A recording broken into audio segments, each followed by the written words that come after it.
So tired today, but I've poured coffee on it. I'm sure it'll be fine. So the plan today is we're actually going to do game mechanics. I've been saying for about 3 past streams, I think, that I was intending to look at game mechanics, and each time I've ended up being distracted into doing, I think, maybe the video codec at some point, and then the UI, and lots of memory optimization, and a whole bunch of other things. But this time, we're actually going to look at game mechanics. So, I think, yes, first things first, I want to get the joystick working in DOSBox. So let's start with that. I say joystick, I mean controller. Sure. Oh, the stream's gone off. I'm sure it's fine. DOSBox X is that guy. Yes. Good morning, Tonil. How are you doing today? Welcome in. Oh, that's a terrible size on the stream. I don't know. Let's just shrink it like that. There we go. That almost looks deliberate. Right. So I want to. Which controller do I have attached to the Mac? I can't remember. Hello there, Whiskey. How are you doing? Welcome in also.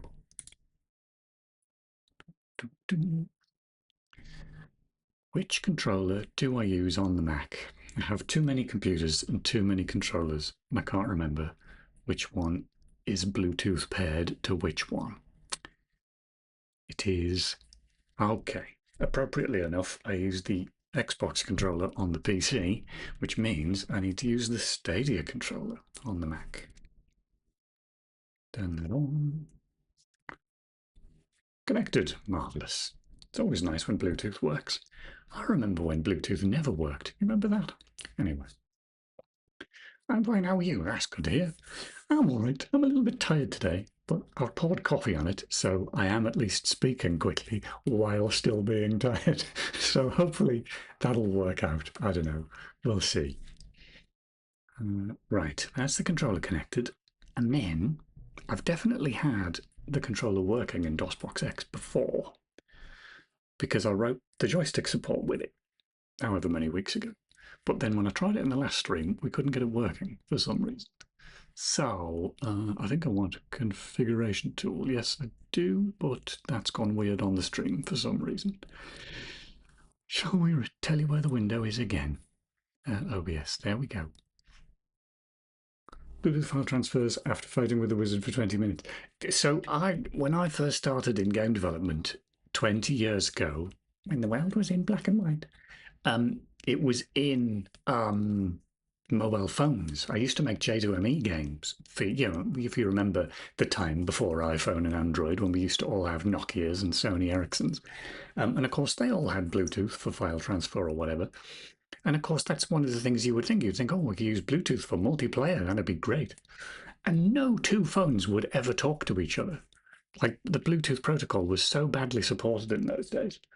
And more than that, whenever we got a new phone in, the first thing we would do with it, because obviously we had like, I don't know how many phones in that room, probably like 100 different handsets. The first thing you'd do as soon as you got a new handset was you would turn the Bluetooth off on it, because simply having Bluetooth enabled would cause enough problems with all of the other phones that none of them would work. So yes, it still, 20 years later, it still amazes me when Bluetooth actually works. Baked in passcodes, you have to remember. Yeah. Oh, thank you for checking in, Daniel. Checking in. I always say that wrong. It's a poor joke, and I never say it right. Anyway. Right. Let's get this joystick working. Joystick button. Incidentally, I love the look of this charming Windows 3.1-ish UI. Anyway, joystick. We don't want auto. I believe we either want 4-axis or FCS, I think it might have been. I'm going to try FCS. And then maybe fiddle with timed to see if that makes any difference. Fine. And the window is out of date again. Thanks, OBS.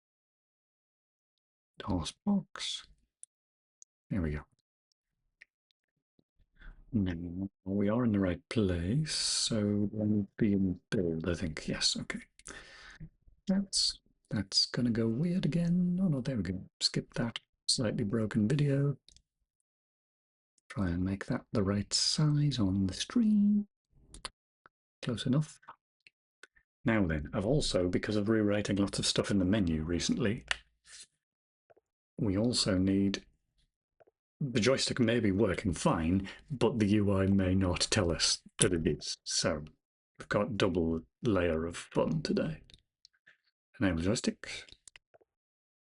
Right, it's not saying anything. Last time I tried this, it did actually show us the joystick calibration, but it's not anymore. And pressing A is not getting me anywhere. Okay, that's a great start. Fine, let's work out why that's broken. Front end. There it is. Boink. Something about calibration.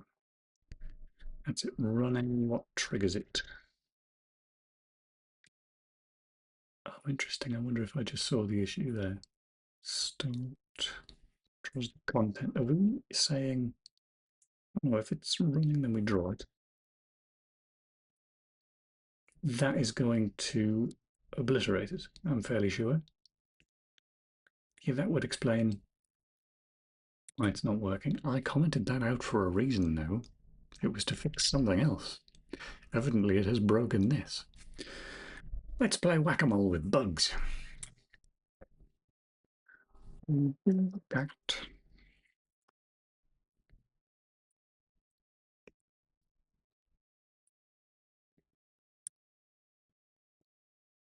Oh, nice job on the retro icon, by the way, Whiskey. It looks nice, that. Although I had the same immediate reaction that I think everybody did, which is, what the hell Discord server is this? Oh, it's the retro. Didn't know we were getting a new icon. Exciting. Run. Oh, no, I don't want to. Do I want to run? No, I just keep using the one we've got. Just back here. Get rid of. Wow, that's kind of broken. Excellent. Run that again. Skip that. Right, the controller is still connected. I haven't restarted DOSBox, so it still thinks that it's supposed to be emulating or expecting a joystick. That's still broken. Okay. Why is that broken then? If it's not what I thought it was. Mysterious. Oh, I've forgotten to put any background music on. Where's my background music on? Oh, I've started OBS before I've started this. We might not get any background music then. Let's have a look.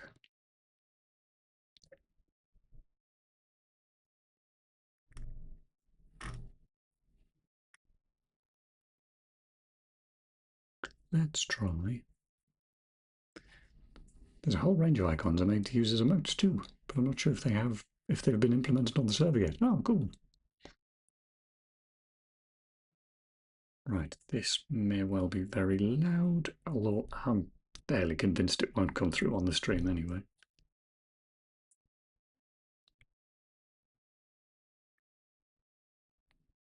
Yeah, that looks like it's not coming through on the stream.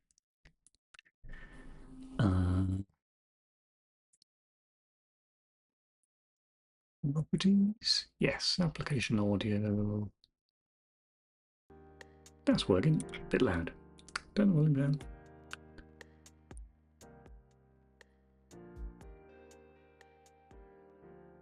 That's probably all right there, I think, isn't it? It's probably fine. Right. Minimize that because I don't want to see it. Okay, back to the code. So we're evidently triggering joystick calibration, but then it's not drawing anything. So draw. It's not in there. Where are we actually telling it to draw?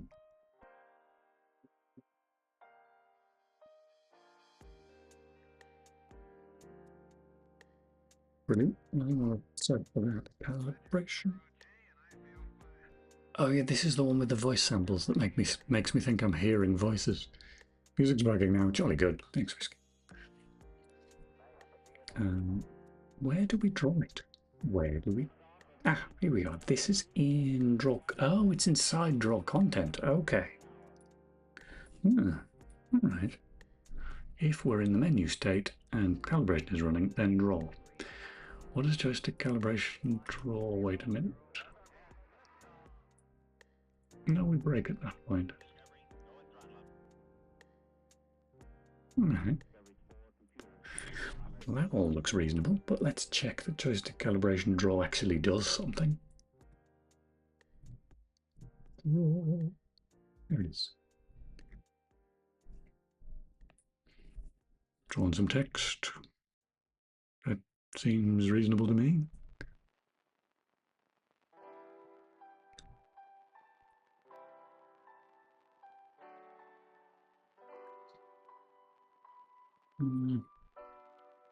So it must be drawing the background over the top of it. It must be drawing this joystick calibration menu and then drawing something on top of it. It's not that because it's breaking at that point. We're explicitly now saying only if it's... No, that's not right, because draw content is responsible for drawing the joystick calibration. That's why I commented that out. Okay. I can probably make that clearer. Okay. That's going to break out of there. Jeez, a lot of stuff. Not going to do anything else. It is going to call draw content again. Flags and on. You wouldn't think I only wrote this code last week. Okay, so we're not going to draw the background, but we're just going to come back in. We're going to go in menu, and we're going to say we're running that, so draw it out. Unless something silly like is running is returning false. I don't really see why it would. Stage is not equal to not running, and start will set the stage to center. So that's going to be correct as well. What is going on there? I think we're going to need some prints here. Logs.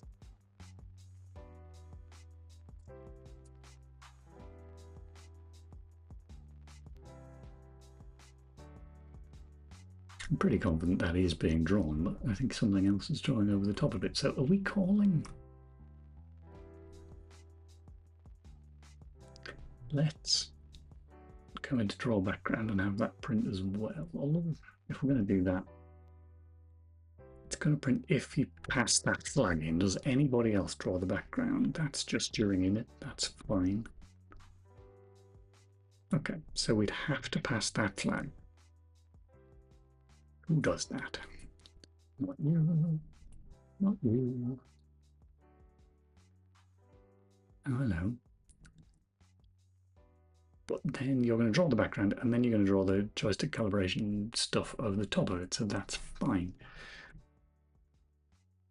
That's different menu. Yeah, no, those are all different menus. Blah, blah, blah, blah, blah, blah, blah, blah. Words. Oh, God, there's lots of menus. Hello. Oh, no, but that's just once.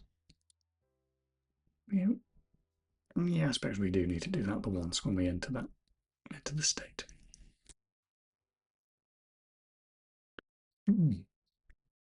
Well, paranoid printout never hurt anybody.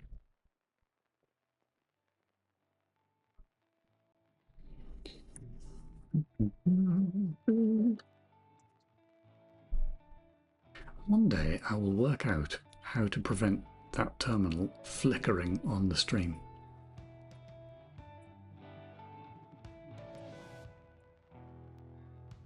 And then it briefly stops at that point, and then it starts again in a second. There we go. Weird.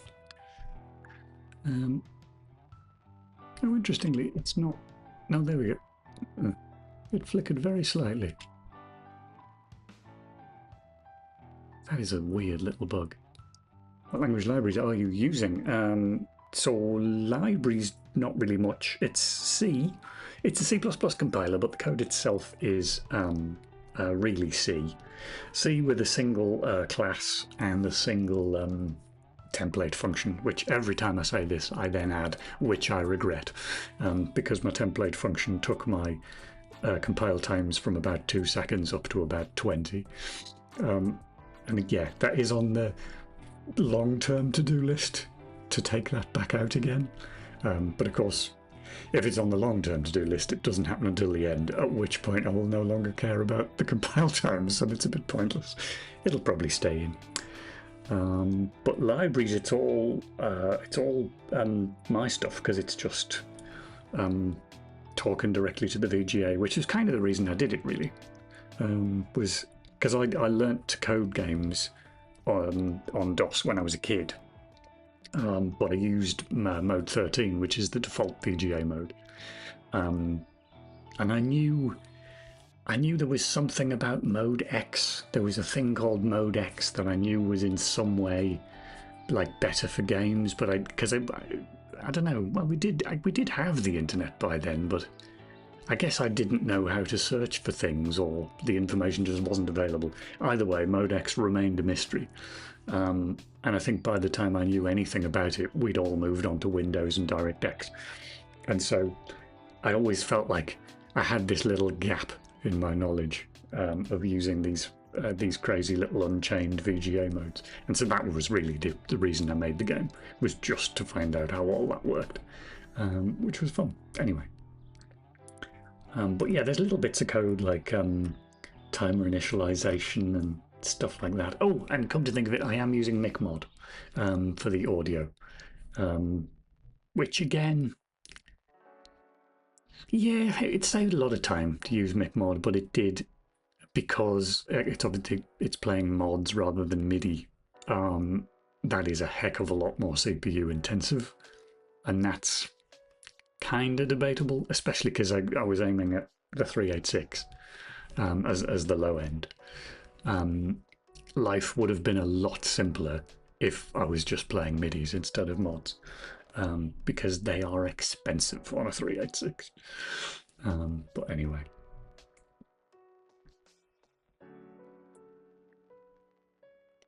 We want to run this, don't we? And print some stuff out. But here, that has worked.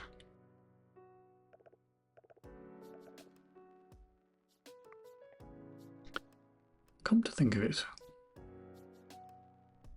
is DOSBox going to be... Does DOSBox cache files in the same way that 86box does? If I just quit this and run it again, am I actually running the updated exe? Or am I running the previous one again because it happens to have got that cached? It's an interesting test. Give it a go. Skip that. Into the options, controller's still active. That's the same behavior, but out of interest. I should have really increased the version number. That would have been a simpler test, but if I now have a look in the log, does it say anything about drawing background and whatever the other bit was? Oh wow, oh god, it's full of timing information. I should have turned that off as well. Oh no, there we go. So it has updated the exit. Of course, the problem is it's just alternating between telling me drawing the background, drawing the calibration. I don't actually know when the frame starts. So that might be right or it might be wrong. Very cool, thanks for answering. Oh, you're welcome. Feel free to ask what you like, really. I want the frame start, really, don't I? Back to the code, sorry. So.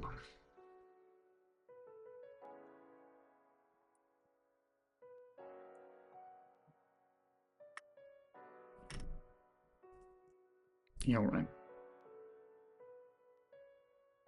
This is definitely going to be one of those bugs where once I find out what it is, I'm going to go, well, of course it was that. What an idiot for not noticing. But, part of the process. Being a programmer is spending 8 hours a day swearing at a computer and then realizing it was all your own fault at the end. Unless you're working with Windows, in which case it was Microsoft's fault most of the time.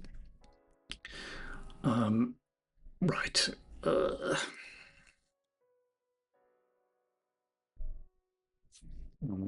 Just out of interest. You're going to complain about that not being an int. Where's my render at? Draw. Not a lot happening here.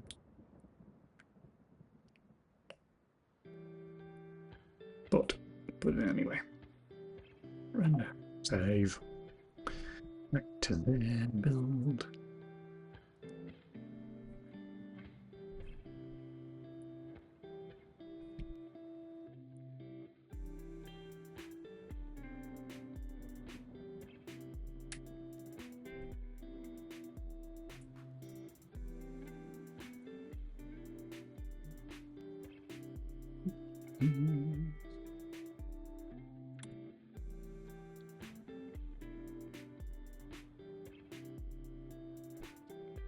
Yep.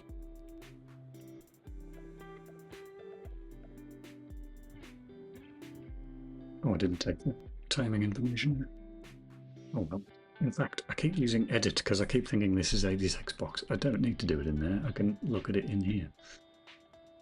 Yeah, it's a lot of timing guff. All right. Blah, blah, blah, blah, blah. Right. Okay, yeah. So we draw the background once when we switch state. And then from then on. Oh, let's update. Right, that's happening there. That's kind of grisly because it is unnecessary work that we're doing there, but it's not gonna break it. It is a little bit odd though.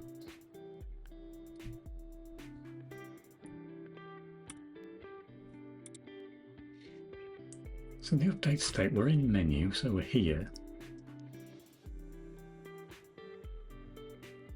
Okay, yeah, I guess because you might have. We don't know if the state's advanced, so we're going to redraw everything anyway. In which case, we don't need it in the render. Oh, but we can't take it out of the render because the render's just trying to draw the menu. Okay, it's unpleasant, but it's not going to cause this problem. What is causing this problem?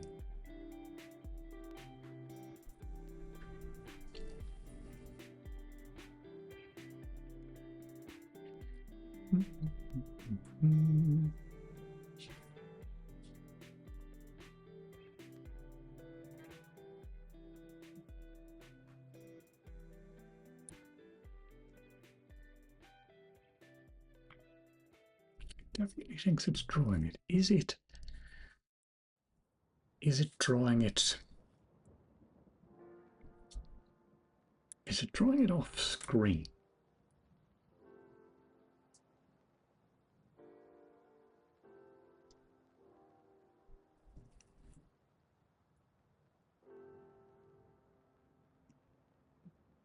Back buffer's disabled, which is what I'd expect. We enable it again when we exit the state. That's it. The joystick calibration code is just using standard roll string blah blah blah, and that should. Yeah, we've got text all over the menu, so that's not going to be rendering off screen. Why is this text not visible? This is driving me a bit spare. I cannot see a reason for this. Wait a minute, has the palette changed? The palette has changed a lot because of the movie. Oh, hello. Text color is index 233. By this time, we will be on final frame, which is that one. Oh, hello. Where's Sprite? I put that on the stream. Sprite. Don't know. Where's the thing? There it is. Can't find me scene. So that's the background image, and index 233 is currently in this big block of black palette entries. So we're drawing black text on a black background. Okay, that's at least made me feel better that it's not a silly code bug. It's a silly art bug. Well, depending how you look at it. Right, 233. Yeah, do you know what? I'm going to change the art. Which one's 233? You. And today you are white. Well done. Save. Job's a good one. Right. This is going to go weird because I'm going to change tab. When you change the tab, that changes the title of the title bar, which makes OBS lose it on the Mac. Fun fact for you there. That's the wrong screen. What am I doing? That one. There we go. Repackage the data, and now I'm going to change tab again. I now need to update this again. There we go. Okay. Now we can go back to this. You should. I'm going to do a rescan anyway. I'm totally paranoid. Okay. This should at least now draw text, so we should now actually be able to get on with seeing what's broken about the calibration. Options, enable joystick. Hooray! Move joystick to center and press A. A. A. A. That's not working. So, B to cancel? No, worth a try. That then also goes weird when we come back out again, but that's fine. So, that is presumably the configuration. Oh, it's lost the window again. I spent so much time telling telling OBS where windows are. Joystick, let's try. I'm convinced it was FCS that worked. I'm going to make it not timed because that's a thing. And the internet says it might make a difference. So try that. Run it again. The window's out of date again. Where's DOSBox gone? There it is. A. A. A. That's not working. Assuming that it isn't a code issue. I haven't changed any of the calibration code. I've just changed the rendering. So probably fine, but we should perhaps prove that. Okay. Oh, no. Quit. Away. Away. Back to the code. Code. Also, I've added some debug stuff that we can get rid of. Yes, you. Get rid of that. That's fine. Back to here. So.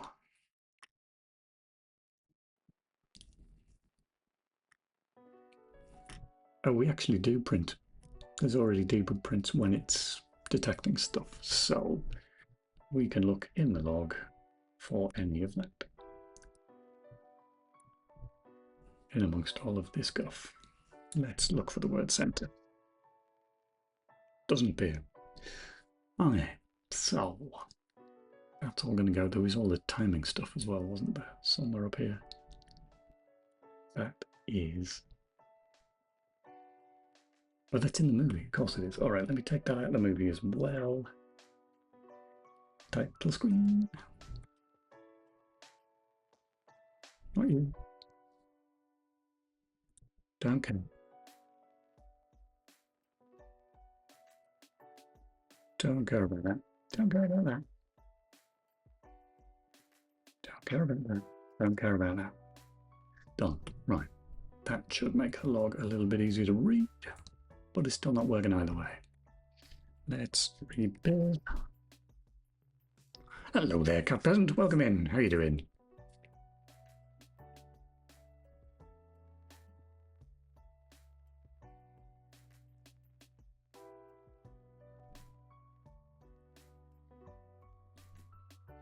Thanks, how are you? I'm alright. Bit tired today, but I've poured coffee on it, and that at least is holding me upright, so that's fine.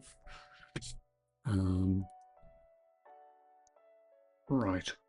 What did I just do? I just rebuilt that. I need to go back down here, and I need to flip around with OBS again, because it's going to lose the window at that point again. Dot box. Here we go. And we're going to go in the joystick settings again. And maybe it's not FCS. Maybe I've misremembered that. Maybe 4-axis is what I want. Cat Peasant is currently on a 3-stream streak. Well, thank you very much, Cat Peasant. And for the triple cat emotes as well. Adorable.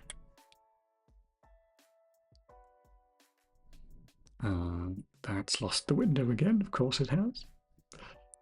Sorry. There we go. The controller is still connected. I'm just out of... Oops, hello. Pressing wrong buttons. Out of paranoia, I'm just going to have a quick look in the system settings to make sure that this controller is actually working. Game controllers. Connected. I thought there was a way that I could see buttons happening. Apparently not. Oh, set up game controller? That doesn't look right. I'm just going to assume it's fine. Let's carry on. Right, what did I just do? I just changed the joystick type over. So let's give that a go again. I think there is a joystick test screen you can access with an F key in DOSBox, is there? Let's have a look. It might be listed in the menus. It's funny, I remember everybody telling me, or you know, I generally picked up that getting controllers to work in DOSBox was sort of seen as this tremendously esoteric pain in the hole. And so when I came to add the joystick support like a month ago, I was anticipating that, and I'm convinced I remember it being, I went into the options, I set that, and it was fine. But then I've tried that since, and it just doesn't work. So yes, let's see if we can... I'm slightly concerned if I just randomly hit F keys, it'll do weird things, especially weird things that it doesn't tell me it's doing. So, but there really doesn't seem to be any mention of joysticks in the menu at all. Let's ask the internet. DOSBox X joystick test screen. Setting up joysticks. Oh, what's happening? Google says it's called the mapper. Now, is that though? Is that for faking it? Because I think the mapper, is that for emulating a joystick from different inputs? Because I think that's a slightly different thing. I might be wrong though. Yeah, because or at least in terms of the config, it's a different section. So I assume that's a different thing, but I don't know. Let's go back to DOSBox. Mention of mapper. Load mapper file. Mapper editor. Oh my. Can we see that on the stream? No, we can't. Look at this. Look at this crazy screen. Also lets you map joystick access and buttons. That sort of seems fair, but I didn't have to do any of this before. So I'm sort of loath to go down this route now. Crikey. It's a lot of buttons, and now, of course, the screen's gone out of date again. DOSBox X, doink. Oh, working zone lurking. No problem, Cat Peasant.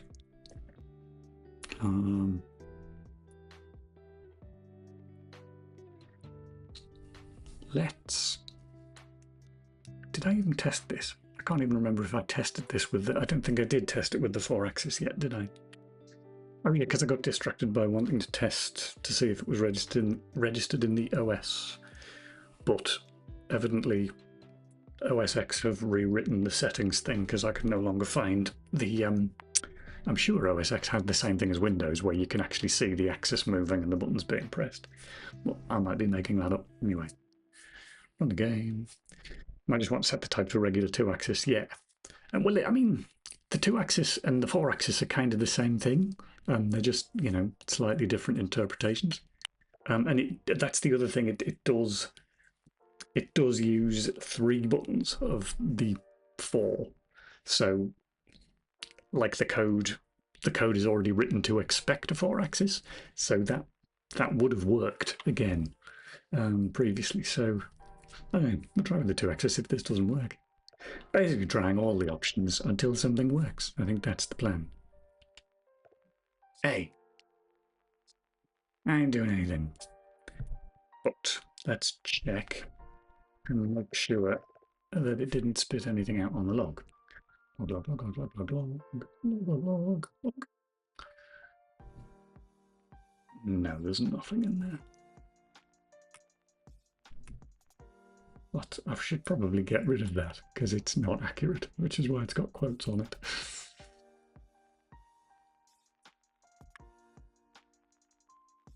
But no, there's no talk in there of center or whatever. Strange. Oh, there's something I've forgotten. Something else that I've changed that I've forgotten I've changed. But no, right now I haven't seen any evidence that this input is getting to the program.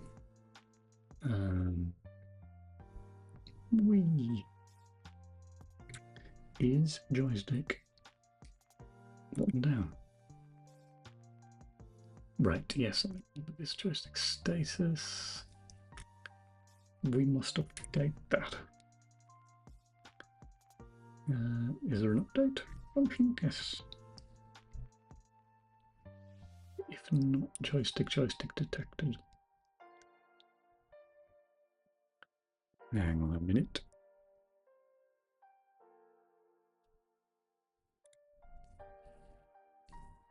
True by default.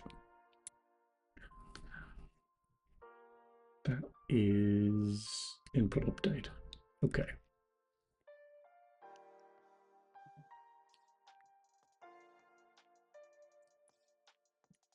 In fact, also, I don't remember seeing that line.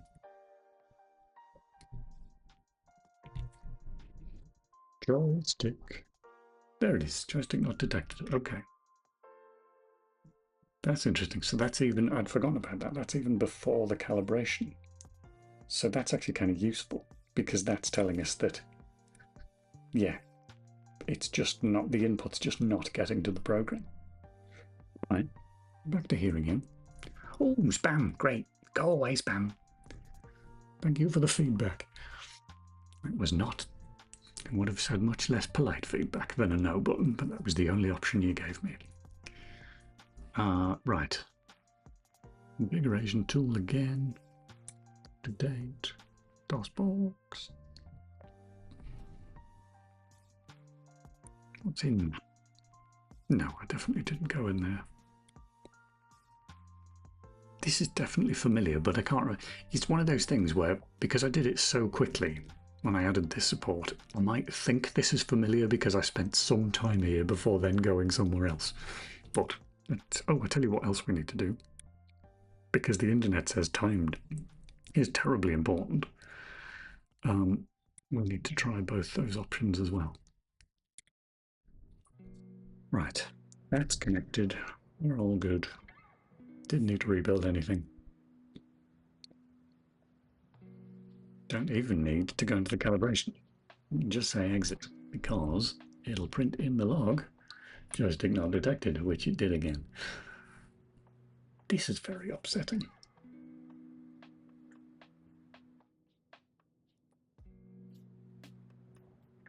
I'm trying to think what can have caused this.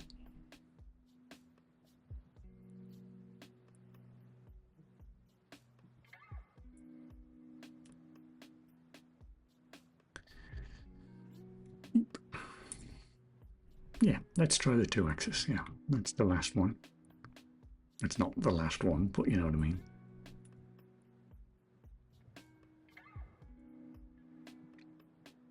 What does the help do? It's actually vaguely useful.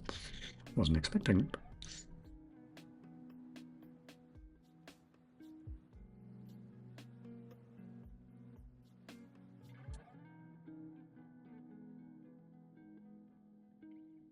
Enable timed intervals for access. Experiment with this option if your joystick drifts away.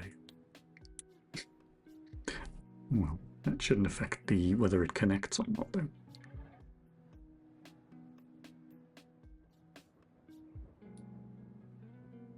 Skip. Out. Joystick not detected. It's making me think it's something really bizarre, like it's the type of controller that I'm using. But you would hope that all controllers essentially present themselves the same way by the time DOSBox sees them. Though the buttons are going to have different hardware values. That wouldn't affect whether the joystick was detected, though.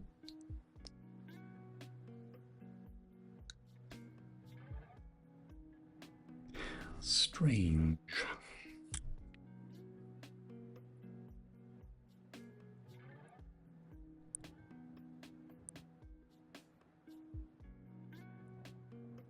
What about the advanced options?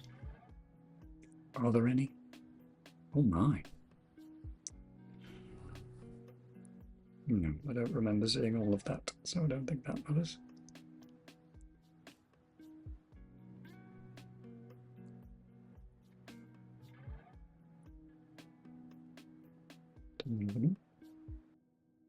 What was button wrap?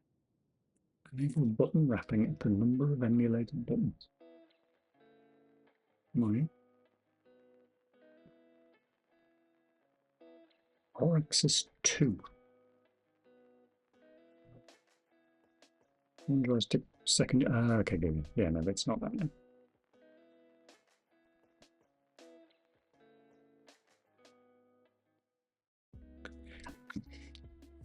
So I found, when I was looking at this before I started streaming, I found a forum post that was talking about this, saying it's weird, but if you've got an analog controller, you actually want to say that it's essentially a flight stick, and that does ring a bell.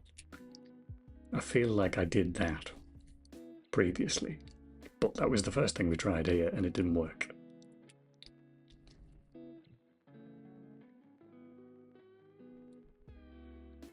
Don't know when. Timed isn't going to affect whether it's detected or not.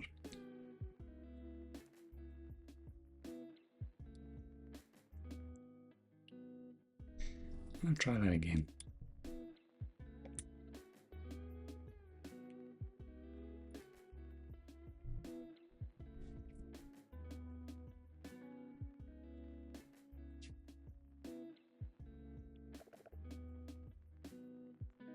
Nope. Still the same. I'm going paranoid now. I'm going to have a look through source control to see the history of that input module. I can't imagine it's changed at all since I added the joystick support, but it will be nice to prove that. Oops. File tree. So that's engine input. History. Okay. Redefinable keys. Nope, that's not going to affect whether it's detected or not.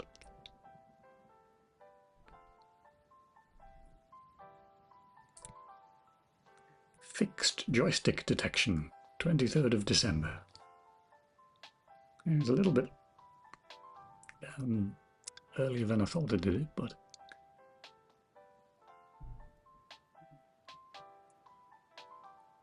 more joystick fixes, also 23rd of December.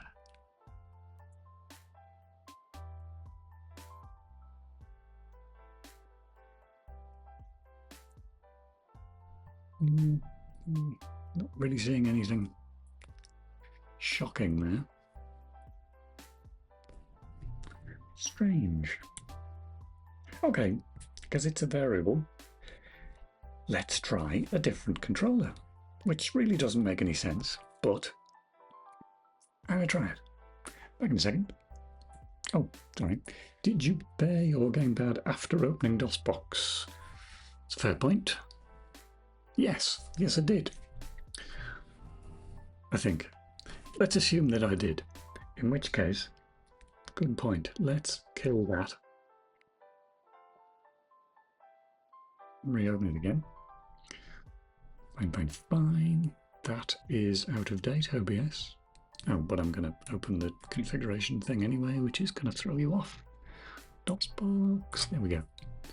Let's put that back in again. It is connected now. Let's set that. I'm convinced that's what I went with, though 4-axis seems more correct. Let me try that. A very good point, Whiskey. I may well have paired that after I'd run DOSBox. Cats. Skip. Quit. Oh, I didn't update the screen again. I didn't see any. Yeah, the joystick not connected, not detected lines disappeared. That's what it was. Thank you, Whiskey. Well done. Right. Let's get on with this. Oh, I need to update that again. Let's run cats again. Update OBS so you can actually see what's going on. There we go. Skip all that. Right, now, options. Enable joystick. Hey. Are you kidding me? Are you kidding me? Okay, no, that's good, I guess, because it does seem to think something's connected. It's just not listening to it or hearing it. Okay, cancel that. Back out again. What does the log say now? Nothing else. Other than the joystick not detected line has gone. Which means it is getting data from the emulated port, just none of the data that it wants. That's kind of bizarre.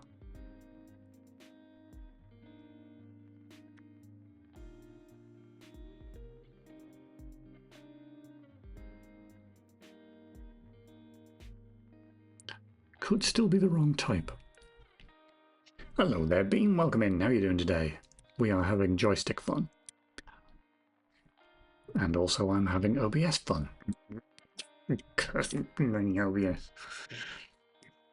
Joystick. Right, let's try 4-axis because that seems the more correct answer. Fine. And that's gone out of date again because of course it has. DOSBox. Fine. Get on with it. Get on with it. Options. Got a good feeling about this one, guys. Let's see. Enable joystick. Move joystick center and press A. It didn't work. No. I was convinced that was going to work. Good. Just off a call with AWS trying to get them to give us free money. Hey, it's always worth trying to get free money because money that you have to pay for literally isn't worth it. Right, back to the log. Nothing about a joystick not detected, but nothing about inputs either. Fascinating. What's the task today? So I've done the same thing today that I've done for the past at least 3 streams, if not longer, which is, I think, right, today I'm going to start adding new features. And then I end up in previous streams going, oh, but I don't like how much memory it uses, I'll optimize that. Actually, the perf's quite low, I'll optimize that as well. And then I ended up rewriting the front end. And I think last time it ended up being quite a lot about the video codec as well, which I really want to carry on with the video codec as well. Actually, there's lots of stuff I want to do there. But I thought today I am finally going to actually do some game mechanics. We're going to sit and do some game design and all the rest of it. And the first thing I wanted to do involves the joystick. And so I have now been entirely derailed by the fact that I can't get the joystick to work. So there we go. I do remember the joystick being trivially easy to set up when I first wrote the joystick support. But for some reason, it is being a pain today.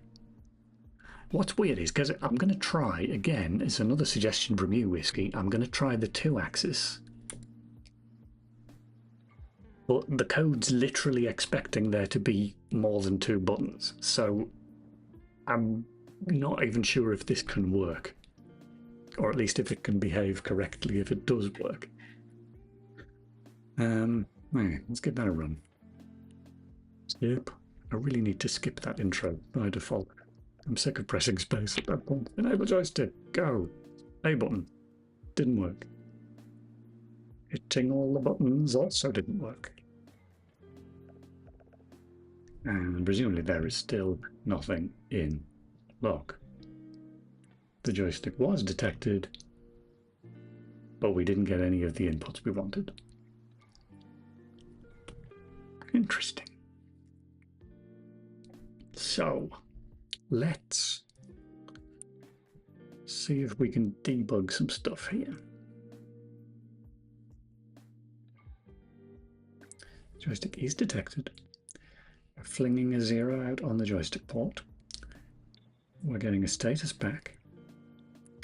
That status has got to be a 0, hasn't it?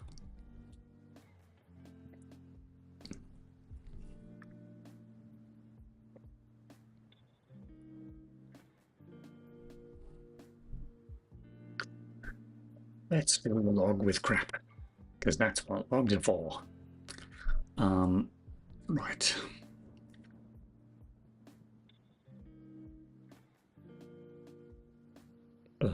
Unsigned, I guess. What's that?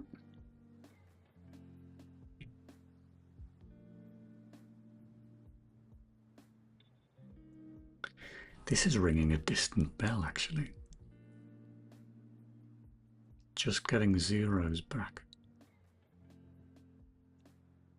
This seems distantly familiar.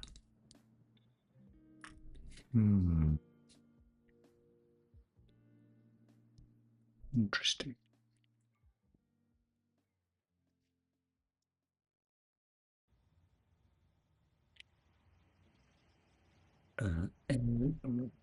What type do we get out of get joystick access? Because I can't remember.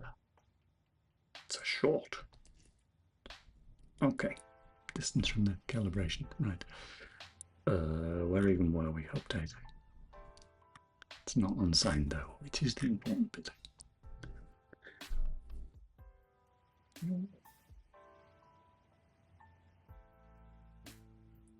That does ring a bell. Because the code for getting the values from the joystick is fairly trivial. And so I remember, that does ring a bell. I'm sure I remember writing the code, getting the joystick to apparently work and be detected, but then constantly getting 0s back. I did solve it eventually, but I'm pretty sure I remember that being a thing at one point. Oh, check the mapper. It should have your gamepad buttons bound to your virtual DOSBox joystick buttons. The axes and buttons should show movement and presses if configured correctly. Fair enough. All right, back to this again, which is out of date. Oh, I'm going to write anyway. Oh, I need to rebuild it. What am I doing? Rebuild.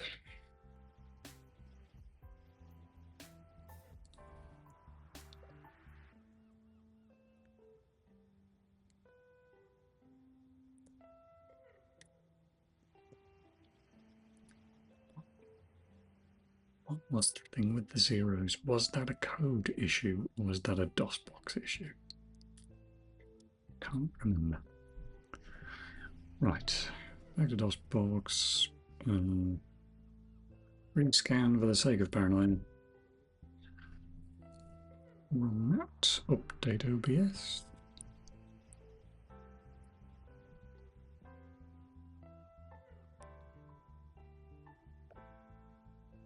Oh, well, it's printing stuff now, isn't it? Let's go around there and do some of this stuff. Nothing. Well, although it's interesting because I'm now giving it input. Does that change the debug output? Let's find out. Back to there, back to the log. Joystick buttons, all ones. Joystick axes, all zeros. And I bet it's like that all the way down. Yeah. This. Hello. Hello. I've picked the joystick up. The buttons are still reporting 255 though. The axes it's reading. Intriguing. What was that? Very small numbers on the axis. It looks. Hello. Joystick buttons 127. Those values are changing. It's odd that I've only seen two. Oh, there's 63 as well. And I think they are. The masks are. Yeah, they're going to be bit masks, so that sort of makes sense. Okay, maybe this is working then. Love your new retro streams. Like everybody loves that. It's great, isn't it? Did you have the same thing I did, Beam, where you opened up Discord at some point and went, "What the hell Discord server is it? Oh, it's the retro." I was like, "Oh, I ended up joining a new server. I'm already in too many of them." Turns out it was one I was already in. Makes more sense. Okay, so it looks like we are getting values here.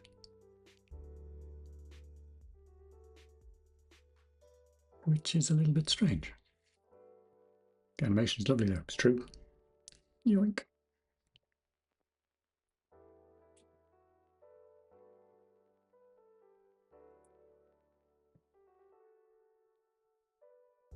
Adobe 28. That's presumably 64.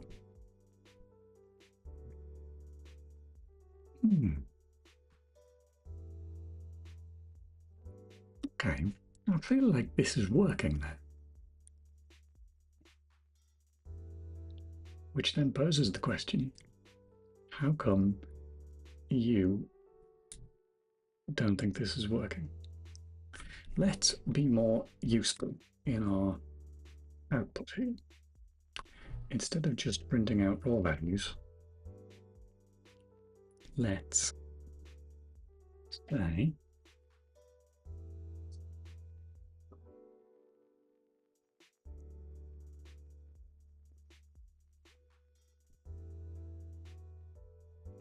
so that's going to set button pressed in the status A to true.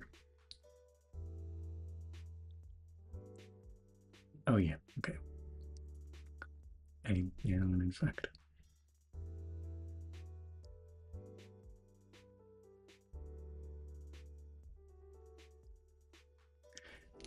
$2.55.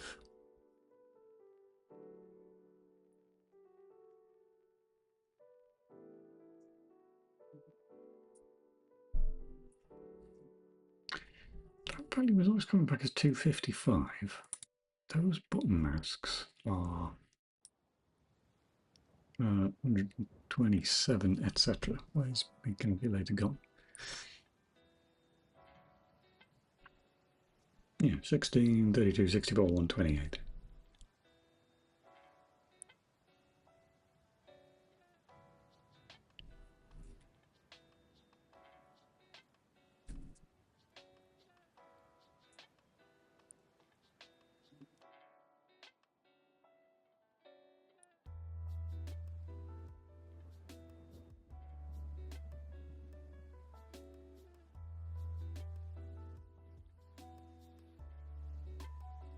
Right, sorry, being mad with the calculator off stream.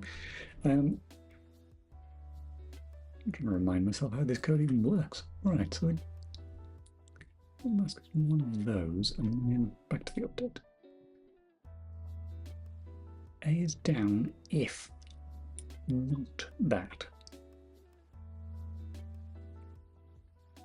That again rings a vague bell, because you would think it would be if. It worked previously, so it must be right. Emma's last words. Joystick A pressed. Yeah. Is it something daft like the button pressed is being reset at the wrong time? It might be. When do we call calibration update? It is inside the update there, that should be fine. Yeah.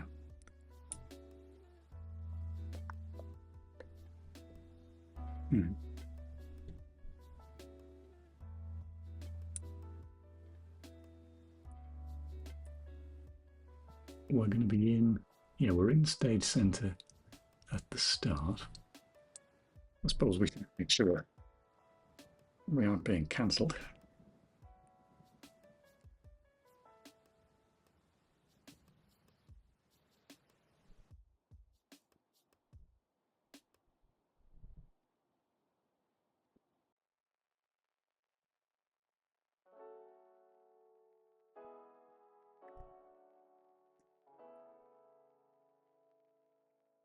It's really simple. Let's check this is actually being updated.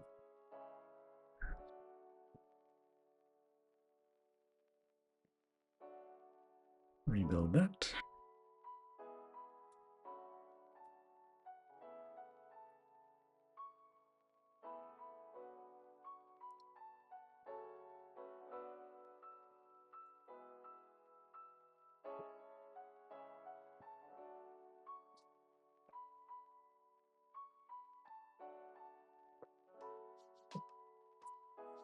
Okay.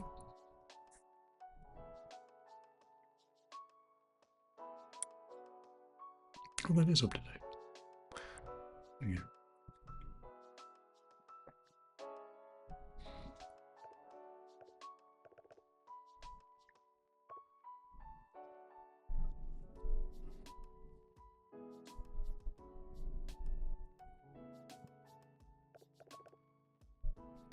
What's in the log this time?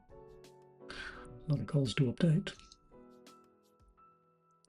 But nothing from the input there.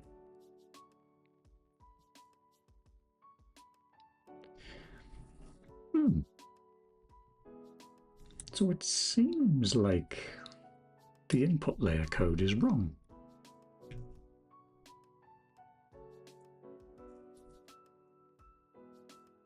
That is kind of strange. Let me check how this code's supposed to work. Just input. Probably the word strobe will help.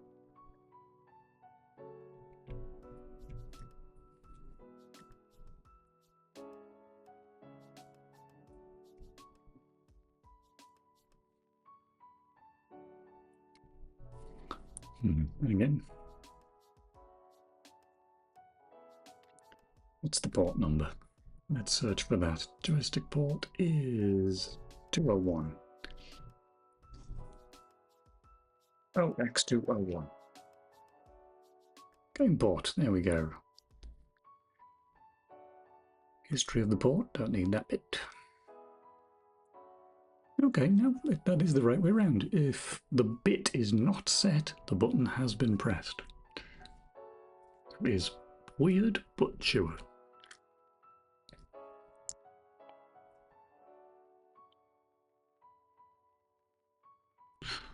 What controller did we leave this on?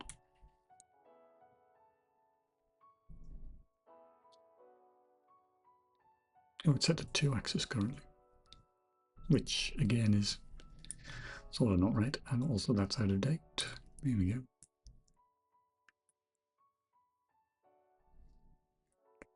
Let's try 4. That shouldn't affect the A button though.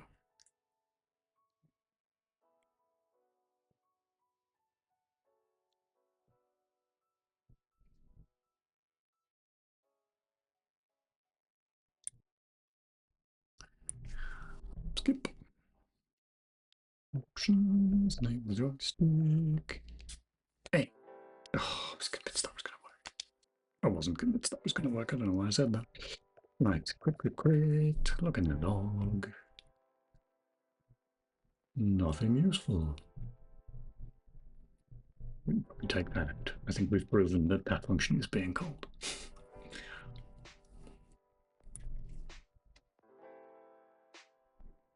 All right. Quite like to put this data back in again though. There's no ignore. The 255. Don't tell me what it is.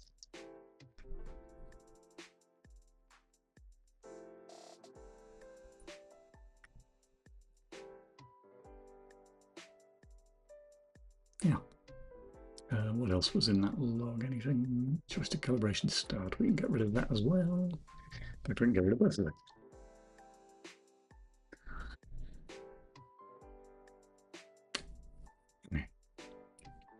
And rebuild that.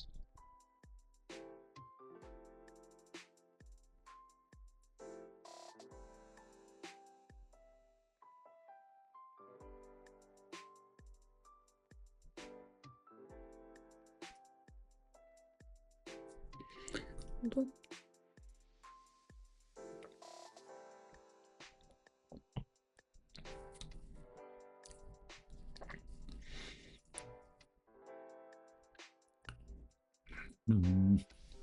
Slightly antsy about potentially. No, 4-axis should be right. I'm leaving 4-axis as it is. Okay.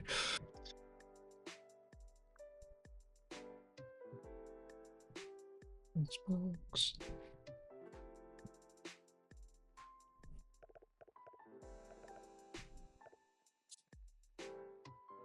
Still nothing. But do we get anything in the log?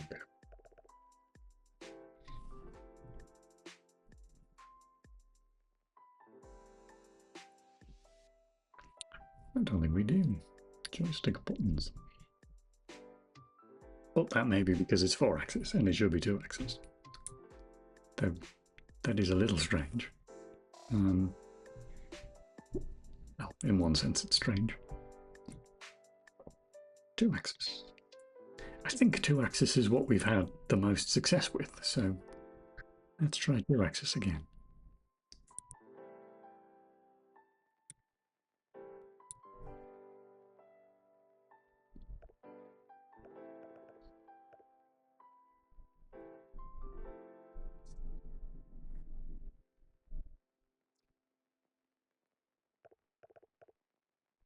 And the log says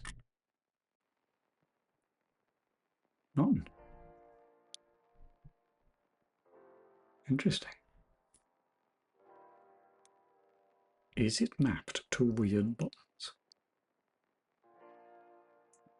Also,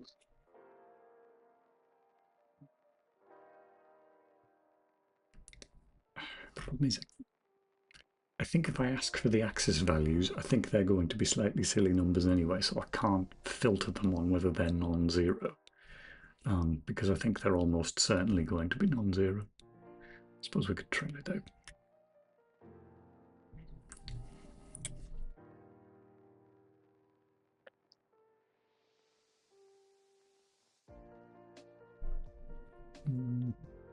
Fine.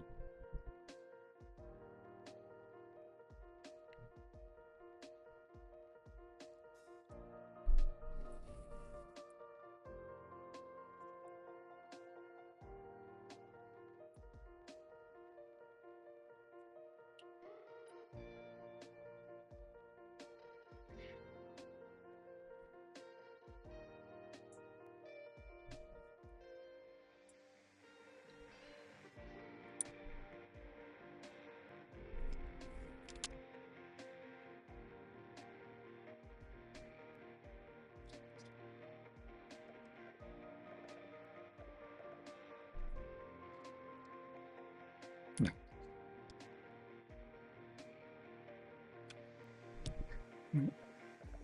One thing I would like to try. Okay, we're getting values from the joystick axis though, which you're reasonable to assume that they're actual values and not just nonsense. But nothing about buttons at all. So there are two things I've been doing differently. One is, this is potentially the wrong controller type in DOSBox. I don't think it is that though. I'm wondering if it's because I've been a little bit more careful about which buttons I'm pressing, where earlier when we got some button output, I just mashed them all. So I'm beginning to wonder if this is just assigned to the wrong buttons. You've got another run. Skip. I don't really need to do this. What I will do is one of you an A button. Doesn't appear to be. Yeah, that just changed. And then I accidentally quit. Let's do that again. Is it you? That is not the A button. That is the take screenshot button. Right. That would explain why it don't work. And then is that B then? Well, that's nearly unusable. Okay. So maybe it is. Maybe I am using a different controller then. Because that is the one thing that is upset. Yeah, your mapper config's all messed up. Or rather, I didn't need a mapper config previously because presumably the defaults are whatever a PS4 controller has, which is my other alternative. Or I may have used the 360 controller. But I think either way, I think both of those use the same codes for their buttons. But presumably the Stadia controller doesn't. So, mapper editing. How do we even do this? And it's not on the screen, not on OBS.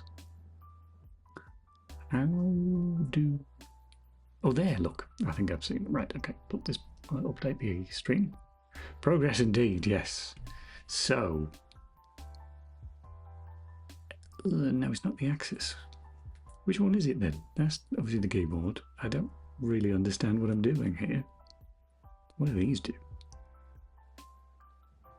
Oh, they appear to be different options. Am I not in the mapper editor? Oh, that's to change the key to open the mapper editor. It's the axis 1-2 block, is it? Oh, button 1-2, yes, of course. All right. So button 1 is currently that one. It should be, do I just press a key now? No. Add del next. Oh, do you want me to cycle through? Is that how this works? No. And press a key. That one. Okay, button 14. Number 2. I'd like to add this button. Okay. And then we go up here and do this one as well. You should be X and you should be what? Progress. Progress. Okay, so you're right, I see. So it is listing all the other ones. I mean, it doesn't matter because I'm not going to hit those buttons, but I suppose just to be neat. Delete that one.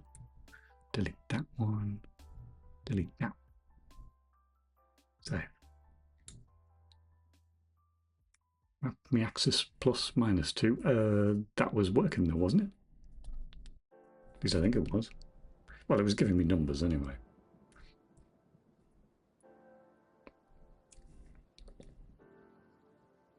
We might have to do that in a minute, but we'll find out. That screen's not up to date.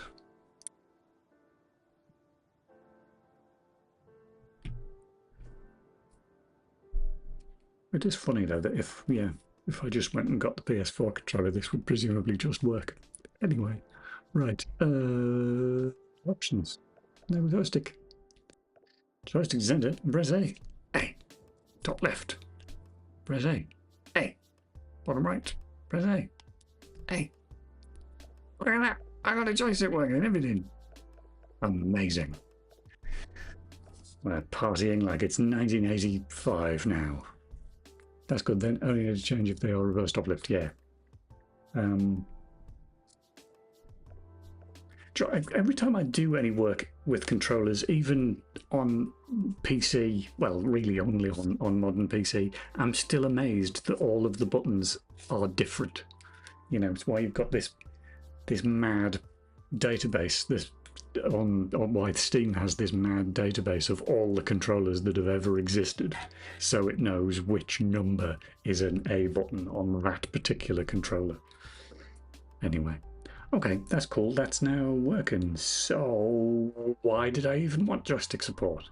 I think I can remember. I want to update the log first, though. Or rather, I want to stop printing out all of this stuff. And then we can actually do some real stuff. It's only nearly 11:30. Practically lunchtime. Where's there? Right, let's check source control in case there's anything else I've forgotten about. That's just some guff that I've removed. That's all fine. Is that the Swedish chef? And excellent. Yeah, seems appropriate. I like that. It's a good set of emotes. Right then. Let's quit that. And then rebuild.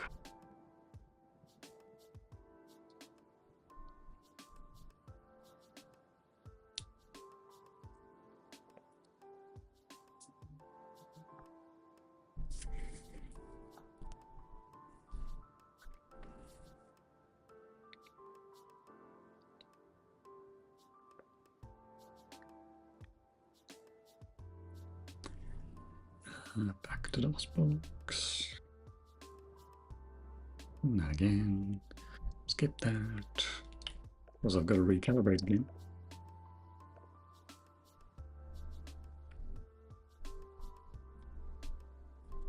There we go. Need to fix that menu too, but we'll do that later. So if I go in here, let's continue. Doesn't really matter.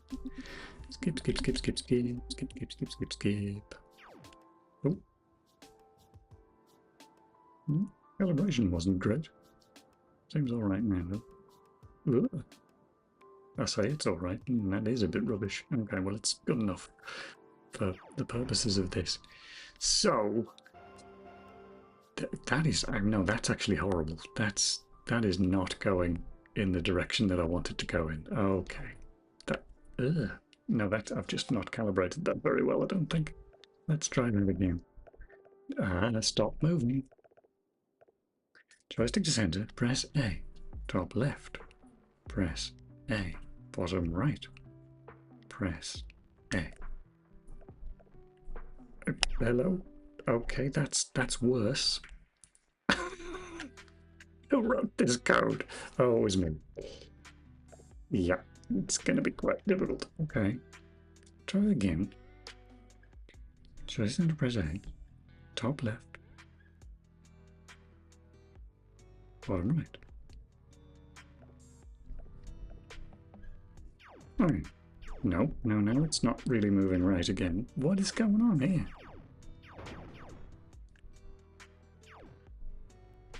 The dead zone just seems... Ugh. Oh, gross. Yeah, the dead zone's just not behaving very well at all. That's really unpleasant.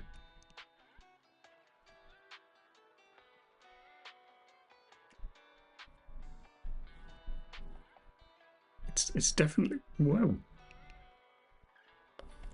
It's definitely biased towards the left and up, which is kind of strange.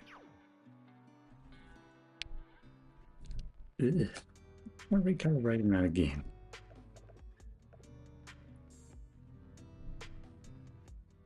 Can I say top left, but not quite as far, and just cheat? Will that... Yeah, no, now I can't move up at all. Amazing. Yep, cool. I think it's fair to say that that calibration code has bugs. This is what happens when I write it very quickly and I only test it on one controller. I really didn't want to have to deal with this today. Okay, fine. And it is once more, just to make it behave slightly sensibly, or more sensibly, top left, bottom right. Alright, it's fine for mostly fine for up and down.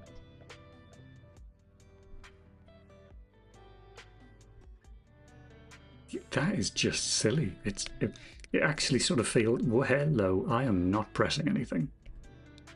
It actually feels haunted. Is there more than one value in that mapper for the axis? Yeah, the controller is on the desk. Right, I wasn't touching it then. Yep, it's going again. That is very sensitive. Or there's something else that's feeding that axis. Let's have a quick check.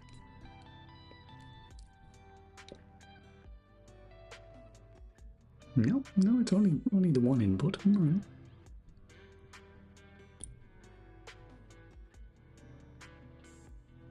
Strange. I guess it is just the dead zone then. Alright, oh, and that's out of date, of course, and the ship is still mashing itself into the wall rather marvellously. The controller is still on the desk. What's amazing is that it stops, and then it starts again.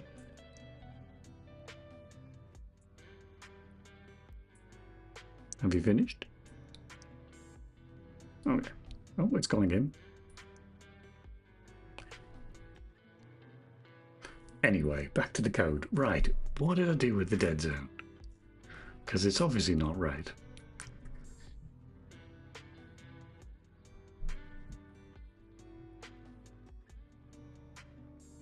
Oh, we actually printed to the log. That's interesting.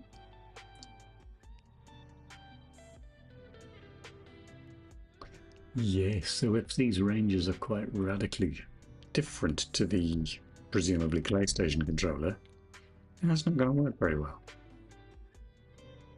Let's have a look in the log.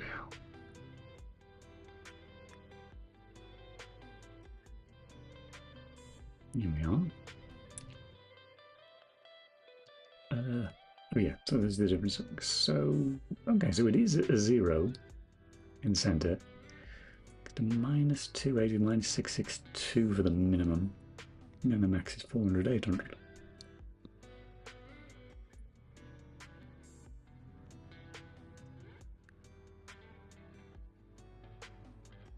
What's that last value?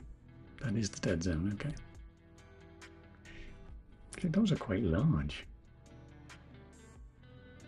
If it is. Actually, that center values, when I'm recalibrating, it's sometimes getting wildly inaccurate values for the center reading. That's very strange.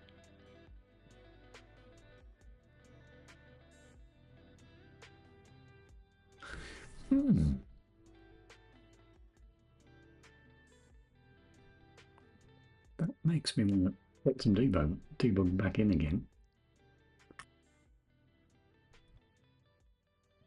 There it is. Just tell me what that value is. Yeah, both of them, all of them.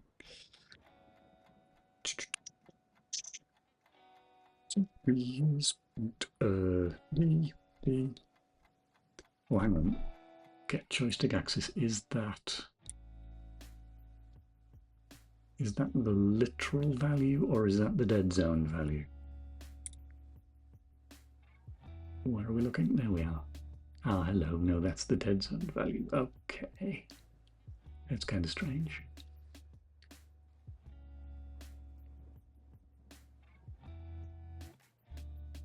Oh, you don't want the last value, all right. No, you're not. That's the current. Right, so what does the calibration data do then? Get joystick axis. That's the same function, isn't it? Yes, it is. What? Is this dead zone or not?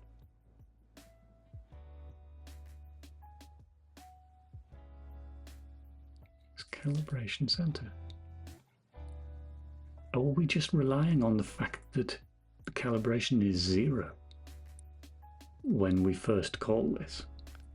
In which case, if you then come into the recalibration, it ain't going to be 0, so you're going to get stupid values. Ugh. I did write this code in a hurry. Yeah, that feels like that's what that's doing. You sort of just want to say, well, get the raw axis. I'm slightly surprised that it doesn't do that. But I guess it was based on the principle that the dead zone would be 0, so you would actually, by coincidence, get raw values at that point.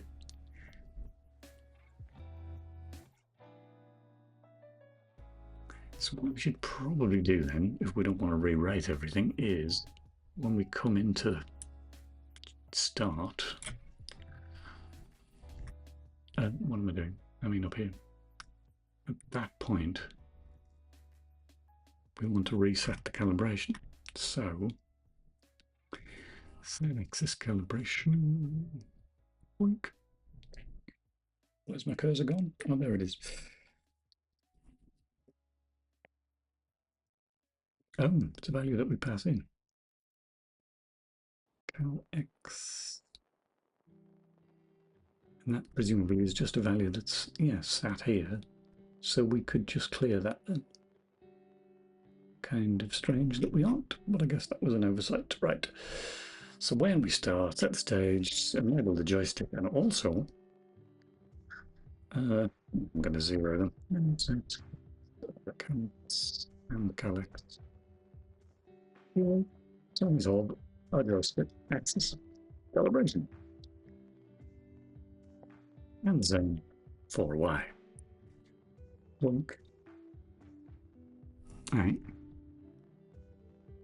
Cool. Curious, is logging a file a perf bottleneck on an old machine? Depends how much logging. It's certainly much more expensive than it is on a modern machine. But it's mostly, I ameliorate it mostly by, where's the code? Debug, debug, debug. I mean error, it's not called debug, it's called error. Weird. With that, which is, because you obviously it's buffered, all IO's buffered, but particularly with crashes, I've noticed this rather strange phenomenon with, but I don't know exactly what's responsible for it. I feel like it's CWS DPMI maybe, but generally speaking, when it crashes, if the game crashes, it manages to somehow obliterate the entire standard error buffer, which, so you end up with a log of 0 which contains nothing. Like, even if you've been running the game for quite a long time and you've got a substantial amount of data that's been logged, it would still manage to somehow obliterate it anyway. So what I do is I tell it to write to the log at the end of every line, which is just about reasonable. But yeah, mostly I just avoid logging a great deal to try and solve that problem, especially because if I'm running on 86 box and I need to look at that log because it's inside the VM, I can't look at it from outside very easily. I need to run edit to look at the log, and edit will get upset if that log is larger than about 64K. So yeah, I generally just don't log that much. That's my solution to that problem. Could be the time setting affects the sensitivity. Yeah, you might be right. That's a good point. Oh, hello there, Wiggle. How are you doing? That's a terrifying eye and a very cute cat. I'm thinking of fucking up the joystick timing. Oh, the logging now. I'm just curious about it. I know very little about DOS, but I know that hard drives are slow. Yes, I was with the stuff recently in between, or rather since the last stream, I've been looking at the video codec again. And at one point I did end up using Smart Drive, which I don't know that I ever used that back in the day. But yes, the whole point of Smart Drive, of course, is that it caches file reads, but at the cost of huge amounts of memory. A flush switch is probably a performance issue on its own. Yes, possibly. You could use a RAM disk. I have a feeling long video would be a pain. Yeah, so I mean, I'm deliberately, I've been telling everybody I'm supposed to be doing game mechanics today. So I'm only going to talk about this very briefly. We're not going to look at the codec today. But what I think I'm going to have to do with the video is a much more sort of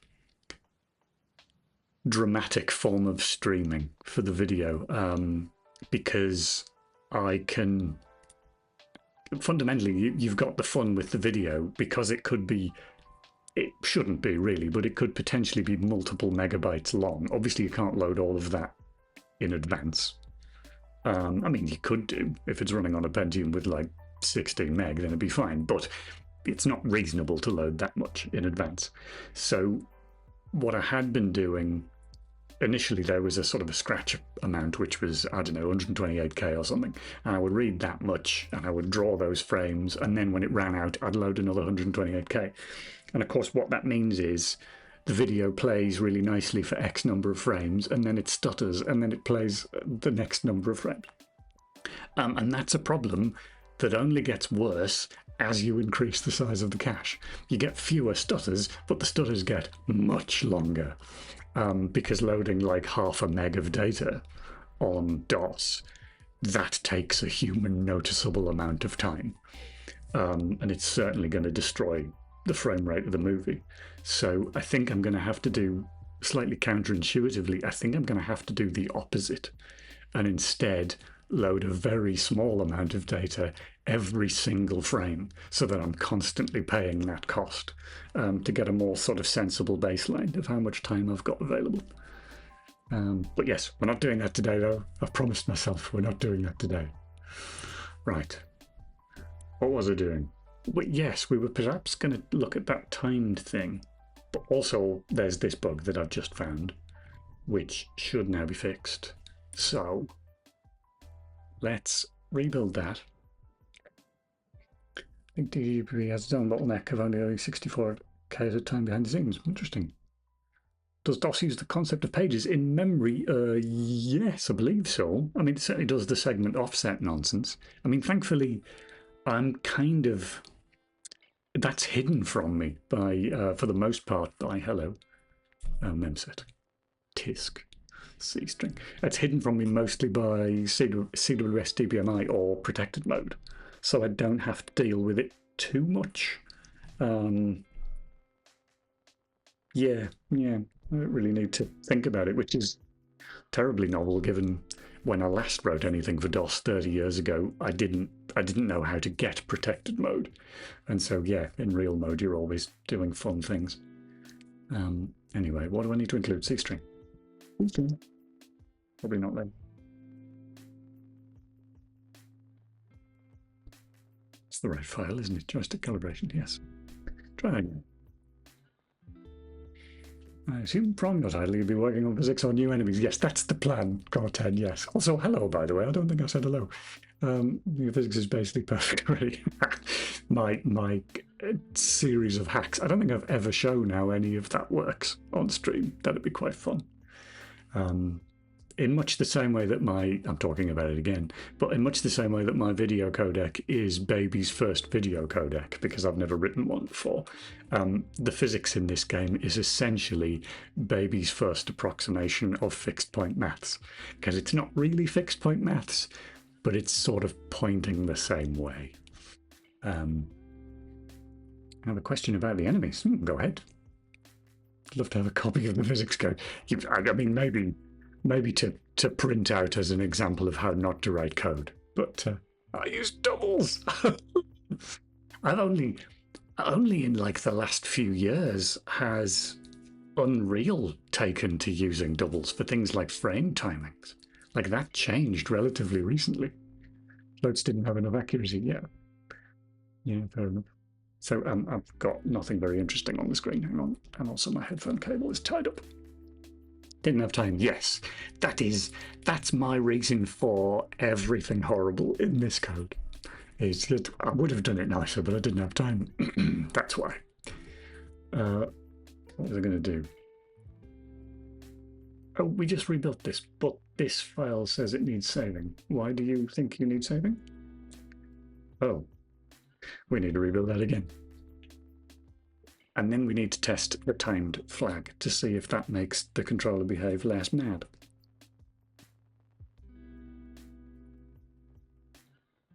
Is the camera ever out of sync with the enemies, like maybe one frame behind positions, or is it my imagination? No, it is. It has always been. And I've never been entirely... Hello, that looks horrible. What's going on? Oh, it's not an int. Oh, I didn't... Oh, this is what happens when I try and write code and read chat at the same time. A. Last axis. A. Come on now. Professional programmer, ladies and gentlemen, professional programmer. The camera is, yes, so the world rendering and the sprite rendering is always out of sync by a frame, and I have never tracked down how. It was something that I noticed early on, and I did spend some time working it out because it drives me a bit mad, but I couldn't. It seems like it should be obvious. It should be, you know, just how I'm doing the order of the rendering and where I'm doing the VSync and all the rest of it, but I couldn't find anything incorrect. Clearly, I just couldn't see it. So I may well revisit it. In fact, because there's even a comment to that effect in my massive to-do here, which is down the bottom now. Where is it? There it is. You might remember previous stream, I think. I changed it so the sentries are rendered from VRAM. They're a part of the tile map instead of... Oh, no, I didn't. I was going to, but I changed my mind. And one of the things that I discovered in doing that is because now... In fact, it's why I didn't do it. If we render them from VRAM instead of as a normal masked sprite, then we have to render the background tile as part of the sentry sprite. And doing that looks terrible because it means those tiles are out of sync by a single frame, and so they wiggle as you're flying around, and it just looked terrible. So yeah, that's one of the reasons I decided against doing that in the end. But yeah, it must just be a timing issue that I will go back to and have another look at later. But for now, we rebuilt that. We want to go down here. We want to change that timed setting. See if that helps. And also I want to set it back to 4-axis at some point as well. And the stream is out of date again, because of course it is. DOSBox. Let's run that again. That was my greatest fear, so the camera was going to be first-class object with more capabilities than any other object and maybe the player. Oh, yeah. Doink. Run. Skip. Recalibrate again. Center, A. Top left, A. Bottom right, A. Bottom down works, but then it did last time. Carry on. Blah, blah, blah, blah, blah, blah, blah, blah, blah. Yep, it's already off in its own direction. Way, there we go, into the corner. Nice, that is not me doing that. But let's see. Quit. No, stop that, DOSBox. Let's see what the log says about the values. Oh, well, we didn't really... 0. Okay, I'm printing out the wrong value then. Oh, this is at the top though. Never mind. Yeah.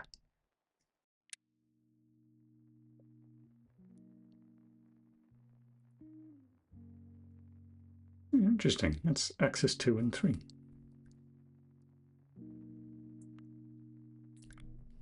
But axis Norton.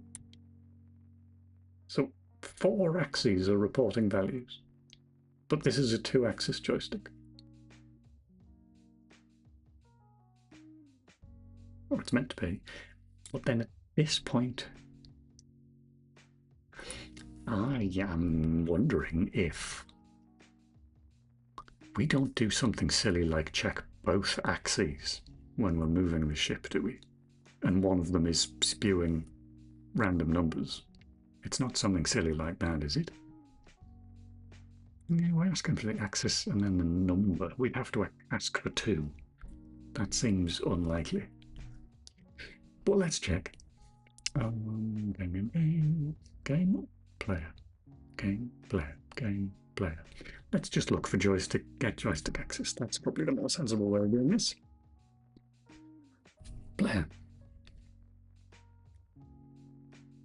We are only ever asking for X and Y. And I assume those are, oh, they're not going to be in here, they're going to be in the header, input H. Ooh, that's a lot of keys. Yeah, X2, Y2, we never use those. So it's not that. Don't show me that. Just look in my game, please, thank you. Oh, I have regrets. All right, look for that with colons. Okay. Okay, so that's the input. Yeah, fine. All right, so that's not the reason. This feels like it's just my code is like not dealing with the dead zone properly. But I am sort of tempted because it worked better with the PlayStation controller. I should have really done this an hour ago, though we wouldn't have found a bunch of bugs. I am tempted to just switch controller in the hope that it behaves better. I never got around to even having that problem, sadly. The only objects in the game are blobs of text. Oh, the sprites. Yes, sorry.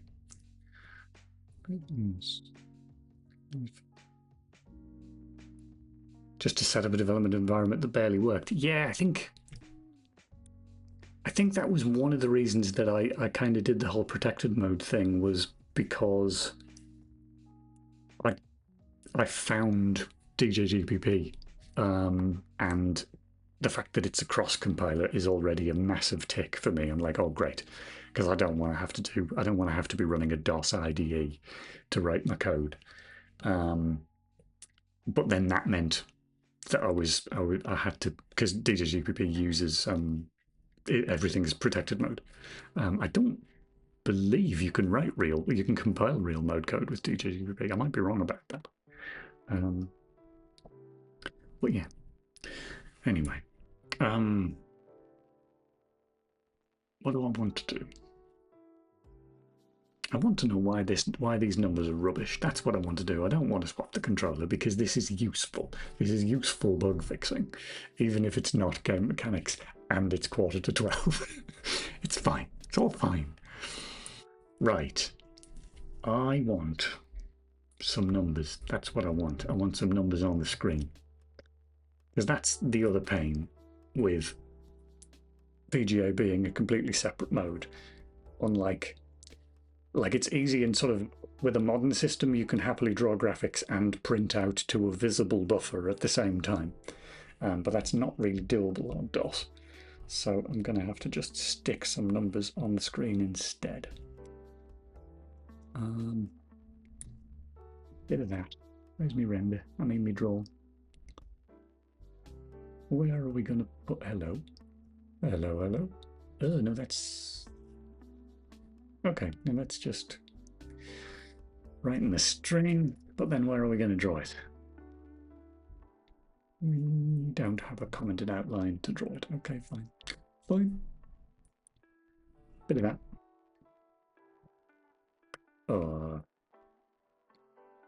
Top left, why not? Not move joystick 2. Strap. Imaginatively untitled. What's at the top of the screen? It's all black and purple, so white text over the top of the top left should be visible. Let's rebuild. Can't remember how much time I wasted trying to get Allegro to work. I was so happy to leave it in the dust. Oh, that's a shame. So I've never used Allegro. I've known about it for years. I think I may have used it on Linux at some point. Probably before probably before discovering SDL, I imagine, but I can't really remember. That was a long time ago. But I did look at the Allegro source code very briefly at the start of this, not because I wanted to use Allegro particularly, but because I wanted to see essentially if he was doing the same mad things with his sprites that I found I had to do. And he was. In fact, he does even madder things in Allegro with sprites, some really cool stuff for optimizing sprites. I never went quite as far as he did. But yes, I've never actually used it though, so I don't know what it's like to use. Right, that's rebuilt. And then that's it. I just want to run that again. Yep. And show me a calibration screen. Look at those numbers. 200, 400. And then we go to the top right. Yoink, excuse me, top left. Oh, it's zeroed at the top left. That's interesting. I certainly don't remember that being the case with the other controller. So, oh, yes, I think I'm smelling an issue here. I think the way I'm working out that dead zone assumes that it's going to be at least vaguely centered. I think that might, which would explain why it's biased towards the top left. Okay, progress. Exit. Hang the code. Even with a site that gives step-by-step instructions on how to set up an entire environment from first principles, including an Allegro fix, unsurprisingly it didn't work. Allegro was rubbish. Oh dear, that's a shame. At this point, I'm convinced Allegro only compiled in Linux. Okay. Yeah, I mean, I am a Mac user, as is probably relatively obvious when you see bits of Window Chrome here. And so I'm kind of used to an awful lot of open source projects just straight up not working on the Mac, which is kind of fine. You know, you've got to have realistic expectations with open source. People are generally working for free. But I must confess, it does knock me a little bit that most, especially game-related, graphics-related stuff, the projects will make a point of sort of proudly declaring that they support all the platforms, you know, because it's like a point of principle for a programmer to say, oh yeah, it works on everything. You know, I've written it right, it works on everything. But then in small print it says, yeah, well, we haven't actually tested it on the Mac because, you know, we're not going to pay for one. And it's like, well, stop claiming that it does work on the Mac then, please. You know, one or the other at least. Anyway, that was a bit of a rant. I forget our joystick timing non-linear. So the way that it works in DOS is bananas. So have I got the code somewhere? Input CPP. We should be able to see it. Yes, it's this mad code here. So there's a while loop that we do every single frame. So you've got to strobe the port is the term that they keep using when you look up the documentation for this, which is great because I had no idea what that even meant when I first looked it up. It's like, well, you get the access values by strobing the port. What does that mean? Because I would have thought, you know, that you just, because you poke this port and it gives you a number back and you go, okay, that will contain everything I need. The problem is it's 8-bit. So you can't encode 2 directions, or well, potentially 4 directions and 4 buttons in 8 bits. So what you have to do instead is the buttons are there as straightforward bits, because they're, you know, a button's only got 2 states, so that maps nicely to bits. The way that the axes work is that the axes, when you first send the value to the port saying, I'd like to know what's happening, please, the value coming back on that port, the bits are set for the axis, meaning there is X, there is Y for 2 different joysticks. And you have to keep on asking. That's what the strobing means. You keep saying, and now, and now, and now, and it'll keep sending you back 1s for the axes, and then it'll turn 0. So what you have to do is you loop over it. Every time it sends a 1 back, you accumulate it, and then finally, you've got, once it shuts up, once it stops sending you 1s, then the total value is the amount that you've moved on that axis. Which is one of those things that, like when I first read that, my first thought was, and that works, does it? And it does. It does work. It's just, yeah, a little bit odd. But you know, quite sensible if you want to send back a limited amount of data, or you've got, you know, only 8 bits to send the value back in. Library that proudly claims to support DOS, but the output it gives is sent to null. Do you even list the fact on the website? It may be Raylib. Oh dear. Benefit of being a Mac user is that it predisposes you to the lowest common denominator of tools, so there's no problem when later porting to Windows and Linux. That is true. That is true. Oh, that's wild, but somehow more logical than AdLib. Oh, that's interesting. I mean, because I used MicMod, the sound hardware remains a big mystery to me. I don't know how any of the AdLib / Sound Blaster stuff works. MicMod did all that for me. You are blessed. Thanks, MicMod. I shall stop swearing about you and your peculiar approach to memory management. Sorry, bitching about MicMod again. Stop doing that. MicMod's very good.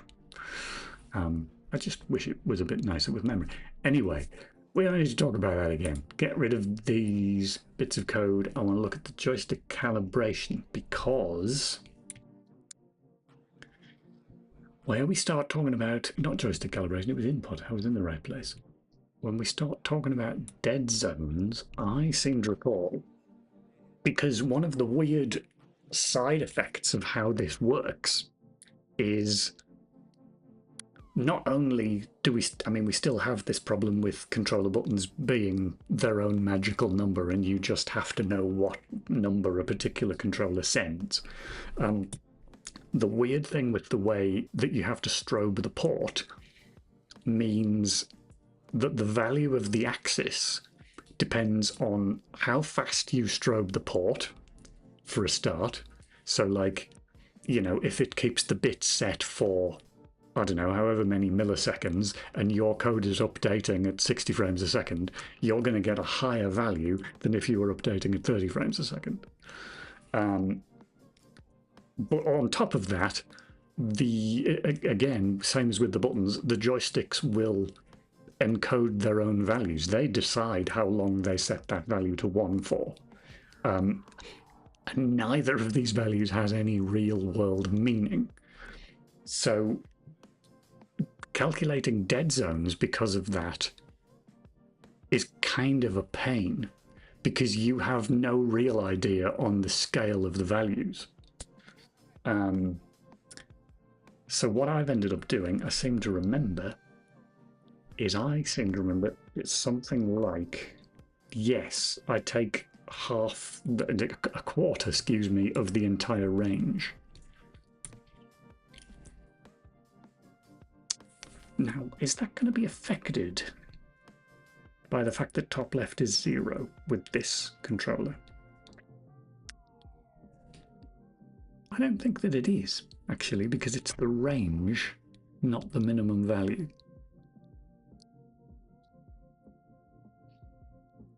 I can't immediately see that being the cause. I didn't like this code when I wrote it, because it means that the dead zone, the size of the dead zone, is dependent on the arbitrary values that a particular joystick sends back. But I found that vaguely worked with the controller I tested on last time. Evidently, it does not work on this controller, so that's going to have to change. But it can't be a fixed value. It has to be related to the size of the range.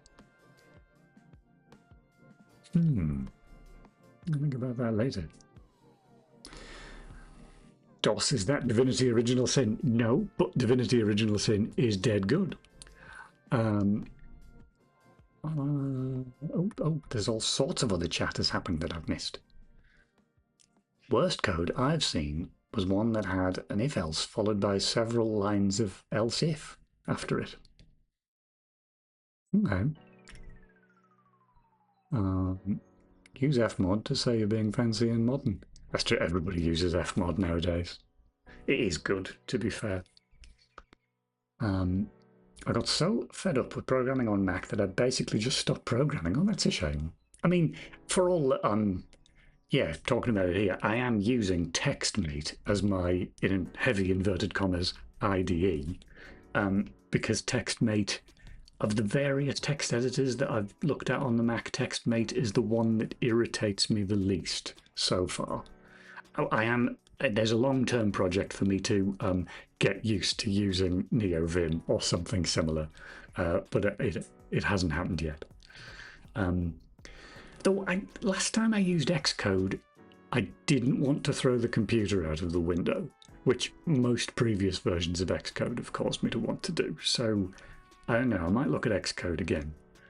But I always find with Xcode, because it's Apple and because Apple are so all in with Swift, it feels like Xcode kind of objects to C++. Like it sort of tries to make it difficult tries to get in the way. But anyway. I wonder if you can freely get the Miles Sound Library for DOS. What if you even sell licenses? That's a good point. That does ring a bell. I remember looking up something about the Miles Sound Library. I can't remember what it was. You can set up a VM with Linux or Windows or whatever VMware is free. You just have to sign away yourself. Look at fitting in Excel just to see what it actually looks like. Oh, I see the calibration data. Yeah, that's true. Oh God, is every controller different? Yes, in every. The thing is, every controller is different now. This is the thing. I was saying this earlier. I have to remind myself about this every time I do a controller input on a modern game. Is the fact that Steam has an enormous database of button mappings for controllers, because the value that is sent up the wire, so to speak, when you press the A button, that might be button 17 on a particular controller, on a PS4 controller. But then you can go down the shop and buy a PS4 compatible controller, and it will not send the same number for the same button. Which has always baffled me that this problem remains unsolved. Because the solution to it at the moment is you just use Steam's enormous library. That's the way to deal with it, which seems very silly. Anyway. What's worse is the code worked. Oh, MS-DOS, right. Yes, indeed. This is based on, well, I'm working on, and I show you. It might even work if we're lucky. This is a game I made for the DOSEmber Game Jam. I'm going to skip the video. The DOSEmber Game Jam last year, which I'm now finishing off and adding new exciting features to make the registered version. Let's go with continue, why not? Oh, a bit of intro, then I'm going to skip. And then, yeah, just fly around and shoot stuff. Oh, and it also has cool music, which is currently switched off because it would interfere with the stream music. Cat wrecked. There you go, blow them up. Get off. I'm going to go and hide in here and pick up my special power up. You get the general idea. Quit. Stop. Yes, and what I was supposed to be doing today, as I've said now I think about 22 times, is we were supposed to be doing game mechanics today, but it has been totally derailed by the fact that the first game mechanic I want to look at I don't like because of how it works with the joystick. And so that required me to get the joystick working again, which has turned out to be a huge faff all morning, but we're getting there. Anyway. Some programs use keyboard only, but I use mouse only with an on-screen keyboard. That's true. I do watch. I am aware of the proper coders, the proper hacker coders that only use the keyboard. And no, I need my mouse. It's the same as I need cups of tea at regular intervals, for the same reason that I need the interruption. That was moderately sarcastic. Wonder if the long fingers of Jonathan Ive infected Xcode 2. I remember when he ruined iOS, and it wasn't the visuals that the problem. iOS all of a sudden started stuttering constantly. That is kind of true as well. Yeah, I don't know. I feel like Jonathan Ive would have had difficulty getting involved in Xcode because it's such a horribly complicated bit of software. I don't know how that would work, really. Because you can sort of see how somebody like Ive or Jobs before him would have gone, I have strong opinions about how, I don't know, the text editor should work. Because everybody knows how a text editor ought to work. Whereas if you start doing that with an IDE, you kind of have to be a professional coder, or, you know, at least a regular coder to know what the IDE even does. So I feel like that would be a very silly thing for Ive or Jobs to try and shove an oar in about. I can't imagine that stopped them, though. I used to like Xcode, but it seemed to get very, very slow when Swift became a thing. That's interesting. So I used to find it horribly slow with my old Mac, which admittedly, my old Mac I had for about 12 years. which I like to point out whenever anybody talks about how Macs are all wildly overpriced. Is yeah, that one worked fine for 12 years, with the exception of Xcode, which was painful, especially by the end. Um, and yeah, I tried it again a little while ago. I think. Oh yeah, because I was doing an iOS game, I remember, and so I needed to build for iOS. And I was sort of very concerned about running Xcode for the first time in several years because I thought this is going to irritate me and it's going to make me want to throw the computer out the window. But at least in terms of performance, it wasn't that horrible. Like it was sort of comparable to anything else, which is way better than it used to be. But anyway. Doesn't SDL2 include a massive mapping file? I'm pretty sure it steams. That's what I was thinking of. I'm pretty sure they have a copy of Steam's database. My favourite Jonathan is Jonathan Blow, who is always highly offensive, and it's a great boost to motivation. Interesting. Marcus Peak 2010 is lots of fun with this MacBook mod on my MacBook Pro, slapping the side of the screen to change desktop. Good lord. If you want terrible game programming advice, Jonathan Blow's your guy. Well, I don't know. Let's say he's a polarizing figure. Let's leave it there. And an Alienware from 2019 before it became shit. And even though it's wildly expensive, served me for 7 years, daily use for gaming and programming. It's an amazing laptop. I can't really speak on game programming as I haven't done it. Fair enough. Yeah, I remember looking at Alienware a little while ago and yeah, sort of hearing that yeah, they used to be quite good. I need a new computer, but I'm stuck just like a lot of people. Yeah, it does feel at the moment. For the first time, like I was a big Linux user 20 years ago. Like when I was a student, I was one of those irritating 20-somethings that would go around telling everybody, no, you could do that on Linux. You only won't use Linux because you're an idiot and you're one of the sheep, all that stuff. I never said that. I'm making that up. But I was a big fan of Linux then. And I feel like for the first time in quite a long time, I'm starting to lean that way again because it sort of feels like the alternatives, OS 10 and Windows, are both going so mad at the moment that it does feel kind of inevitable at the moment that at some point I'm going to end up going back to Linux again. But just because, I mean, Windows I have because, the day job requires me to do Unreal development for Windows, which is sort of reasonable. So I have a horribly overpriced PC sat on the floor that gets switched on for 2 days a week. But yeah, the idea of using Windows daily, no, especially not Windows 11. Good grief. But then the Mac is it's following a little bit behind in that regard, in that it does seem to be, and for the same reason, the CEOs of both companies are marketing people with no idea what it is that they're selling. And so they're just making horrible decisions. And yeah, if that does continue, it does feel like the only option is going to be Linux. Anyway, I'm missing a lot of chat again. Alienware. Used to be good, but pricey, but now it's not good and extra pricey. Linux is fun until it isn't. Windows these days is diabolical. Yeah, that's true. I think as soon as the EU mandated extended support for Win 10, as soon as the support ends, I'll be dual booting Linux and Win 10, daily driving Linux for productivity and most gaming.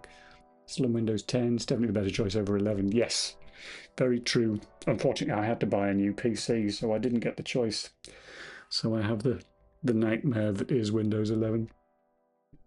I don't think this is entirely true, but I think there are other options available. But it did tickle me the other day.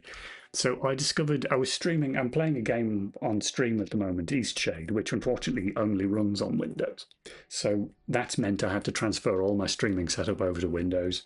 And in doing that, I realized a feature that I thought was a feature of my microphone, voice isolation, it turns out was actually a feature of the Mac, because I suddenly lost it on Windows. And I thought, well, you know, it's just software, isn't it? I imagine Windows has voice isolation as well. It's just, I just don't know where the option is for it. And so I Googled to see, you know, where you could turn on voice isolation in Windows 11. And the first, like all the top hits were about, it's not called voice isolation, it's called something similar, voice something. But they were saying, that's how you do it. You just set this tick box on, and that'll do really great voice isolation for you. But do bear in mind, it requires a neural processing unit, and as of the latest version of Windows 11, it also requires a Copilot Plus subscription. To do voice isolation on a microphone, that's just silly. I don't think it's the only option for voice isolation on Windows 11. I think there's another one that is actually called voice isolation. But in Googling for it, I found this other one that they actually want to charge you money for, which is just... I thought it was a great example of just how, excuse me for swearing, batshit insane the CEO and the rest of them at Microsoft are at the moment. Just absolute banana cakes. Anyway. Oh, hello there, Matt Romack. Welcome in. Audio docking. Wasn't there a meme that Notepad had a Copilot login feature? The Copilot needs to get in the bin. Microsoft. But I read the other day. I can't remember who was running that story, but there was a story. Was it just yesterday? Talking about how actually there are internal memos saying Microsoft might have actually noticed this has not gone down well.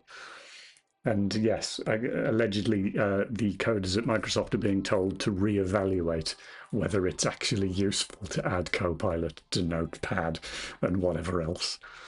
But I don't know, whenever I read anything about what's going on at Microsoft, it does feel like reading about a foreign country. It's like, wow, things are still crazy over there in Windows land, even though I do have to go there every week. They can shove their slop up their own asses. True enough. Oh, what a time to be alive, eh? Right, I still haven't fixed this joystick. We've just been whittering about Nout instead. Why is this joystick being strange? We could do with printing out the calibrated values on screen, which means in-game. Let's do that. Let's do that. Joystick calibration, this guff. And we will put this into the game. Oh, look at it draw. Okay, after you've drawn everything else, but before you swap the buffers, excuse me, terrible hiccups today. Next colour, you probably don't know what that is. I believe it was 233. We will that. I think it... Oh, good lord. Compiler is... What? Oh, of course, because my text doesn't take a single value for the colour, it takes an array so that it can animate it, or you could do fun things with it. There's going to be some sort of text colour available in here then. Somewhere. Have you got a text colour mentioned? One of these will do. You'll do. Where's it gone? Where's it gone? There it is. Use that. That'll be fine. Rebuild. Let's go. I think it was after Dell's whole CES show. Yeah. No, I remember. That was not that long ago, was it?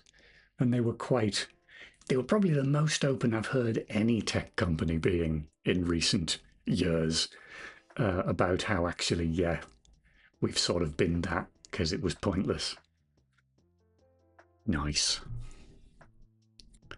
Okay, my controller's still switched on. That's good. Well, it doesn't matter. Skip that. Okay. Options, enable joystick. If I don't move this controller, how much is that value varying? It's varying quite a lot.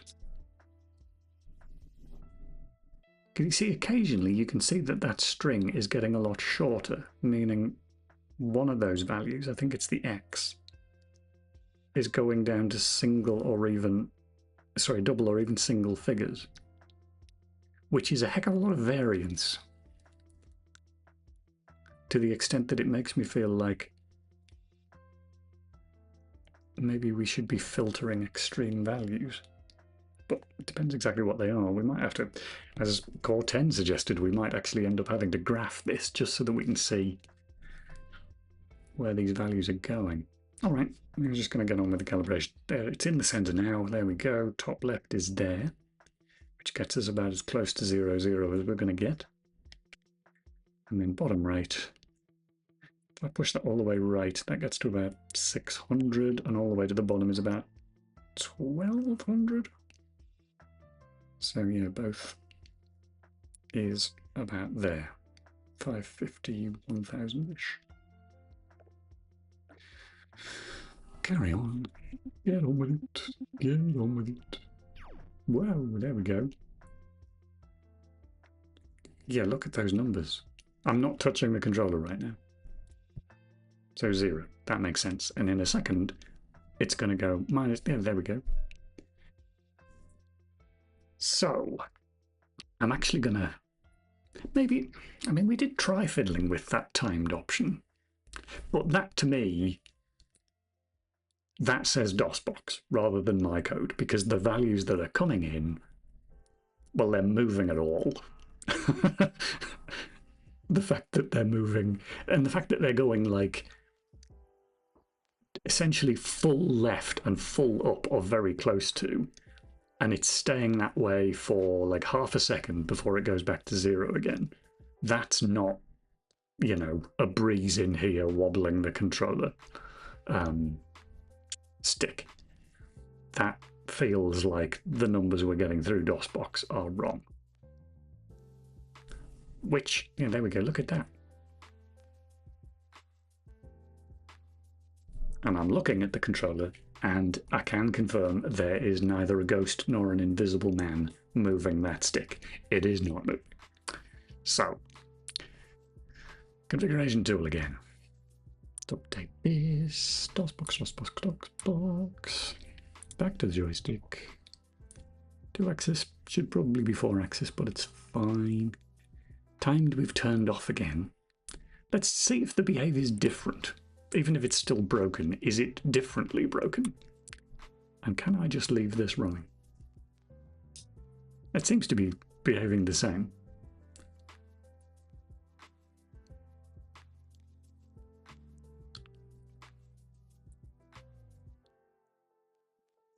Because it's not even that it's the dead zone, because you might go, well, is it just that the dead zone is too small? But it's only happening in 1-2 directions. It's always going to the top left. It's not like it's ever going bottom right. Strange. Can I just remind you, Alienware belongs to Dell, and my Alienware command control center is over 1 gig. Couldn't actually change my fan speed. On the other hand, the 550k program from a random guy's GitHub allows fine range control on top of a bunch of other neat features. That's about normal. But, you know, they need that gig to incorporate all of the layers of JavaScript and Chrome, and also all of the telemetry that they are sending back to Dell about what you're doing with a fan control program, because they really need that information. And even that doesn't account for it being a gig. But I keep on, yeah, that's really strange. I feel like, I don't know, just being paranoid. I feel like it's sort of sometimes it comes to life when you move down then, which does actually disagree with what I just said. It is mostly top left though. I mean, I could, just for funsies, I could radically increase the size of the dead zone, but I think it'll basically make the game unplayable. Let's find out. Dead zone. Instead of a quarter, you can be a half. build. The best part, my update program also never worked, and manually update drives and whatnot. Fair enough.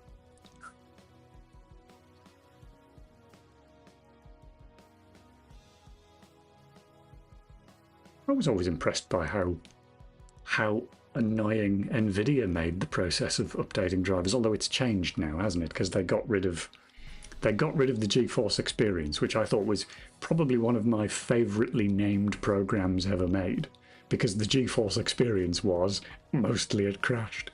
But I think that's now gone, hasn't it? I think it's become the NVIDIA app or something.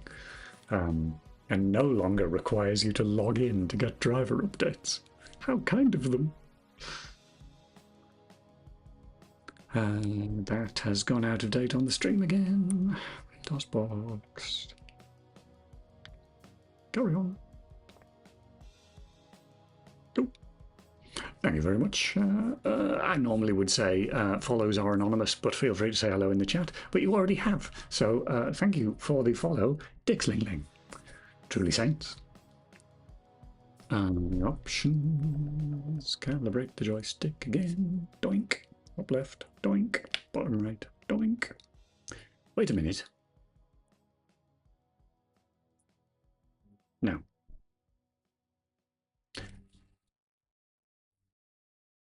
I'm thinking several things at the same time. Let's test this first. Skip, skip, skip, skip, skip, skip, skip. You gonna keep driving yourself? You gonna do any more mad movements? What if I try and steer? Oh good lord, okay. Yeah, so I can barely move the thing at all now because of that dead zone. So that leads me to the other thing that I just thought of, which is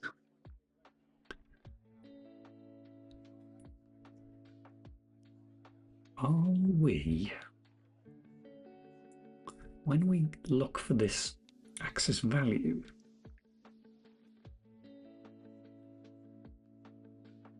oh no, we are subtracting the center value, so that should be fine. Where is set calibration? There it is. Range, dead zone. So actually we're printing it as that center value, which actually I thought I'd seen that being 0, which would be incorrect. Log, blur, set, axis, calibration. Okay, there's enough zeros. 138 doesn't sound like the middle of a value that goes between 2 and 1020 then. Nor does 69 sound like the middle of the range of 1 to 535. Is that, am I reading the right value there? Min center max. Okay, no, something. Okay, so there's definitely something wrong here then. Center. How are we calculate? Oh, right. No, it's not the center of the range. It's where the. Okay. That's also horrible, though. So at rest, it's at 69. No, it's not. It's about 200 at rest. How many times have we called this? Just the once in this run. There is something weird going on here.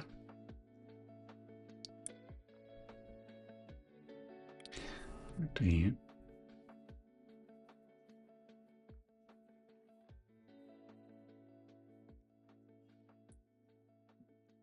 Well, that's the render. Looking at the wrong bit of code. Again, it's the fact that we're calling this same function, which is going to give us back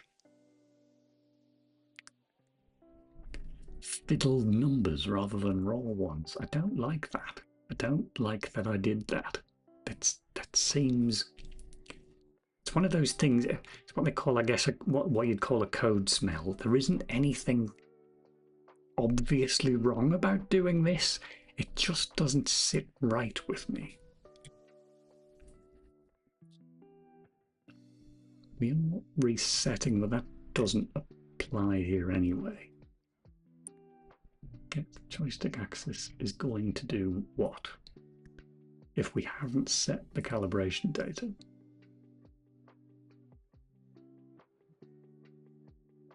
You're going to subtract a 0. That's not going to do anything.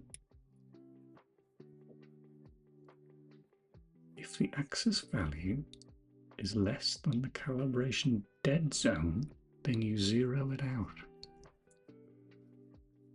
I don't like doing that if we haven't calibrated yet, because if that's a 0, okay, it's absed. Beg your pardon. I apologise to previous me.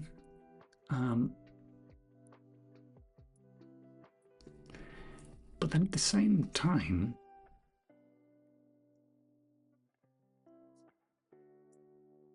yeah, that's the problem, isn't it? Because that relies on the data being as negative as it is positive. It relies on the center value being 0, which it's not. Because in fact, that value, no, but it is if you're subtracting the center. No, this is right. Except that those center values looked to be a bit mad. Yeah, they are biased towards the top left, which would explain the behavior. But why are they biased towards the top left? I am going to add a new function. Or a new value here, perhaps. Yes, okay. Input H, input H, input H. There it is. Lost it. There it is. Get joystick axis. Oh, what? Equals axis.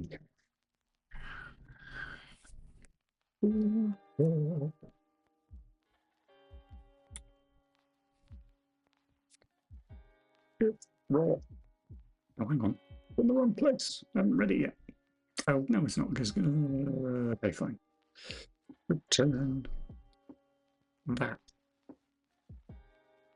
Now, that's what we should be doing anyway. And then asking for that value to be raw. Here.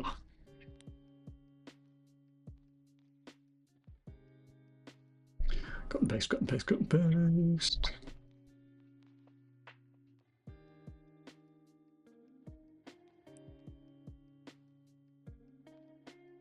So that's more correct, but I can't immediately see how not doing that would cause the problems that we've been seeing. But that may be because I'm not reading it right.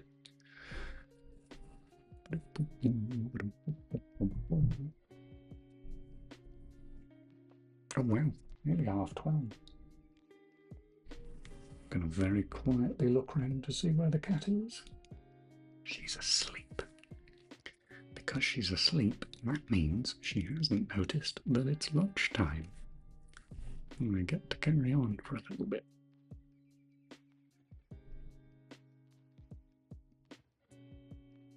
Cats. Sleep. Center. A. Top left. A. Bottom right. A.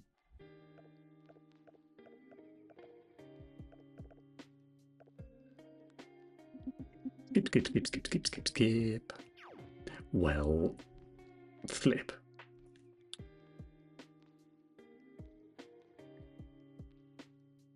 Those numbers are insane, or the behavior of those numbers is insane.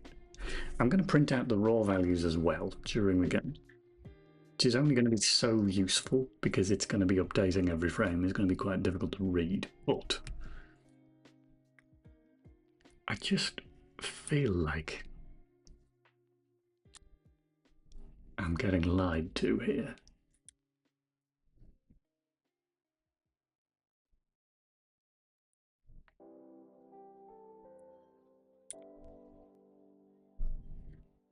How big is the font? I can't remember. I think it's 8 pixels. Let's say 20 just to be on the safe side.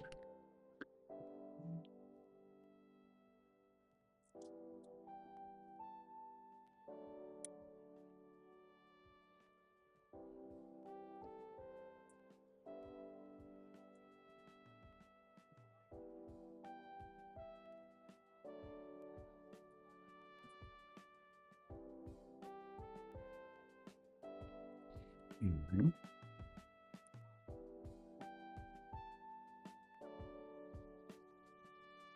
Yep.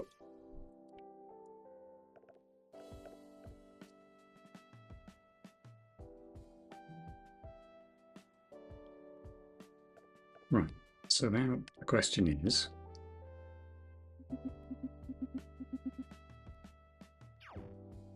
yeah, that answered my question. The raw numbers coming from the joystick every so often are going bananas. So this is absolutely DOSBox's fault. Or something wrong in the configuration.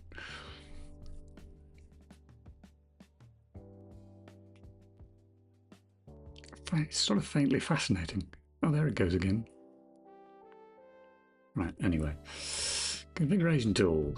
And then the stream's gone out of sync. Here we go. Back to the joystick. Maybe I did set it to be a flight stick. It's a flight stick now. Let's see how that works. I think it's behaving about as madly as it was a minute ago.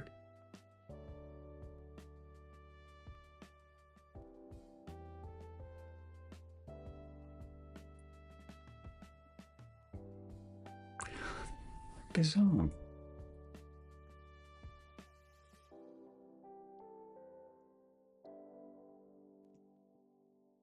So, what this means then at the low levels... Oh, you can't see this on the stream because it's gone out of sync again. It's still doing the same thing. Doesn't matter what kind of controller we tell DOSBox it is. So those are the raw values there, which actually... Yeah, 1, 2 is top left. So... Yeah, there we go. Now it's back to the center. Now it's back to the top left. Absolutely bizarre. It sort of seems like... Let me just remind myself. This is literally just the count from the strobe, isn't it? I'm not altering that value. Am I? Got it? Yes.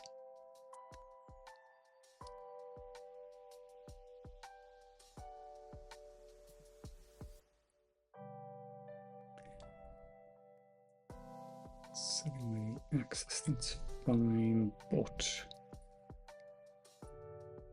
I'm looking at the wrong code. There we go. So we're zeroing it out there, and then we're counting. Meaning that the hardware, in inverted commas, emulated hardware, is just telling us that the analog stick's at the top left. I can't do anything about that if you're going to lie to me. So that again sends me back to thinking that this is the controller somehow. Some incompatibility between DOSBox and this controller. I mean, absolutely clutching at straws again. So much straw clutching with this game. But I can't think of any other reasonable explanation for it. The numbers coming from DOSBox from that controller are wrong. They're just wrong, occasionally. There we go.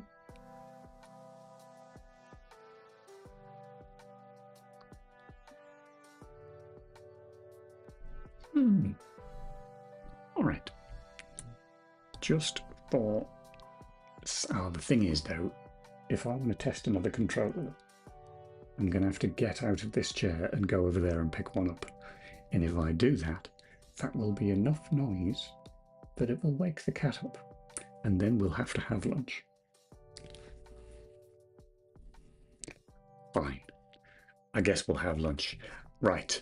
I'm going to go have lunch. I will be back in about 15 minutes. I'll put that in the chat as well. In 15. Lunch! Exclamation mark.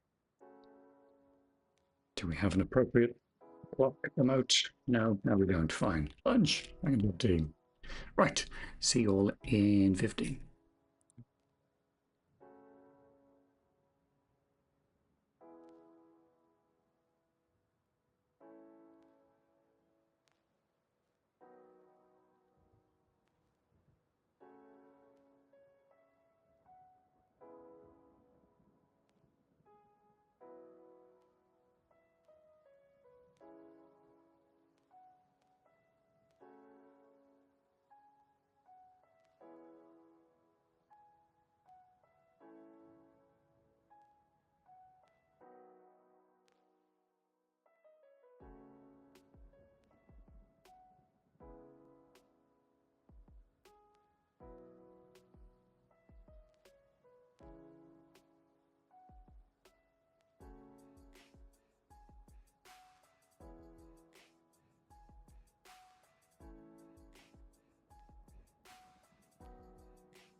Login.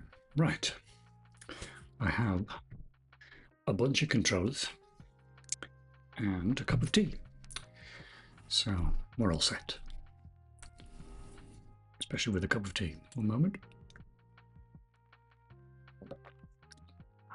Delightful. Right. So I think the last time I was doing controller stuff, if it wasn't the Stadia controller, it was either this here 360, well, I keep calling it a 360 controller because I'm old, this Xbox One controller, or this PS4 controller. But I'm going to assume it wasn't the PS4 controller, as the PS4 controller is covered in dust. So that feels like it's been in a drawer for many years. So let's assume it's the Xbox One. I will pair that. Bluetooth. Oh, hang on. Can it have been the Xbox One controller? Yes, that's the way round it is, isn't it? The Xbox controllers work on the Mac, but I think PlayStation controllers don't work by default on Windows. I think that's the way round, isn't it? Okay, fine. Switch that on. And then I think you pair by pressing that button. It's doing something. Nearby devices. Xbox controller. Connect. Connect. Why are you being weird? Okay. Is it there or not? It is there. Okay. Right. 50%. 76%. Oh, its battery life is going up as we speak. Assume that works. Oh. That's interesting. So I haven't... Oh no, the Stadia controller is still connected. If I switch off the Stadia controller, does that say it? No, it doesn't. Sorry, who chicked in? Jabberwocky did. Hello there, Jabber. How are you doing? Welcome in. So this is interesting. The Stadia controller, which is what DOSBox X was using, is now disconnected from the Mac. I do have the Xbox controller connected though. What happens if I now... Tell you what happens if I go into the settings, turn Bluetooth off? Frame rate's gone down because I've taken the focus off DOSBox. But right, let's turn off Bluetooth completely. Boink! Where are these numbers coming from, huh? You want to tell me where these numbers are coming from, DOSBox? Because they ain't coming from any controller, because they're all disconnected. You lying little DOSBox. This is just bizarre. Oh, that shout out. Did you get a clip? I didn't notice. I wasn't watching. I assume you got... Or is the clip differently broken on the Mac to how it is on Windows? I don't remember. Right, let's stop that because it's annoying. Those numbers are still changing though. Look at these, that is absolute madness. There's nothing connected that can cause those values to change at all. To the extent, in fact, that I think if I were to rerun the game, I suspect it would probably say I haven't got a controller connected. Ah, yeah, the problem is I can't test it without calibrating, and the calibration presumably won't do anything. Let's find out though. Where are those numbers coming from? Where, I ask you, are those numbers coming from?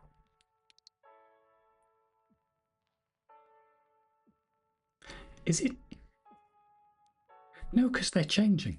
And I'm not pressing anything. I was going to say, is it that there's something else, so their keys are, you know, through the mapper are set to be the controller, but it doesn't matter because I'm not pressing anything.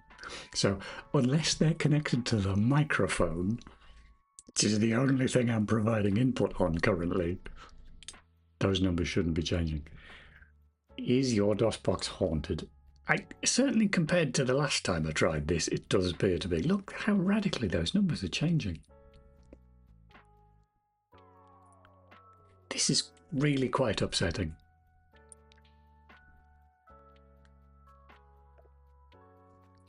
Because the whole point today was as it says in the stream, or it says in the notification for the stream, we were actually going to do game mechanics today. But the mechanic that I want to look at is strafing, and particularly how it works on the controller or on the joystick. That has required that I get a joystick working in DOSBox again, which I remember being extremely trivial the last time I tried to do it, but today it has been a whole series of pains in the hole. Does it do that, even if you don't move your mouse or anything that could be used in? But yeah, it was doing it then. So when I was complaining about it a second ago, it was literally true. The only thing I was providing input on was a microphone. So unless it's somehow using the microphone to drive the joystick input, yeah, that is bizarre. I don't remember it doing any of this last time.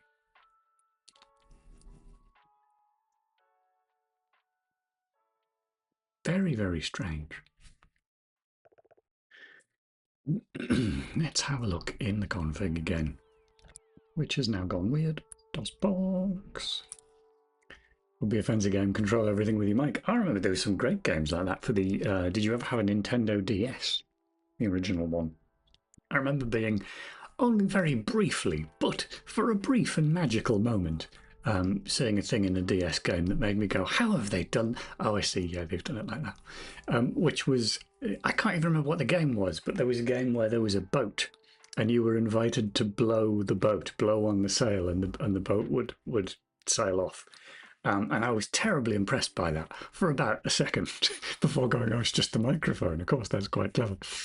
But yeah, I don't believe DOSBox does that by default, though, because that would be bananas.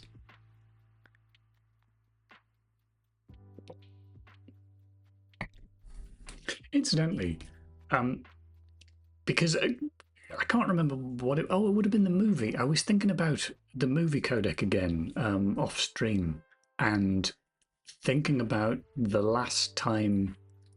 Not that I ever wrote a codec, because I've never written a codec before, but the last time I ever came across a video in a computer game that wasn't Bink, because they're all Bink nowadays. And I had to think all the way back to like my second job when we used to make Nintendo DS games.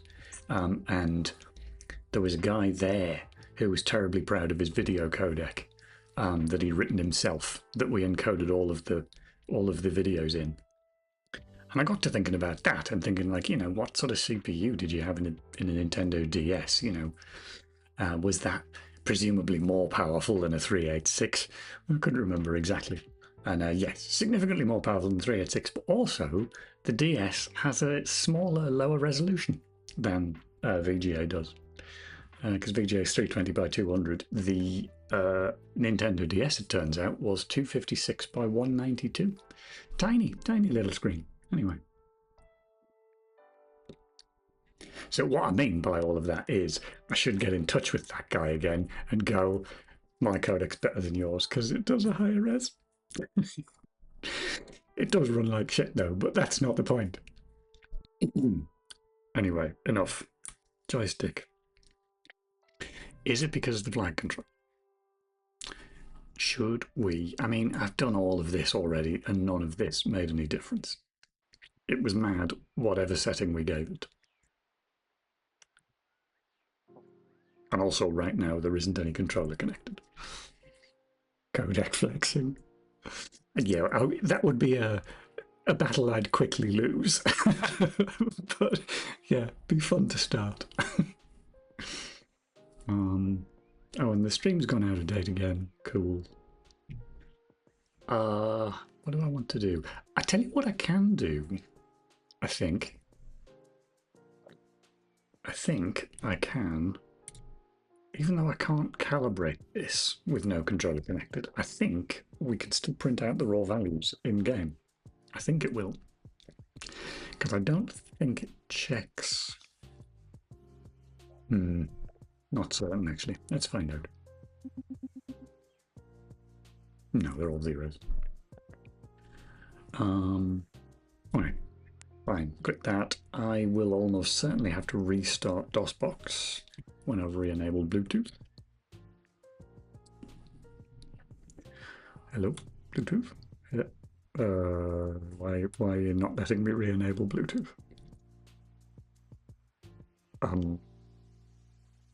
Okay. So the Mac doesn't want to re-enable Bluetooth for some reason. Is there another? Yeah, look, I can click that one. Will that turn it back on? It will. Well, thank goodness that control works. Yikes. I upgraded to Tahoe recently, and, you know, people made a lot of noise about how terrible the visual style of it looks, and certainly I have issues with a lot of the visuals. I think more importantly, though, it's just riddled with bugs. Which is not great. Anyway, right, Bluetooth is on. Nothing is connected. That makes sense because they're all switched off. Let's connect the Xbox controller. That's connected. And then let's restart DOSBox X. Excuse me.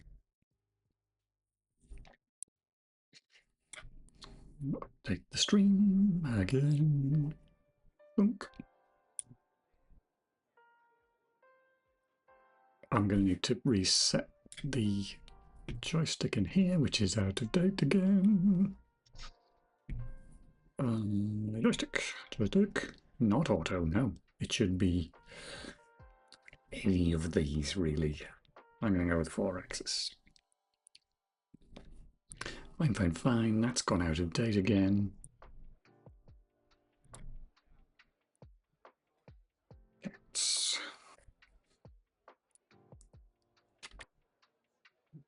So, this time, excuse me, I am going to not calibrate. And now we should see numbers in game, even if it doesn't use them. They're all zeros. They're definitely all zeros? They do appear to be. Okay, let me quit that. Stop that. And we have a look in the log. Does it say joystick not detected? Before all of that guff.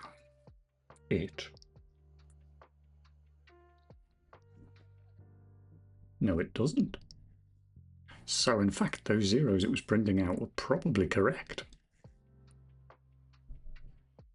Because I wasn't touching the controller. If we go back in again, and I don't calibrate again, and I just start waggling that stick around, if you pardon the expression, those numbers still don't change. Well, that was disappointing. Calibrate. Oh, now we've got numbers. Okay. Center. Hey, boink. No, of course, because the mapping is now set for the Stadia controller, which has different buttons.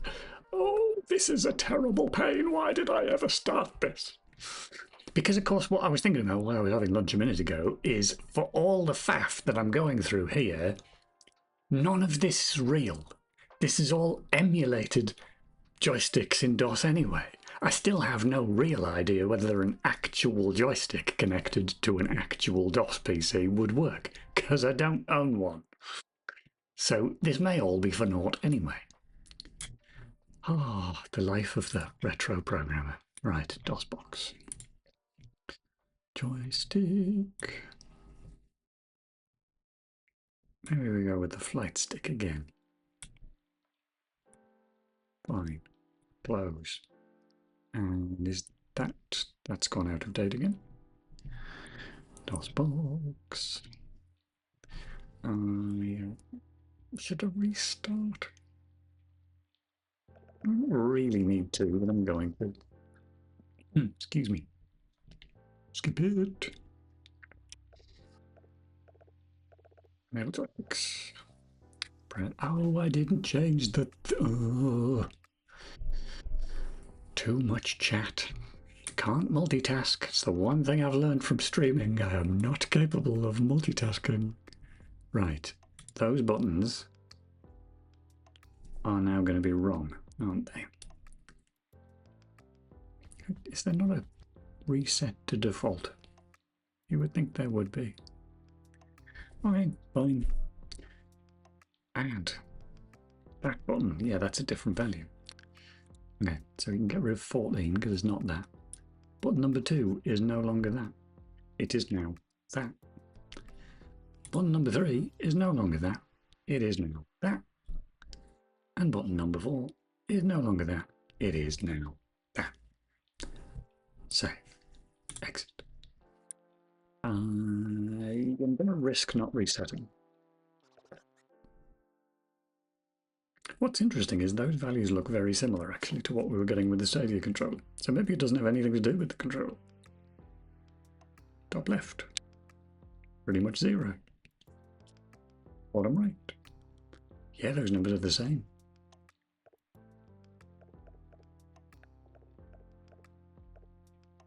So then we're going to go back into the game, and we're going to get a haunted joystick again. Yep. I am not currently touching that analog stick.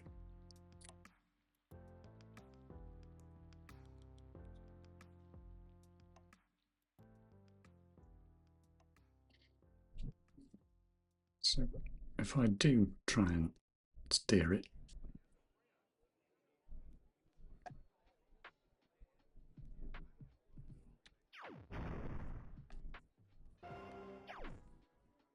do you know what it is? It's still a bit crummy. Excuse me, we've got... Oh, this is using the tiled versions of the... the tile map versions of those. Hello, that is not me. No, I am convinced this behaviour is different. Because when I first put support in for this, if the ship spontaneously shot off to the top left, I would have noticed that. Because it makes the game unplayable.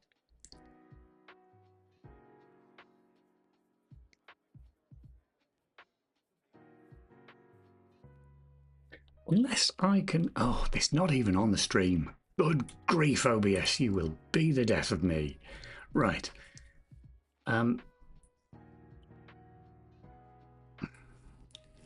So I'm kind of getting to the point where I think I distrust what DOSBox is telling me so strongly that I actually think my only sensible option is to actually get hold of an old joystick or gamepad and actually test this on the real PC. Well, you know, real old PC.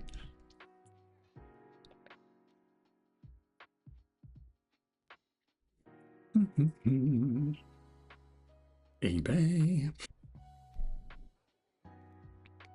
Never actually looked to see how much that would cost. Not even sure what I'm searching for. A Gravis gamepad. Everybody hates those.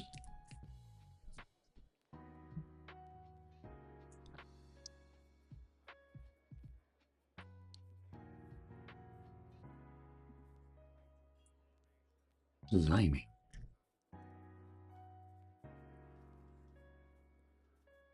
Hello there, Mr. Cat. Welcome in. Get a Mad Cat's wheel and use the D-pad on it. I've lost my web browser. There it is. It looks like, I mean, looks like there's various options, but I can't test any of them right now because they'd have to be delivered. So that is weird though, because I do not recall this happening last time. Which...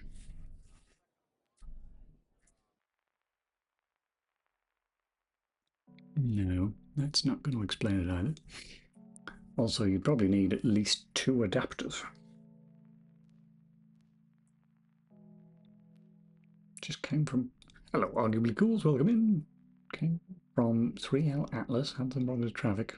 Ships randomly, spontaneously, combustibly by tiny rods got launched from a planet that has water and land. We call it Astra. Okay. Those are some words. Thank you for sharing.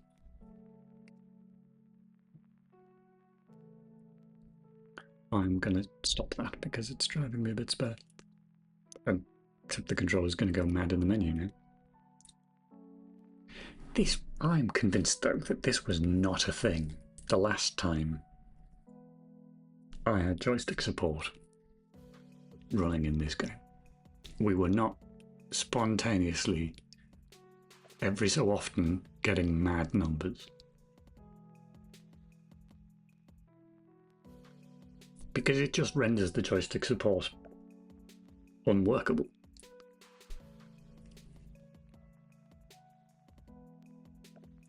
Look at that. That's all of that is. I'm not touching the controller currently. It's just haunted. I've expected this game to be based off Invasion of the Mutant Space Bats of Doom. I'm not familiar with that one. It sounds pretty great, though. I expected it to be about space cats. Also that.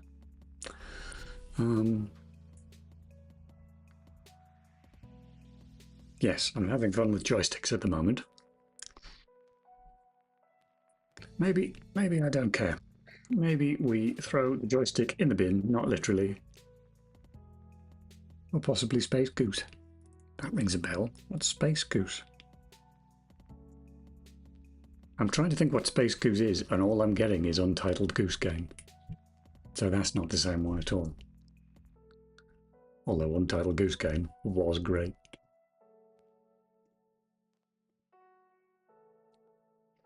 Quite a fair distance between the two, between Untitled Goose Game and Space Goose. Yeah, seems reasonable.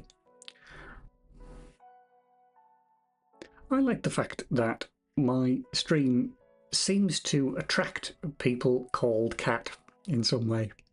All the cat people on Twitch end up coming in here, which is fine. Fine by me. That's good. End up doing collections of cat emotes in the chat.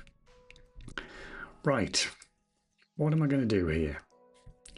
I'm going to disconnect this controller for a start. In your own time, controller. There we go. Now, another thing I would test, because the OS has updated since I last played with joysticks in DOSBox, so that could be a variable, that could be a factor.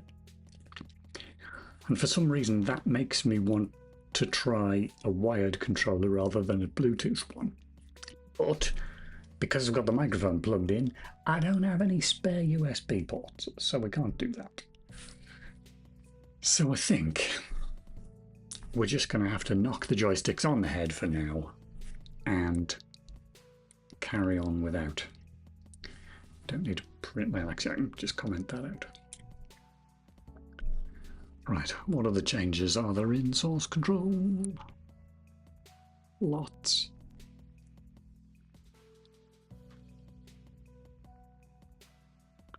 Change that one. Where's input gone? You don't need to print anything out. Anything else? No. That's all fine. That's all fine. That's all fine. That's all fine. Those things are all fine. Okay, fine.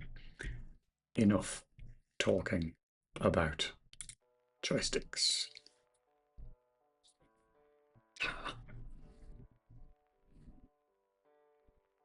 Yeah, I know what I'm going to do about that line in the to-do.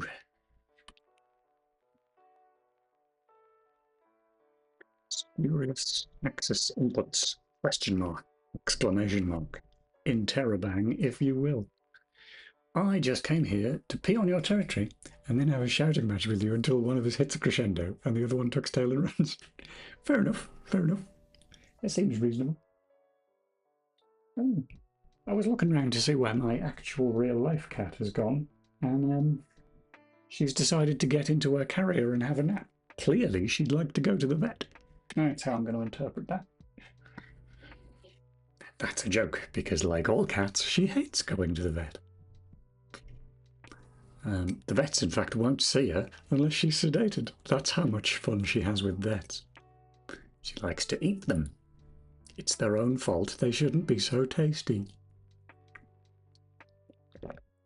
Right.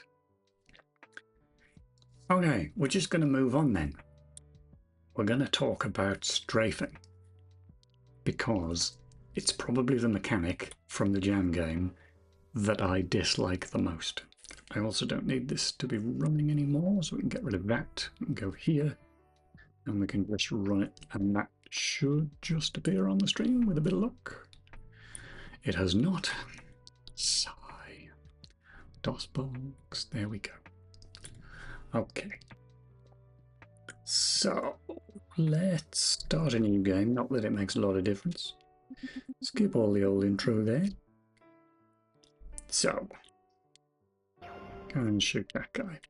So, let me remind myself. Oh, I've left those numbers on the screen. I thought I got. Oh, I didn't rebuild. Fine, whatever.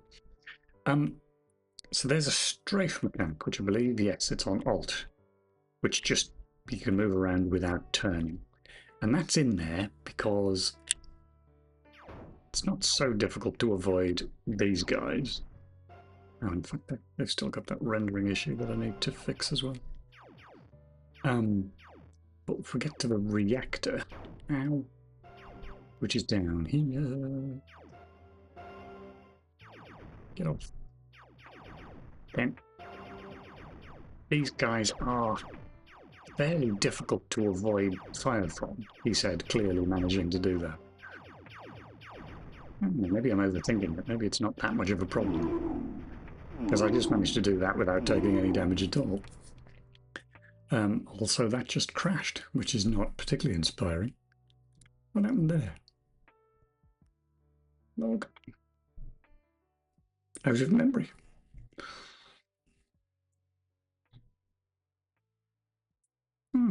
I've made the overall pool too small again.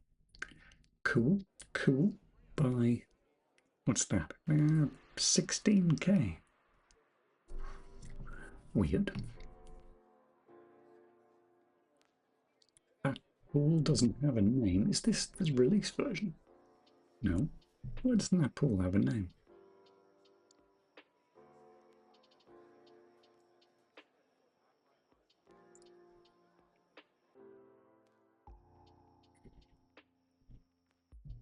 Skull.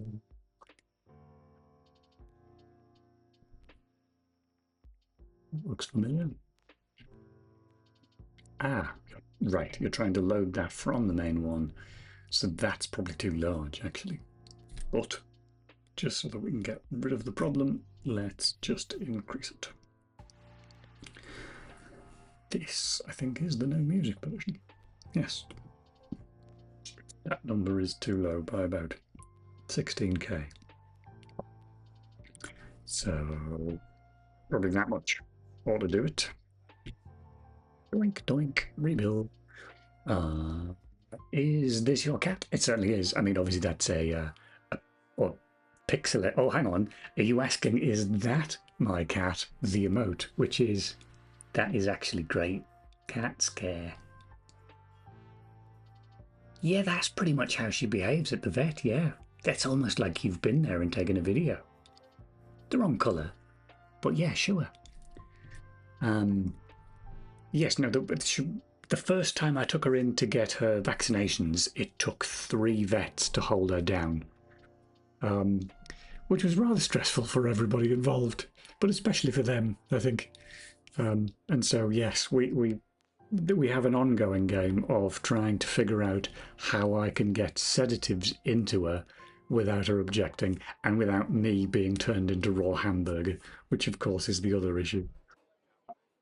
The most recent and most effective method has been, what's that stuff called? I think it's called Easy Pill. That's obviously a brand name, but it's like this edible, what would you even call it? It's like a sort of an edible putty, and it must taste quite good because you just wrap the pill in it, and then Dora just wolfs it down. She doesn't even notice the pill. It's great. So yeah, I'm using that in future. Anyway.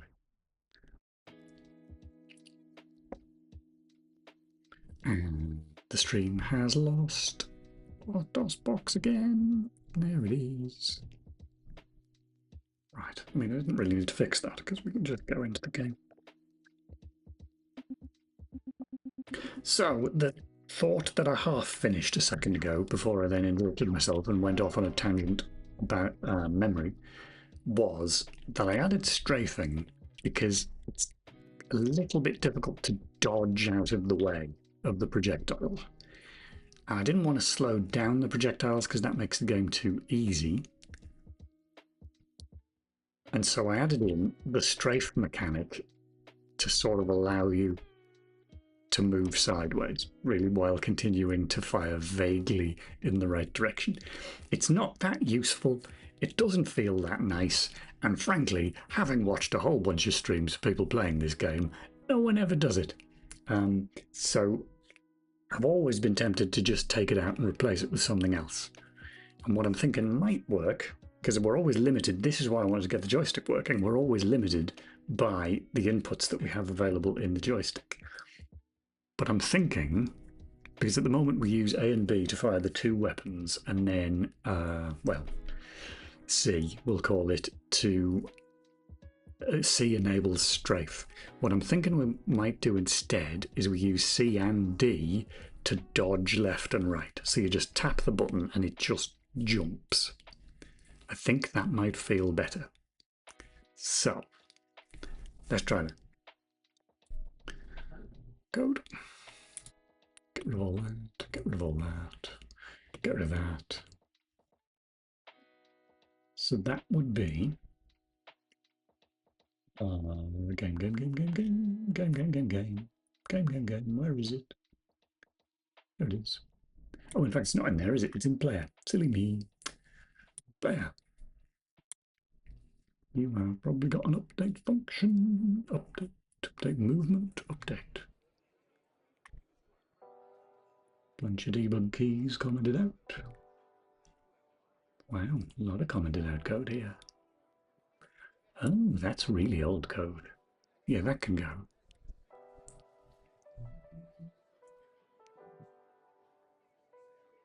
That's not it. Just get rid of everything. Power up time's not a thing. That can stay. I might put that back in later. Right. If you are playing, if you do some firing, player fire, that's not very accurate. That can go as well. Fire EMP.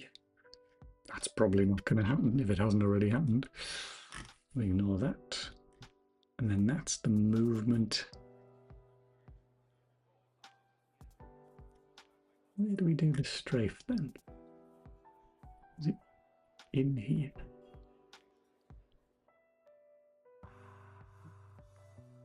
I would have expected to see talk of strafe already by this point. But I haven't. Maybe it's an update movement.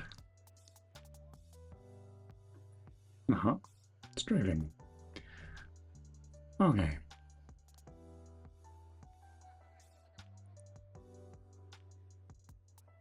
Oh, I see. Right. So we apply the movement from the input, whichever input it is, and then we change the direction by changing the animation frame only if we aren't strafing. Okay, fine. So this is gonna be fine because I'm just gonna be lazy for now and say, you ain't strafing. And then I'm gonna make that a const expr. I just realised that your string border is June 2. It certainly is. Well spotted. Now, interestingly, the people who point this out, I have found an unnerving number of them then go on to ask a question. I am going to wait to see if you ask the question. I feel like you aren't. Which is good.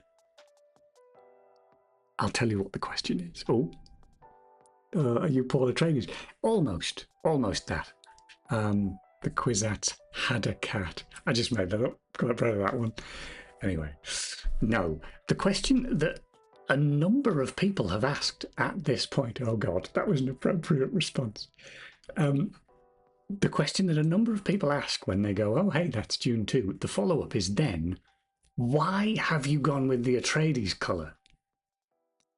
And I'm like, well, because the Harkonnens are bad and the Ordos weren't canon. And also, it was the first one in the list. I mean, I did notice it was Atreides. You did mention the Atreides. You know your stuff. You know your various factions of Dune 2.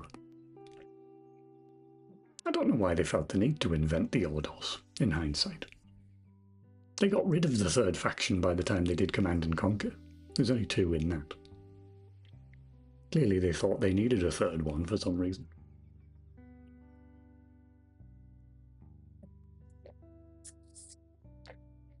Atreides, Harkonnen, the Ordos, and the Sardine Can. Make it pinky purpley and just be the Empire. That's true. I'll have to practice talking like the voiceover of the Emperor in the game. Will be no rules of confrontation. I always think he's got a really peculiar voice. Anyway, the Asada Cat. Nice. I am enjoying these puns. I should probably put you know, like a lot of streamers when they're playing games, they'll say spoilers welcome or hints welcome. I should put puns welcome on my stream. Such a fan of puns. Anyway, Asada Cat. Right. So yeah, so I just want to switch off the strafing here. This is all fine, because I need separate...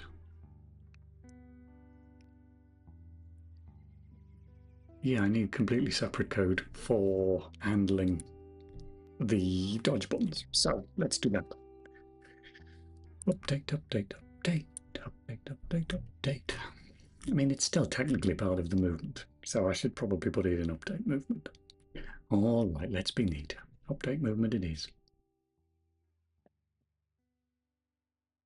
Before we check the collisions. Dodge.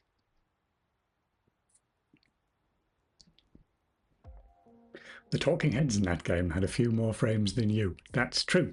But my favourite thing about the talking heads that I never see people do, when you see people like in December, I think sort of people played Dune 2, and they never seem to do the thing that I used to do all the time with the talking heads when I was a kid, which was click on the talking heads.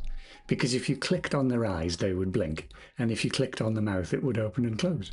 And it was cool. Well, I thought it was cool when I was like 9, but you know what I mean. 9? No, I think I was older than that. 1992? Dune 2? Would have been 11.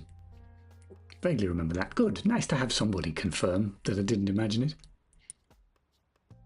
Because between that one and the between that one and Doom having a line of text when you made the screen really small that said buy a 486 smiley face, which I have never seen again, but I'm convinced it used to do that. Core 10 suggested in the last stream that maybe it was in the very early version that they first put out before they then patched like an hour later. It was Rise of the Triad. Is that right? I did not know that. I knew I'd seen it somewhere. That's good, though. You've double confirmed for me today that I haven't been imagining things. And I have been imagining quite a lot of things today, so that's good. It's nice to have some amount of reality reconfirmed for me. He said, presenting himself as a cat on the internet.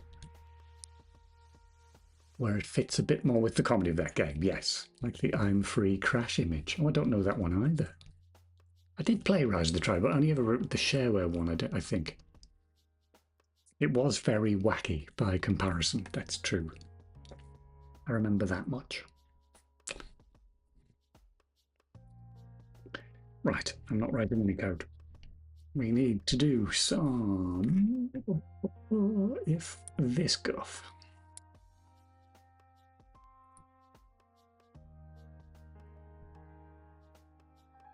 I'm going to need a new key to find. Or we just hard-code it. I think we're just going to hard-code it, aren't we? It's not a key, it's a joystick button. Well, it's both. Fine. See, if I was sensible, I would combine those into one thing. No, we're not going to be distracted. Come on, come on. Write the code. Come on. The joystick button down doesn't really matter. Also, I'm going to comment that out because I'm going to need to remember that later. I'm going to have to hard code that, though it doesn't really matter because we're not using a joystick. We will do at some point when I've got the damn thing working again. Joystick buttons. There we go. Joystick button C. That's how we define that. Joystick button C. Now, what keys should we use on the keyboard for dodging? One hand there by default. I think maybe. Does ZX make sense? I'm going to go with ZX. Z, I think. Import. Yes, key Z, bound to be. So if you press Z, which is left, and C, then. Let's add some curly braces. Now this is going to be interesting because it depends which direction we're pointing, which is the animation frame.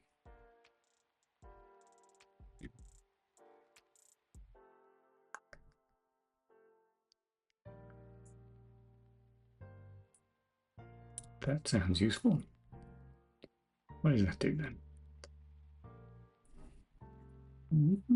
Interesting. Very interesting. I think we'll have a bit of that.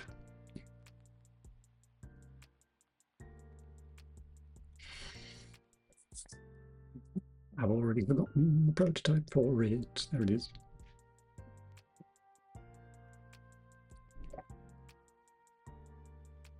What are those called? Vec2s, I think. Vec2. Duh. Get running over a rotation frame, whatever the frame is. Now, should it be on the new frame or the current one? Let's go with new frame. And I'm going to want to read that into duh, which is upsettingly already scaled, but I think it'll be fine. So player, we've got a vector2 add, I believe. We do, yes.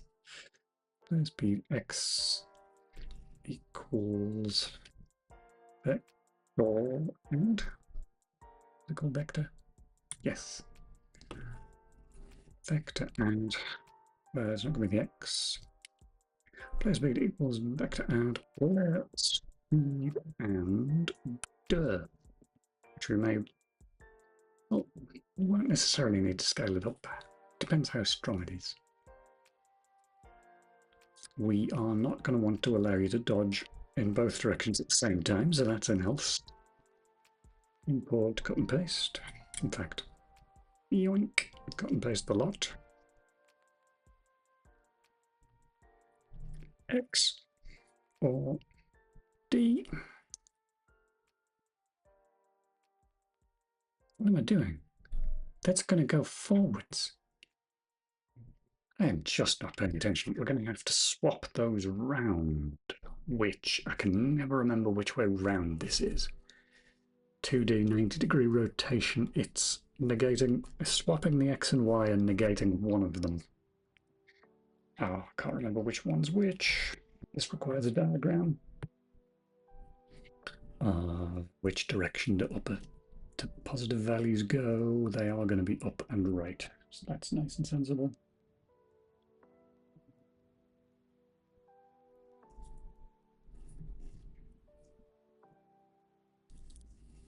So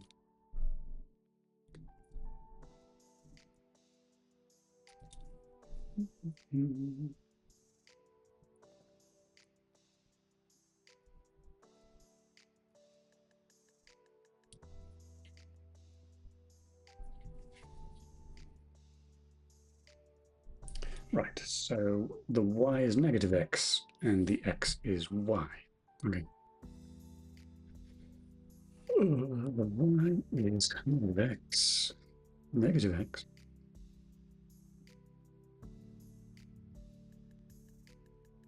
Those are... What values are those? Those unsigned ints? Ints. What? Y. Alright, do that. Not Y. This is meant to be left. I've rotated that the wrong way. Cool, cool.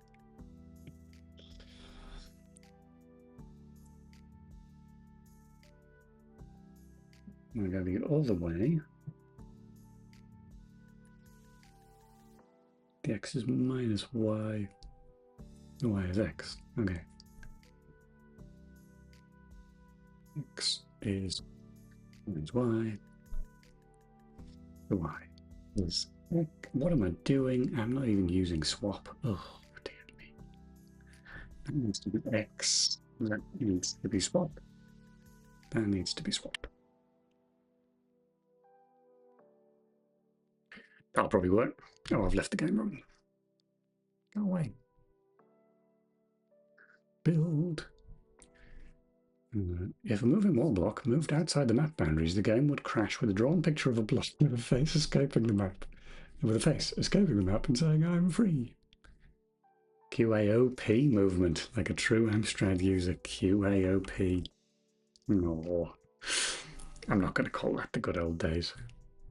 I did own an Amstrad for many years, and I learned programming on the 464. You know, basic. But mostly my memories of the Amstrad were being jealous of friends with Amigas. That's mostly what I remember about the Amstrad. Oh, 479.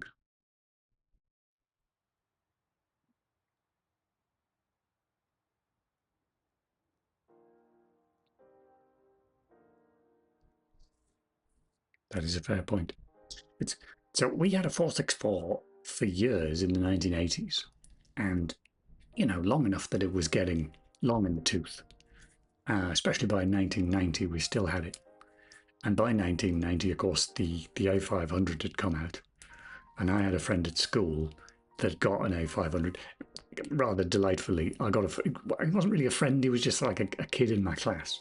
And I got a phone call from him one day saying, my dad's bought a new computer. He says, can you come round and help us set it up? I was like, okay. So I went round, because, you know, setting up a computer is just plug the that-shaped plug in the that-shaped hole, etc. And I went round and they had an Amiga, which I'd never heard of. I'd heard of Commodore. My brother had a Commodore. But we set this Amiga up and it was brilliant. And I was quite taken with it. And the Amstrad was getting old. And so my dad started talking about getting a new computer. And I was like, can we get an Amiga? Can we get an Amiga? Can we, Dad, can we have an Amiga? Thing at school's got an Amiga. Can we have an Amiga? And he would lie. And he said, just you leave it to me, he said, wink, wink. And I was like, I'm going to get an Amiga. And then Christmas Day came, and there was a big box. Imagine my excitement. I unwrapped it. It was a fucking 6128 Plus. Christ alive, man. And yes, I am still bitter about it. It's not even an upgrade from a 464 to a 6128 Plus. It just looked better. Anyway. Owned, totally owned. The ridiculous part is, I don't believe I'm wrong in saying, because obviously this didn't factor into my equation as a 9-year-old, but looking back as a middle-aged man, I'm fairly sure they were the same price. I think they were both about 200 quid, were they not, at the time? Certainly the Amstrad was wildly overpriced compared to the Amiga. Maybe I'm wrong about that, though. Anyway, right, that's built. So, yes, so I still maybe got it under the table. We did have a lot of computers, I remember, in the 1980s, but because my dad was an engineer, so it was like he and all of his engineer friends, that was like their big thing, was the micros. They were all terribly excited about the micros. And yeah, they would lend them to him.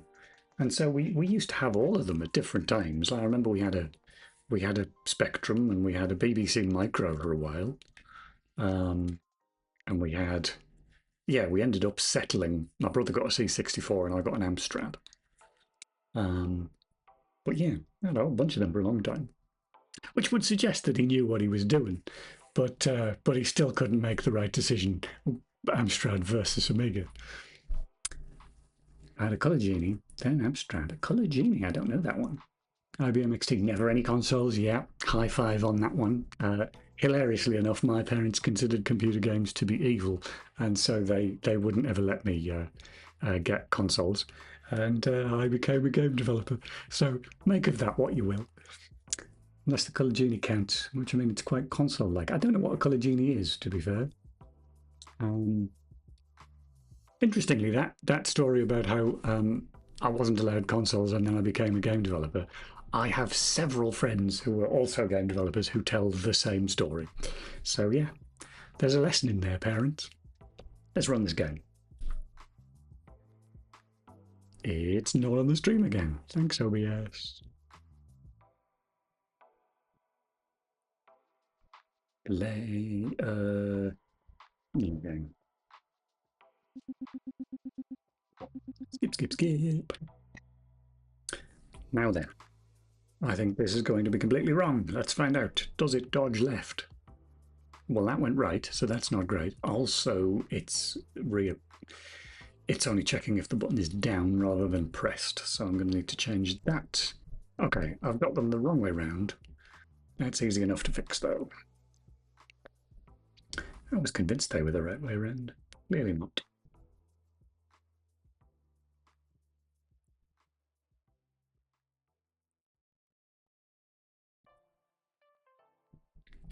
So yes, I didn't get any kind of console until I was working. So my first one, I think, would have been, I think it was a Sony PSP, which was perhaps, in hindsight, not the best choice. But it had a very nice screen and it was very loud. That's what I mainly remember about the PSP. That and Ridge Racer, which I'm fairly sure it was the PSP where that infamous presentation came from. Anyway, I swapped those round. What was the other thing? Ah, yes, key state. No, not key state, key pressed. And I believe we need to do the same for joystick. Do we have his joystick button pressed? We do.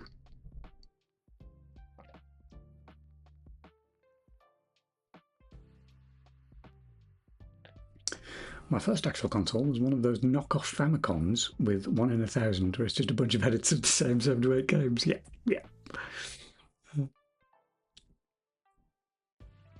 Teletennis and the like. I don't think, yeah. I don't know that I even knew anybody that had one of those when I was a kid. Stop the Mario Motherins.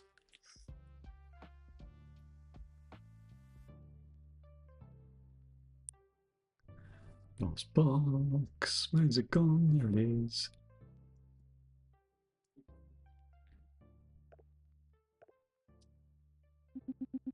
Exciting games such as Shot Ball at Friend with Paddle. It's adorable, really. I mean, I can have distinct memories of when I was a kid, and I mean, this is one of those things where, like, I have a memory of when I first sort of fell in love with computer games, which, because it's such an old memory, I have no idea if it's real. You know, like I may well have just constructed it later. But I feel like it's real, which is I can distinctly remember seeing, like, it, specifically, I don't know if you ever played the god-awful Jack and the Beanstalk on the Amstrad CPC, but that's the first game I ever saw, I believe. And I remember being amazed by it because it seemed to me to be a cartoon that you could be in. And that just blew my 5-year-old mind. And I've completely forgotten why I've said that. It was related to something. Oh, yeah, so then when... Because the idea of making games myself, I really wanted to do it, but it seemed to be some sort of voodoo. Like, I didn't really understand, especially because, like, I did start learning BASIC on the Amstrad. And I have very distinct memories of making what could best be described as a turn-based Space Invaders. because I understood how to do loops, but I didn't really understand that. Yeah, I think I didn't know how to do non-blocking input. I think that was the problem. So it had to wait for me to press a key to move the ship, and then it would move everything else, etc. Possibly it's been a while. I mostly just remember Dizzy, yes, of course, and a port of Bubble Bobble. Oh. I don't remember Amstrad Bubble Bobble. I certainly remember Dizzy, though. Remember Poking and Peeking? Yes, indeed. Again, I've forgotten what I was going to say. Being all nostalgic about Amstrads and things. Oh, yeah, no, we're talking about sort of programming. I can't remember why this was even relevant now. But I can remember being amazed to find that my school library had books that claimed to teach you how to program games. And I was like, oh, amazing. Here are the secrets. This is what I want to know. And you would open it and it would be type in these lines of BASIC, and it's a game where it prints out guess a number between 1 and 10, and you go 6, and it goes, no, it's 3. I remember being quite confused by this. I was like, well, I seem to have a very different idea of what a game is to this book. Oh yeah, I remember little books that would have basic code in them, yeah. And it wasn't until years later I came across Andre Lamoth's Teach Yourself Game Programming in 21 Days in PC World, I think, of all places, which is this enormous weighty tome of a book. But I mentioned that. What made me think of it is exciting games such as Shot Ball at Friend with Paddle. It was a little bit more advanced than that, but you could tell that Andre Lamoth, that's where he'd grown up, because that was sort of his level, was that sort of rather simple shapes. Anyway, imagining actual C++ reference documentation as a 9 to 10-year-old, well, so that was another thing that confused me as a kid, was because we'd had the Amstrad.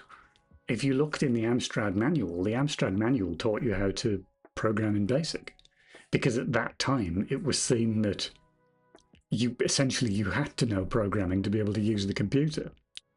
And so I remember being very puzzled by the time we got to the PC that my dad had got hold of Turbo C++, and we had all the manuals for that, but none of the manuals told you how to program in C++, which I remember reading them over and over again, thinking I must be missing something here, because I've read all these manuals and I still don't know how to program in C++. But yes, times had moved on. I remember printing out the ZZT OOP documentation, as well as Hexen's ACS documentation, both on a dot matrix printer. Both take a good hour or two to get out, and making so much noise while they did. What an amazing noise dot matrix printers made.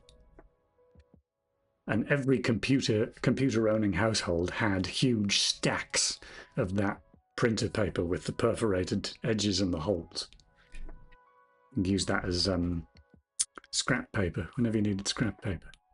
Anyway, let's test this again. Oh, I thought I started a new game. Apparently I didn't.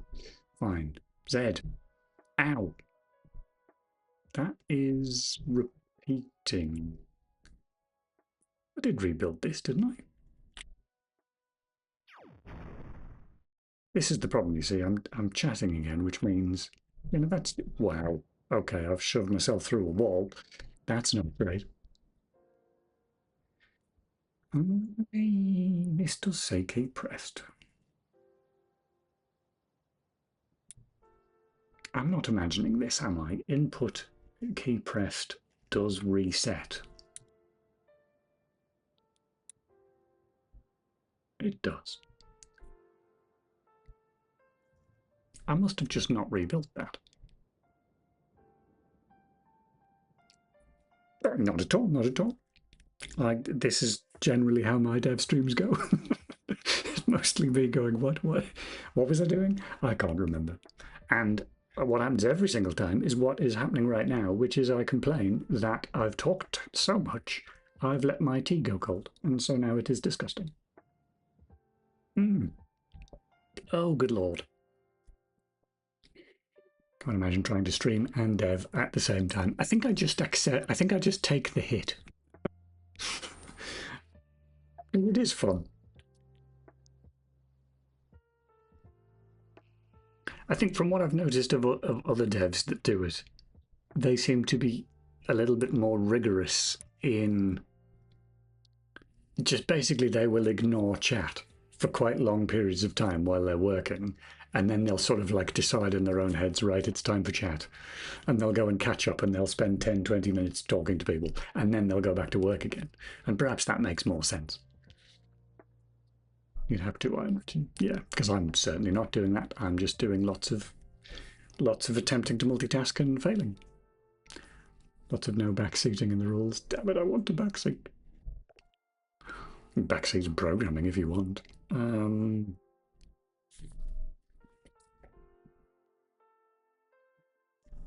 New game again. I mean, in terms of like it's the game design stuff, I think people are perfectly welcome to backseat. I quite enjoy the conversations, even if I don't agree necessarily. Right. That is still, and it gets faster because it's adding to the velocity, you buffoon.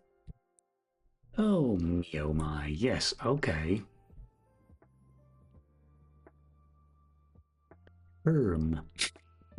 That's going to be a problem. We'd have to. Wait, we do restrict the speed.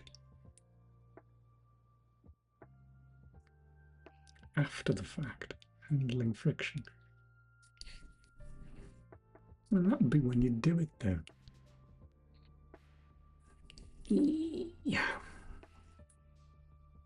Okay, it's because this impulse is too large then. Because when it's the firing speed, because I'm using that function. Which means I should probably change that function.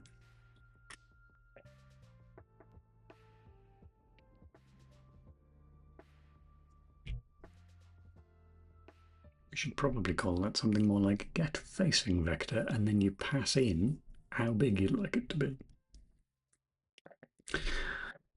Convinced myself quite easily on that one. Frame. Oh, I see. Animation frame. Vector size. Offset. Size will do. Size.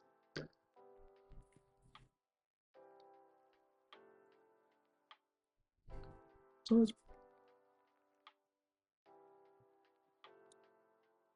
Minus size. Minus size. Minus size.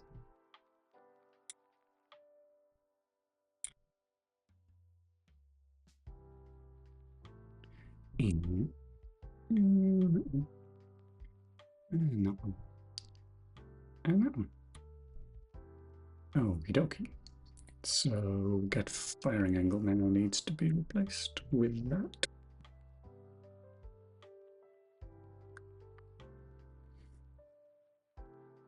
I have forgotten what that value was. Was it handling? Let me have a look. Okay, thank heavens for source control. Nope. Where is it? What file is that? Player.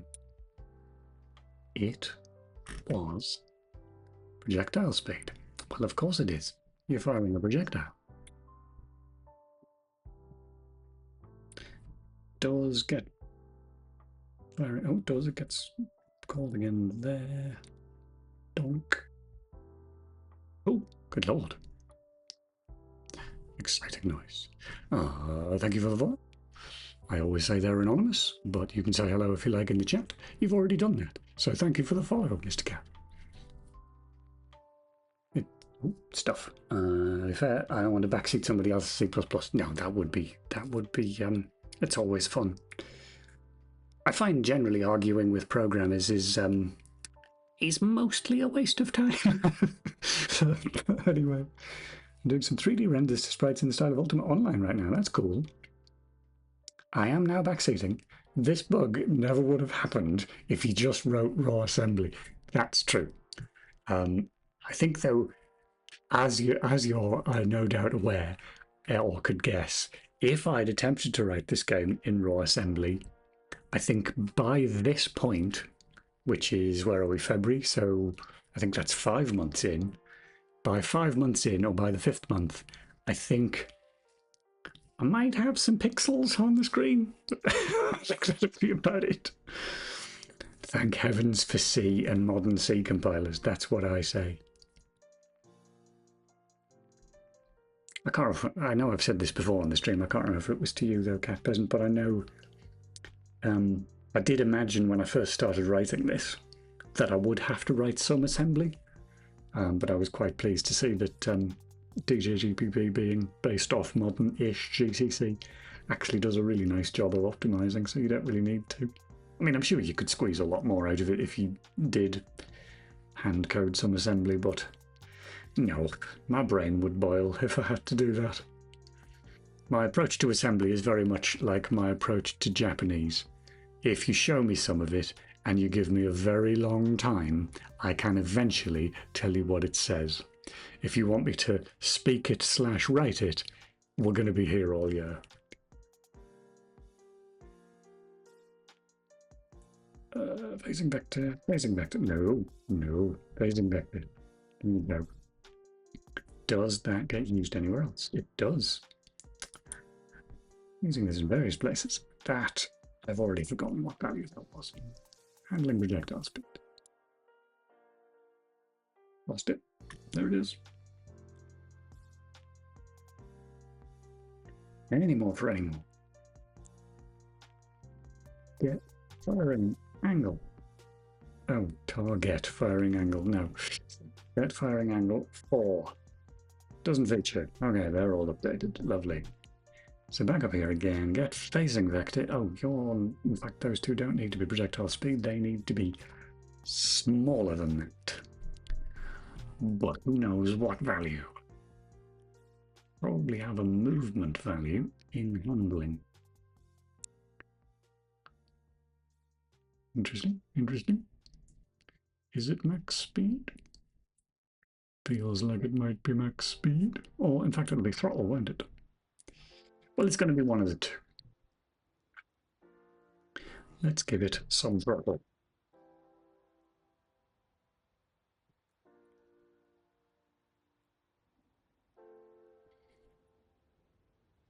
That's it, just the dodge. Okay, update this. I don't think I've ever needed to write ASM, and I'm thankful for that. Yeah, I mean, I think I mentioned that book, the Andre Lamothe one earlier, that I learned game programming from when I was a kid, and that was old enough that the sprite rendering was done in assembly. But yeah, and that was the first thing I thought of when I came to make this, was that that's where I'd need to write the assembly. But you did that in assembly just because it allowed you to use, I can never remember the instruction, but there's an instruction that's faster for copying blocks of memory that the compiler was unlikely to choose for you. But turns out DJGPP, as long as you give it the right mem copy, it'll pick it fine. And so it ends up optimizing that code for you, which is fine by me. Right, run that again. Reps does, I think it is. Considering I do Python web stuff mainly, people in my work don't think twice about creating hundreds of strings per call. Yes, I can imagine. I mean, I try not to be too much of a grumpy old man about these things, especially because there are grumpier older men than me who could say it about my code. And so, you know, them in glass houses, etc. But I do worry, particularly for game coders.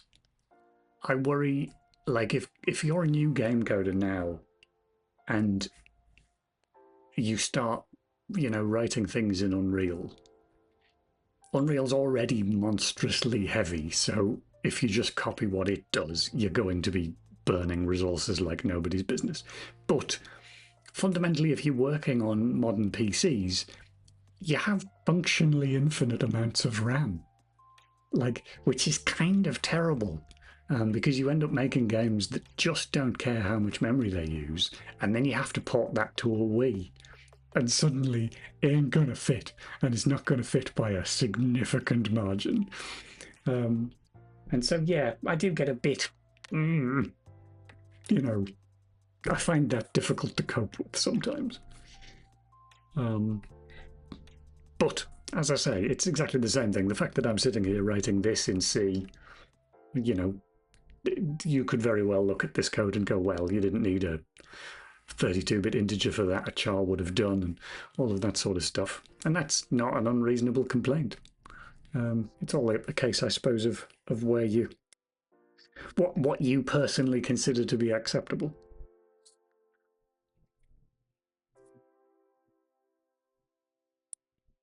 Box, dunk. But yes, like was it Dick Slingling earlier was talking about that? I can't remember. I'm scrolling back up the chat to see. Yes, it was. Dick Slingling earlier was talking about having some tool for his computer that was like a gig and it still didn't work properly. But he managed to find a 500k one that somebody had written on GitHub that did the job.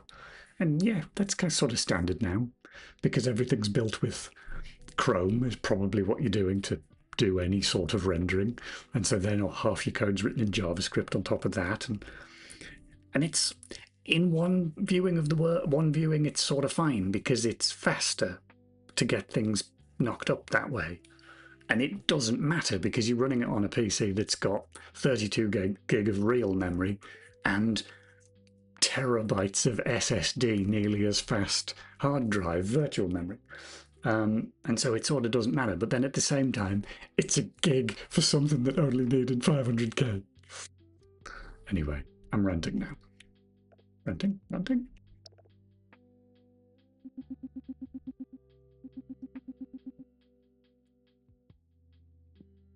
Okay. Sign the some Z next. Okay, that's, yeah, because I'm using key pressed. So, oh, okay, no, that does work. It just takes ages. Yeah, if that's meant to be for dodging, that ain't fast enough. What happens if I go over there? Okay, no, the speed, no, that's getting faster. If that keeps accelerating, we're going to end up going through the collision. We didn't there. Okay, but it does need to go faster than that. So throttle, that ain't enough. Let's go with max speed then. But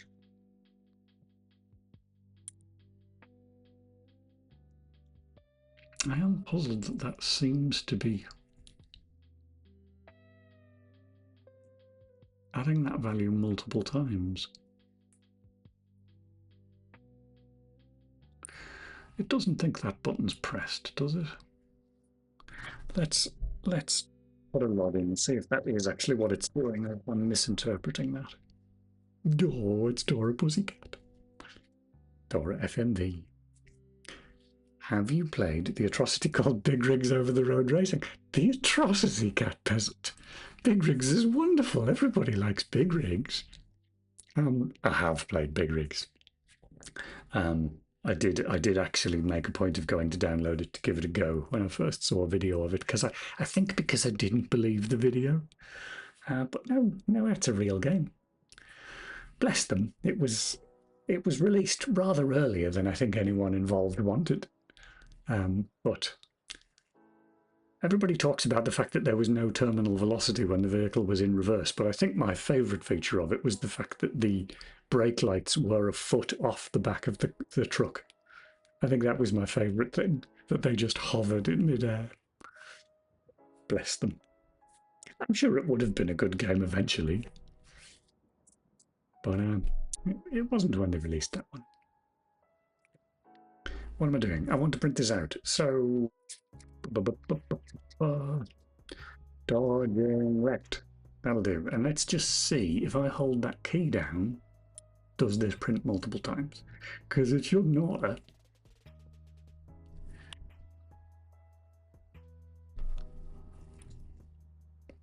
Bop. Another good emote.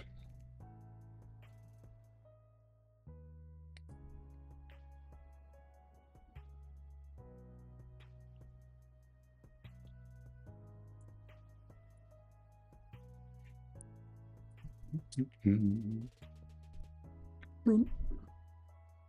Update OBS.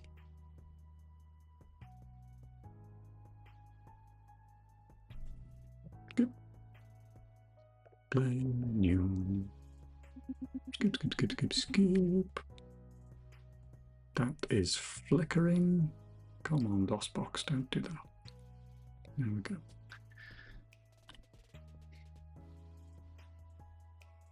Wow, that's much worse. What does the log say?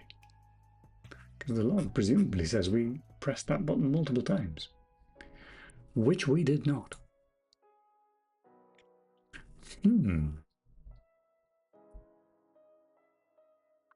I held that button down. I didn't press it 10 times.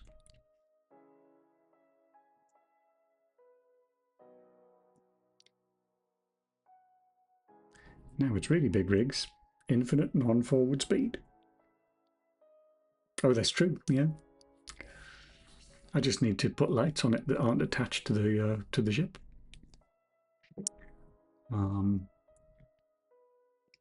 The one thing I definitely wouldn't do, though, is have a trophy at the end with "You are winner," because I think that's possibly become one of the most overused memes in games.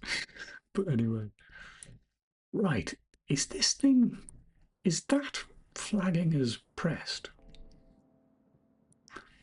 Our joystick's continuing to upset me. Oh, then again.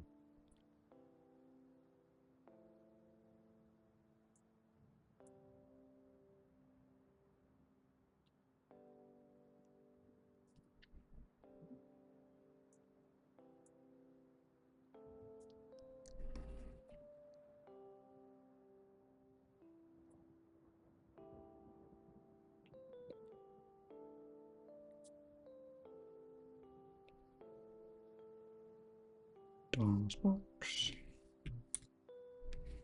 Bash.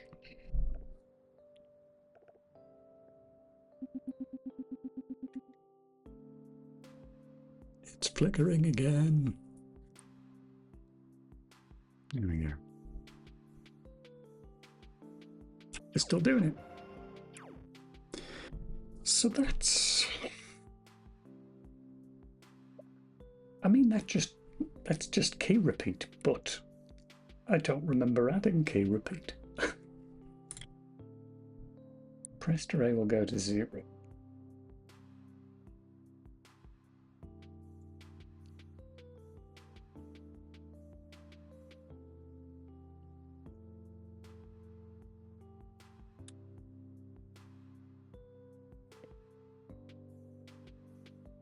Remind myself how this is supposed to work. Hang on that one. There it is.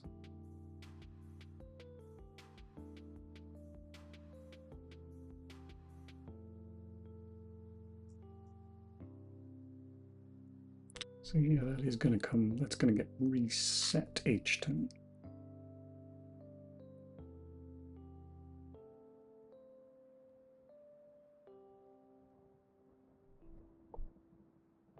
Let me test this.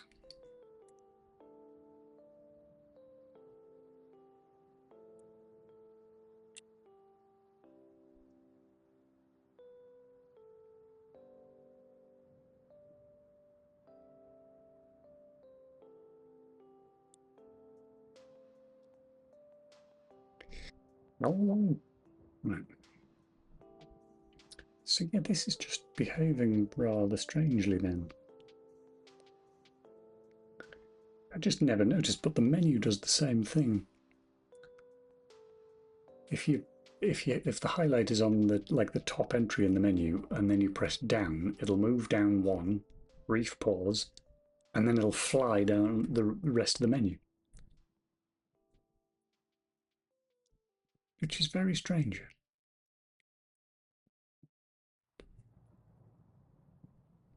So you would think.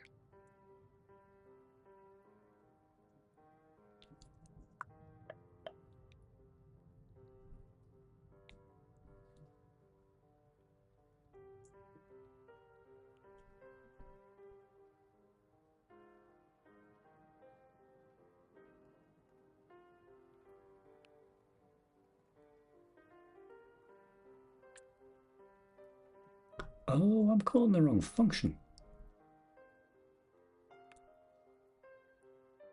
I think. I did want key state. I can't have done because that's what we're using for strafe. What the hell does this code do? Yeah, let's joystick button down. So that must be the stateful one. And then, yeah, key state versus true key state is key state essentially keeps hold of it until you ask so that you don't miss an input. That's fine. Key pressed, though, should reset.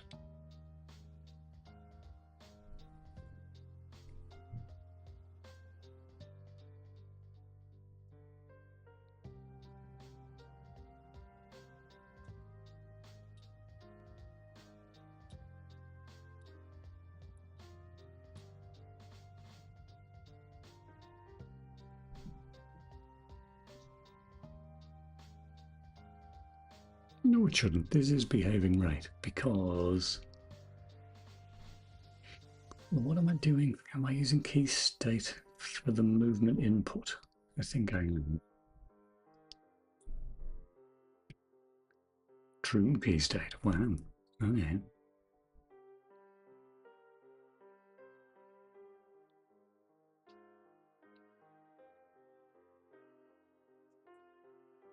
This is a bit peculiar.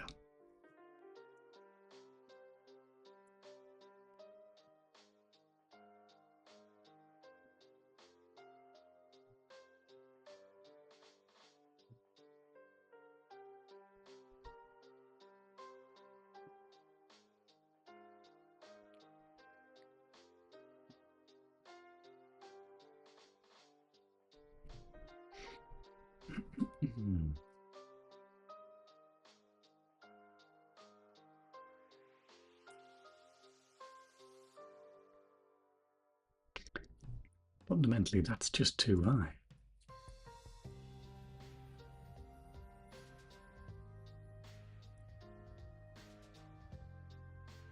So really also,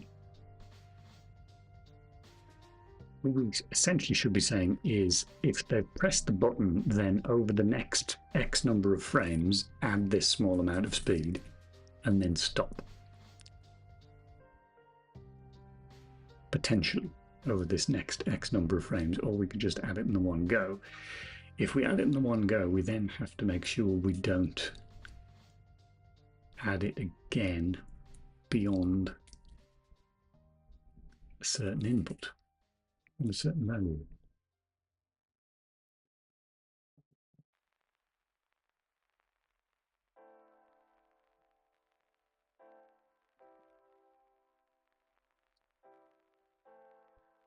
Or no, we can't because we have to. Although interestingly,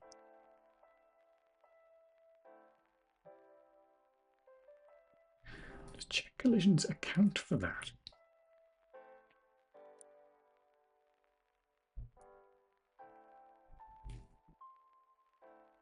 Yes, it does. Okay.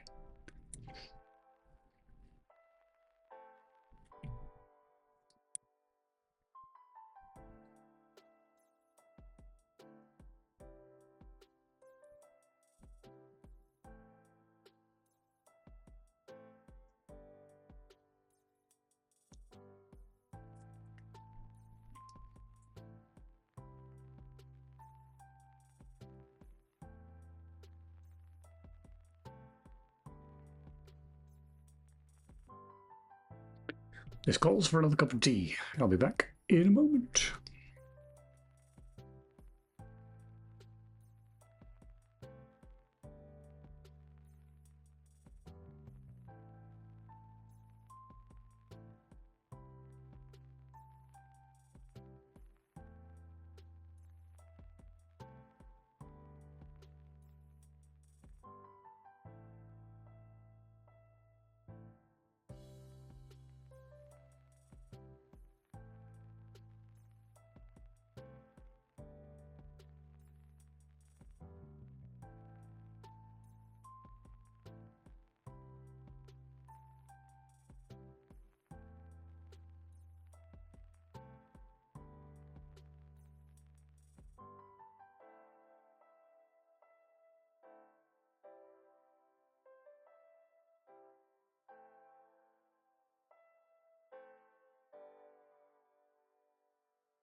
All right.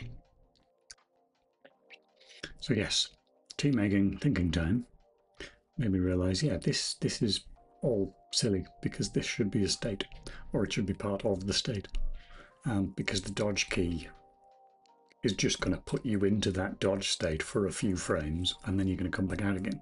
So just looking for the input and changing the speed isn't going to help us with that. What we'll have to do is yoink. Where even is it? Oh, it's in header. Player data is exposed. Eee, that's the stuff for a player. And yeah, we can do it with an enum. Right.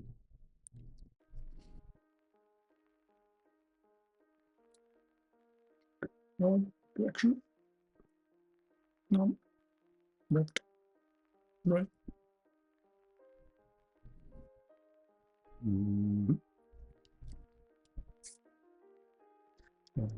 Direction. Excuse me. Direction equals direction none. And then inside job and frames also equals 0. Which it occurs to me we are probably going to want to reset in that function there. It's probably down here somewhere. There it is. Do we move that? No, we don't.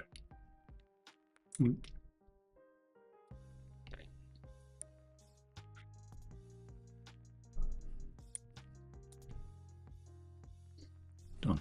Okay, so back here in update movement.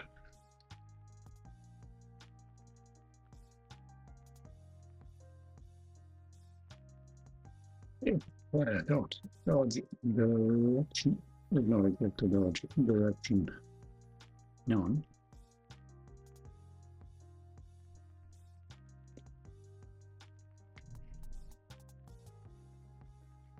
If it is dodge direction none,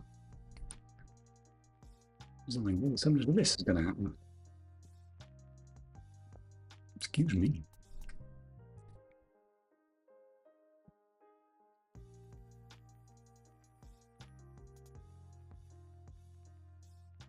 Yes, I think that is all still fine. It's not going to go into player speed though.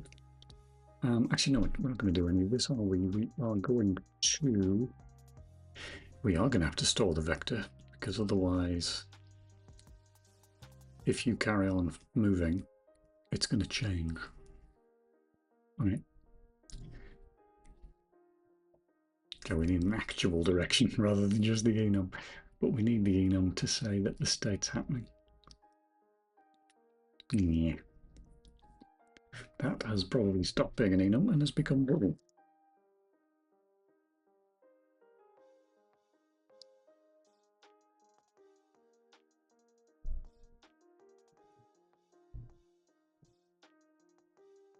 Reset. Doesn't actually matter what the value is.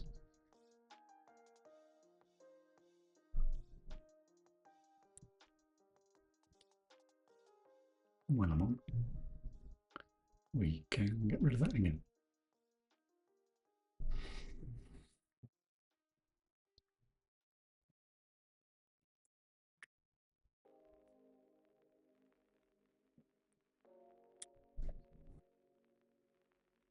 If you aren't dodging, then work out which way a dodge would be. And in fact, it's not Derlin, is it? We can just say... Yeah, it's fine. I'll do it that way. Dot dodge. Did I say dodge dir or dodge direction? Dodge direction. Equal dir. And so the same there. Should not be max speed. Should probably be throttle.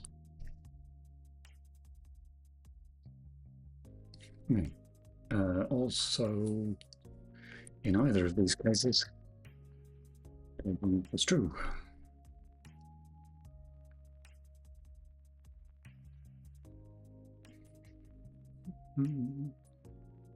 If we are dodging, then we're going to want to start applying that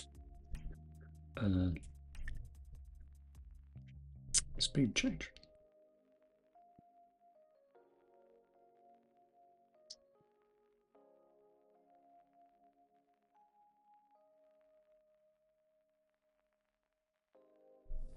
And that's the other thing we want to do. We want to, yeah, so you got a number of frames. You don't need a ball.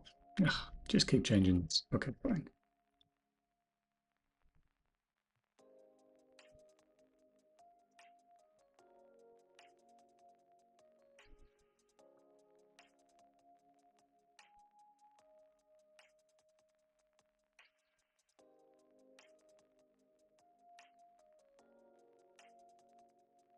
That is probably going to have to account for the frame rate. We'll deal with that in a minute. Yeah, we're going to need a constant for this.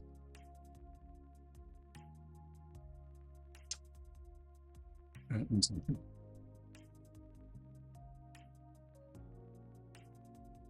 don't know, 8.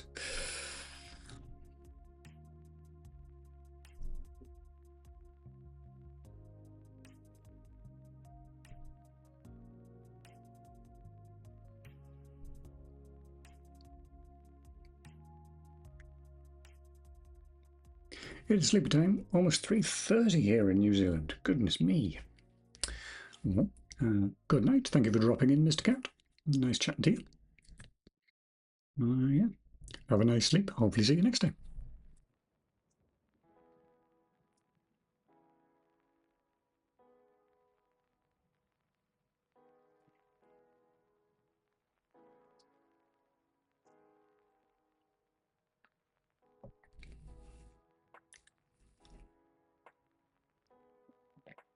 What did I forget?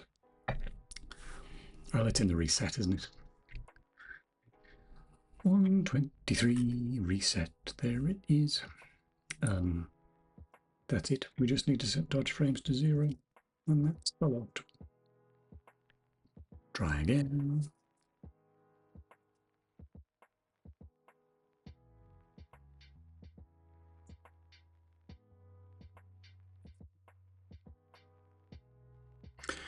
Part of me would quite like to learn assembly. You know, a little bit more than I know now. Because I don't really know very much at all right now. But then at the same time, I kind of think, it's not really something that's that useful to me. I spend too much time as it is doing technical things because they're fun rather than because they're useful. He said, making a game for DOS. So yeah, I don't know.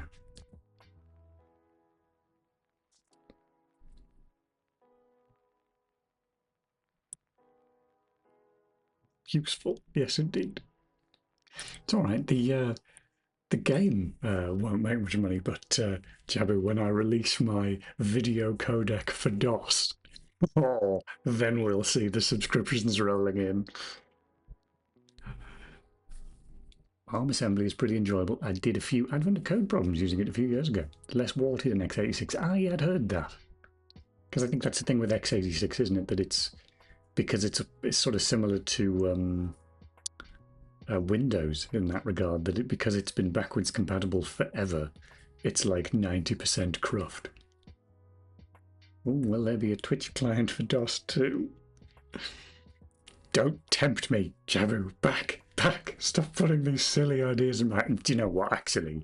I'm willing to bet there already is a DOS Twitch client. I'd be willing to bet significant amounts of money. Some nerd will have already written that. I say nerd there with the utmost of affection, in case that wasn't obvious.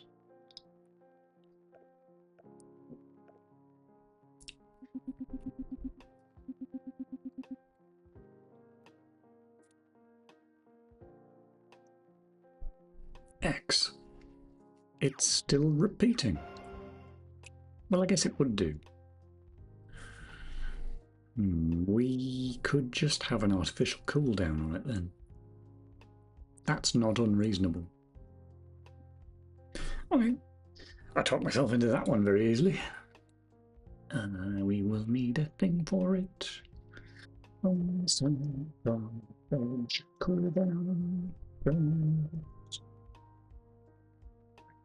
Doesn't need resetting. Take movement. There it is. If we're dodging, do that. Else, if no. Yes. Dodge cooldown frames is more than 0. Then dodge cooldown frames minus equals else, excuse me, do that. And then we're going to want you, to send it dodge cool, and it's now we spell that cooldown frames equals dodge cooldown frame count. What a lot of typing. Really hate the duplication of code in that. But at the same time, I'm going to do that. Alright. Cooldown. Cooldown. Much longer. 30. That's a very long time. That'll be fine. Do you know what? I want to make it even longer just so that I can prove it works to myself. So something like 180. That will be 3 seconds. Oh, there is a Twitch library for Rust, and you could cross-compile it for DOS, so at the very least you could interact with chat. Not that that would be difficult anyway. Yeah, I'm quite convinced. I mean, I don't know if he's still in chat, but I feel like... No, he's not.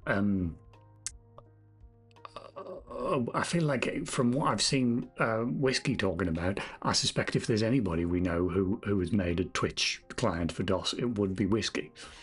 Joe for chatting the API for sure the interesting part with the video stream. Yes, no, that's a fair point.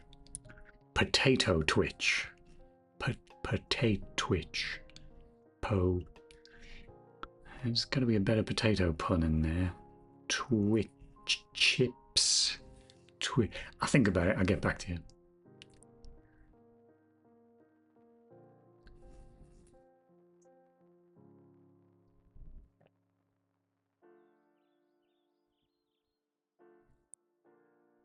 But yeah, this is part of the reason why I deliberately went, right, no, today I have to do game mechanics, is because I am just having too much fun with the video codec.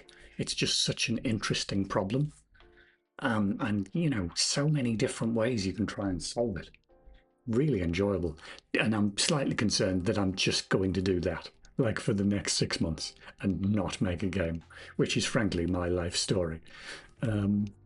So yes, game mechanics it is instead.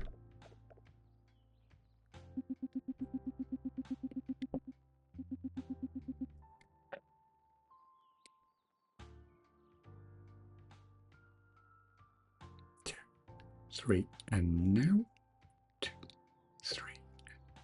Now, I mean the cooldown works. Ah, but well, it wouldn't necessarily reset when you change direction because you could cheat if you had that. Okay. Also, are you finished? Oh, I think it's finished. Yeah, that moved twice. Ooh. How is it queuing up inputs because I'm using key state instead of true key state?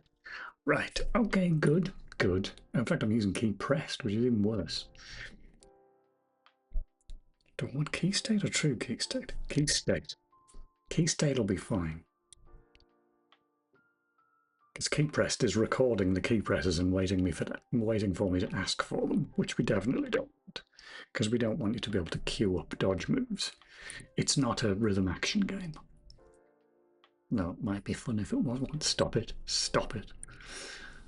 Right. We can bring that down, bring that up. Twice as much for that. I mean, that's only a testing value anyway, but let's bring that down to 60.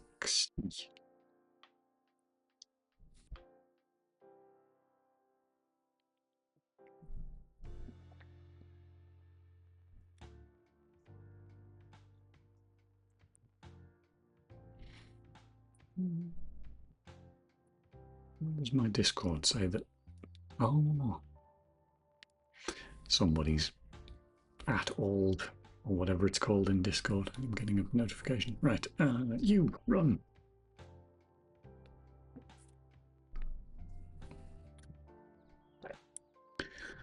Oh, the DOS box.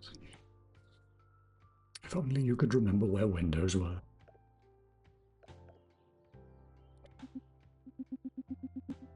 Skip, skip, skip. Right. That's... Well, maybe that's a fine amount of buzzing. I really need to put those sentries back. So they're less buggy. That...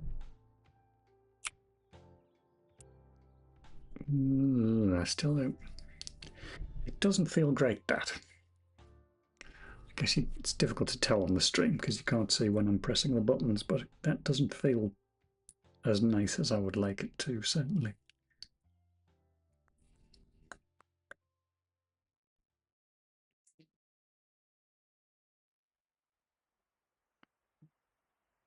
That is only happening if those are definitely cleared, so you can't do both. That's fine. This value should probably be larger. So let's give it double that.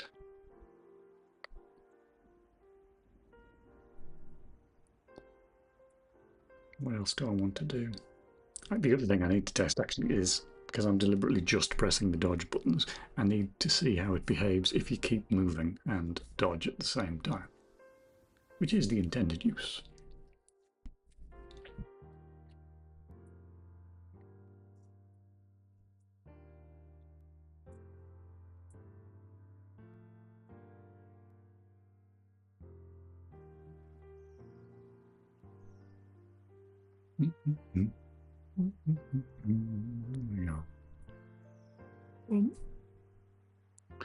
Pause box.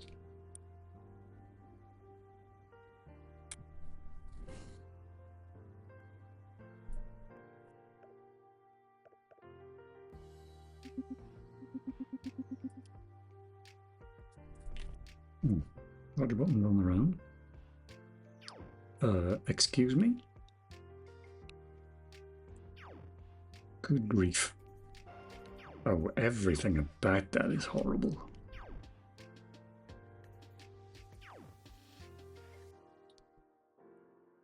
I mean, I've only... Oh, but I suppose, right, yes, of course, because I'm not changing. The value I've doubled there isn't actually like the distance, it's actually the input to the speed change. So doubling it is, yeah, much more than twice the effect.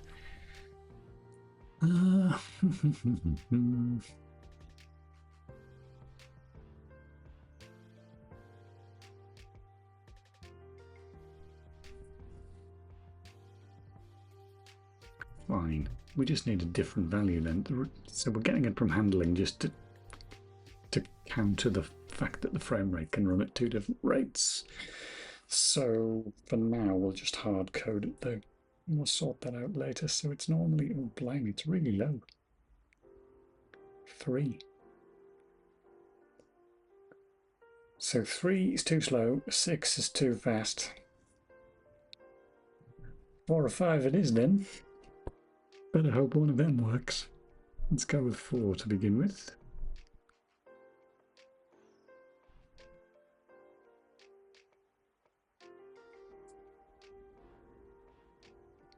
ANSI over the chat.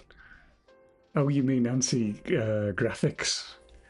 Oh, now you see, I really want to show you something now, but it would technically be showing you video codec stuff, which I've said about 16 times I am not doing today. But I really want to show you because I changed the encoder so that as part of the debug output, it spits out some ASCII that represents the frame and how it's compressed. And it does look like an ASCII art version of a video. But I'm not going to show you because we're not talking about the video codec today. We're not. We're not. Yeah, we are. It's here. I've got it in another tab.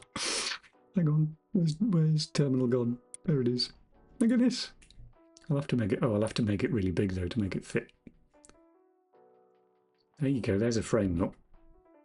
Scroll up a chunk. It looks a little bit more recognizable. Where's the start? There's the start. And then we come down there, and the asteroids get a bit bigger. Where are they? There they are. Look at that. Turns out you're the nerd who accidentally implemented Twitch on DOS. It's true. And then there's a load of stars in the background. And then, actually, where are we now? Oh, that's the other asteroid that's then going to hit the camera, which I think is there. Or is that the asteroid from the left? I genuinely can't tell what's going on in these frames. Who knows what this gibberish is? I can't even tell what I'm looking at.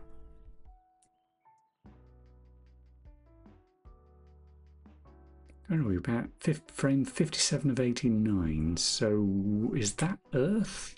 Maybe? It seems a bit big. Oh, I think it is. Yeah, I think it is. Although it's getting smaller, so it must be an asteroid. And... okay. Suddenly got very quiet in these frames. And then we get whacked by an asteroid from the left. There it is. Smack. And then the camera spins to the right.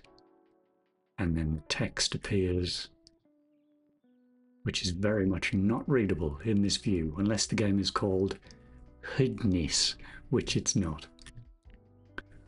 There you go. Fun times. Right, we're not doing video codec stuff. Let's get rid of that. Get rid of that. Also, it doesn't fit on the screen anymore. Is that right? Yeah, that looks about right. Back to there and then update OBS. Where's it gone? Terminal.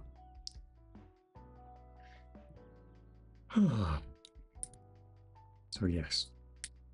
And what I've ended up doing, ludicrously, this is about like the...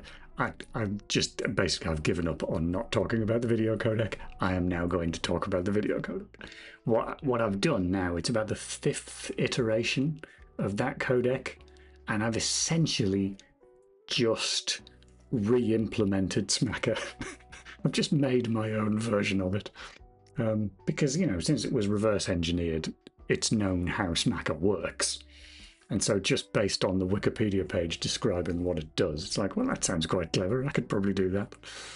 And so, yeah, it is. My codec is getting more and more like Smacker every time I look at it. But, you know, they know what they're doing over at RAD. They're very good at this stuff. What am I doing? Did I just rebuild that? I can't even remember what I was doing. This is what always happens. Oh, I just changed that to a 4, and that was building, so I must have built it, so we must be about to test it. Okay, good. I know what I'm doing, honestly. I don't know. DOSBox. The thing that makes it sort of most annoying and most interesting with the video codec stuff is it's actually fairly easy, in inverted commas, to make a codec that'll work fine on like a Pentium or even a 486.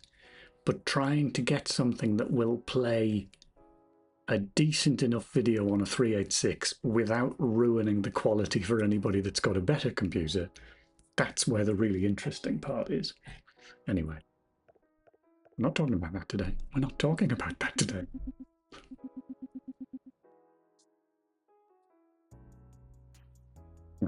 Let's go here and I've changed the acceleration. Oh, no, no, no, no, no, no. That is still queuing up. Okay, I can fix the queuing up. That just needs to be true key state and true key state. That solves the most egregious problem.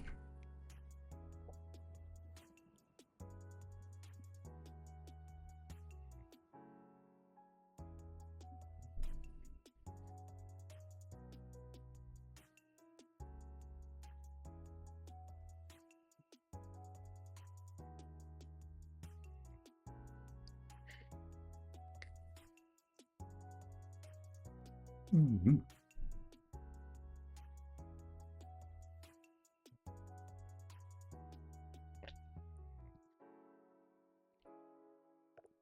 It's flickering again.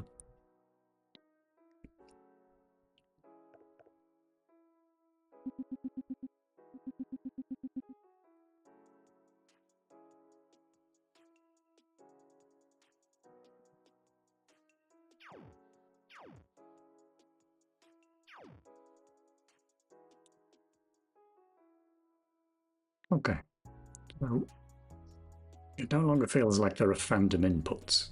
It does, however, because of the delay, it does feel like it's not listening to me, which is like, you know, cardinal sin in games. So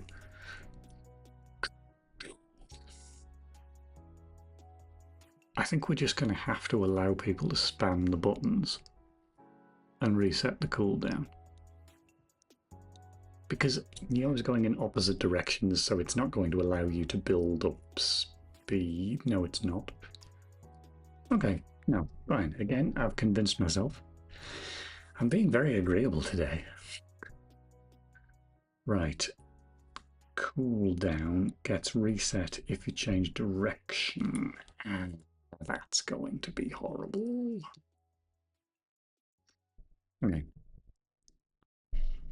If you're not actively dodging, but then actually we sort of want to be able to interrupt the dodge anyway. So if you're partially dodging to the left and you press dodge right, it should immediately start to dodge to the right. So actually this whole thing needs reconsidering.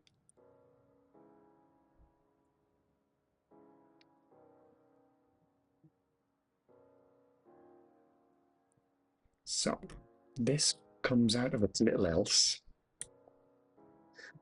Comes out here. If you press Z and you are not already dodging left, I don't know what direction you're dodging, do I? Because I only have a vector. I had an idea about putting an enum in here, which would have been much more useful, but I took it out again. Herm.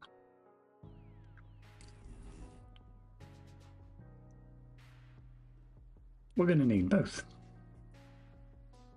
We're going to need both. And the bigger boat.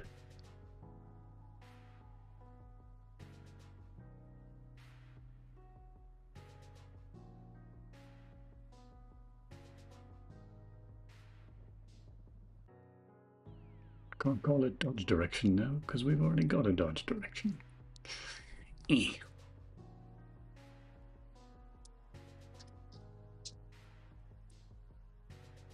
New plan. We don't need an enum. We don't need an enum. We only need a bool, because we just want to know if the dodge is left. Doesn't actually matter what the default value is, but I'll go with false. Right.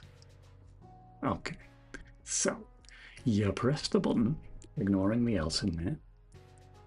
You set all of that up, and you say, there, dodge left is dodge left. If true. Yes. That is false. If they press Z, and I'm going to have to check two things here. Also, we need to. constable, right, press left, press dodge left equals that. Or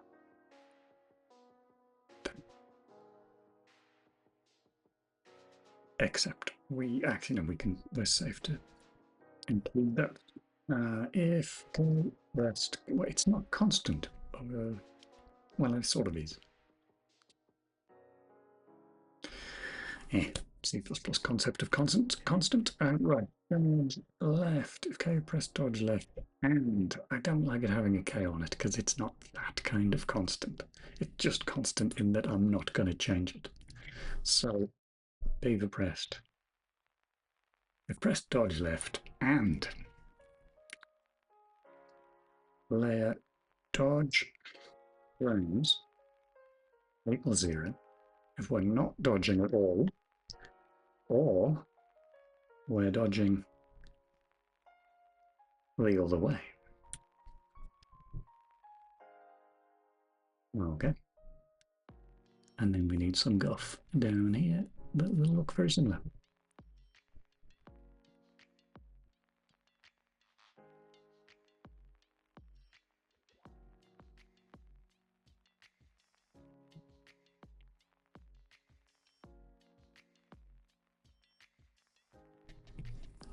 As if that crap.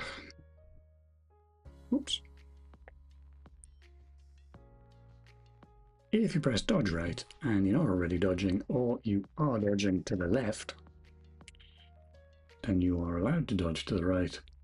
And we set all of this stuff up.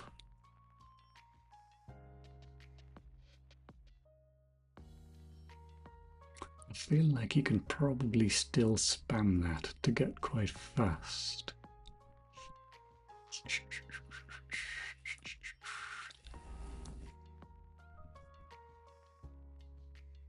Let's give it a go, see what it does.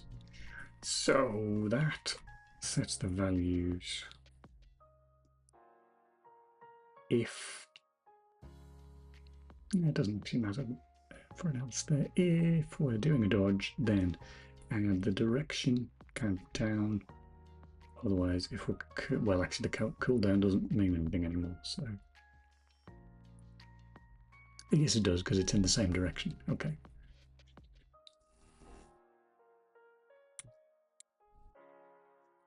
We aren't checking that now.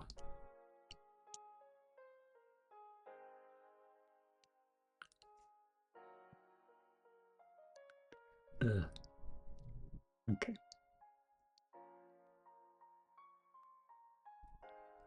We want another one of these.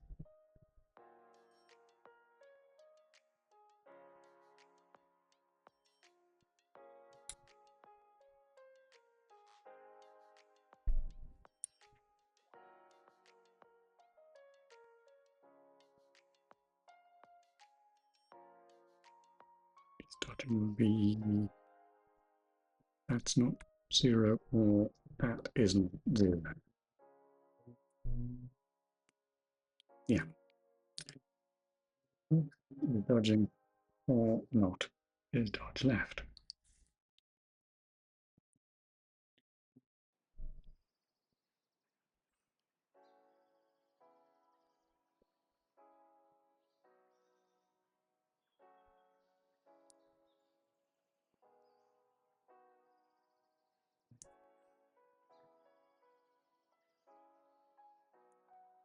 I think that makes sense.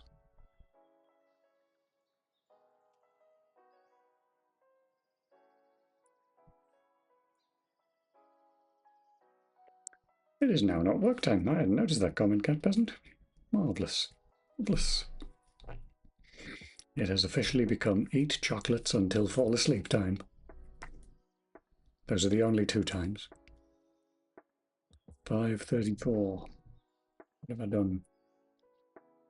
Expected comma, semicolon, or bracket. Oh, extra bracket.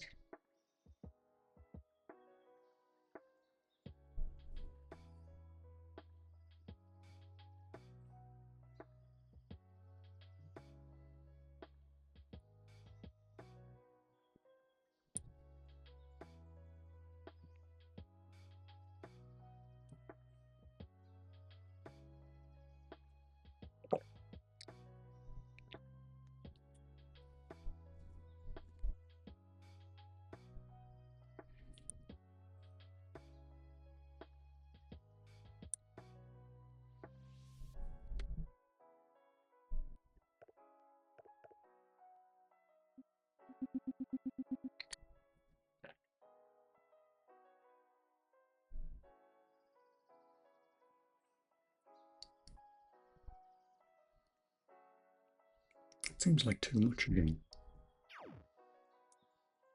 Okay, if you hold the button down, it'll stagger it, which is what we want. But then I should be able to go right, no left. Left, no right. Okay, that feels a bit nicer. So what happens if I start flying around and doing that? Oh, good lord. I crashed straight into Ascension.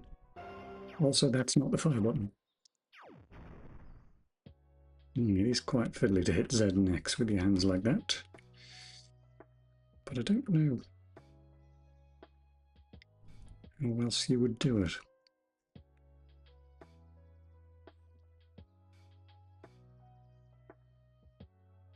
It almost feels like you should, like similar to the strafe, like you should hold Alt and tap left or right, but then you couldn't keep moving while doing that.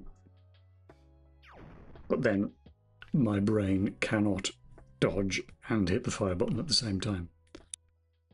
Oh, that actually kind of hurts. Oh dear. Yeah, okay, that's well, it's not intuitive, I'll say that much.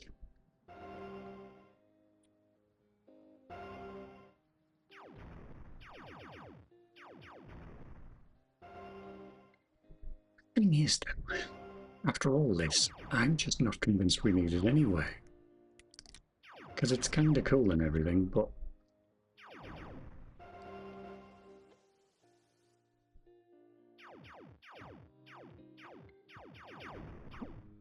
and not that hard to dodge, he said, getting shot twice.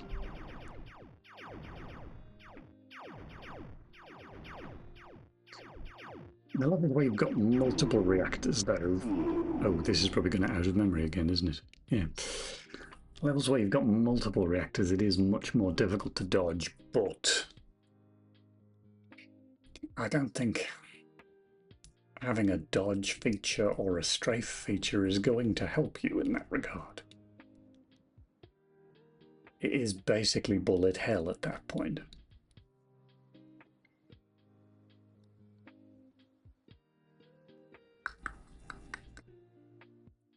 I don't know, maybe I don't care about this feature. Maybe we just don't need it. Because that is the other way of interpreting.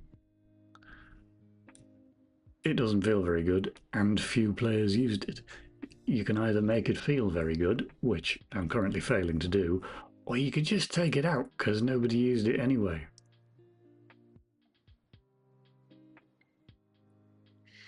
And then instead of just having people tank damage, we could add, I was thinking about adding shields anyway. It still feels a bit crummy though. It still feels like you should be able to do like a 0 damage run. But I don't know. I wouldn't be able to do it in like a 4 reactor level. But maybe if you were any good at games, you could. That is always the problem with my approach to game design, is I am terrible at games, so I tend to make them too easy. I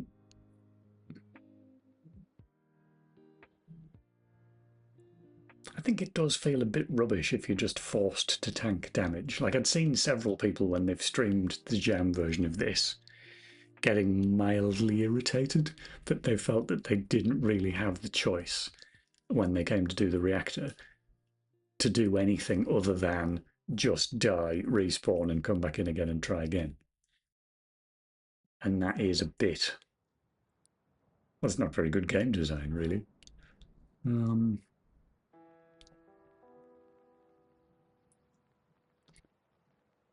Tell you what, actually, is a thought I had recently that might actually alleviate this quite a lot.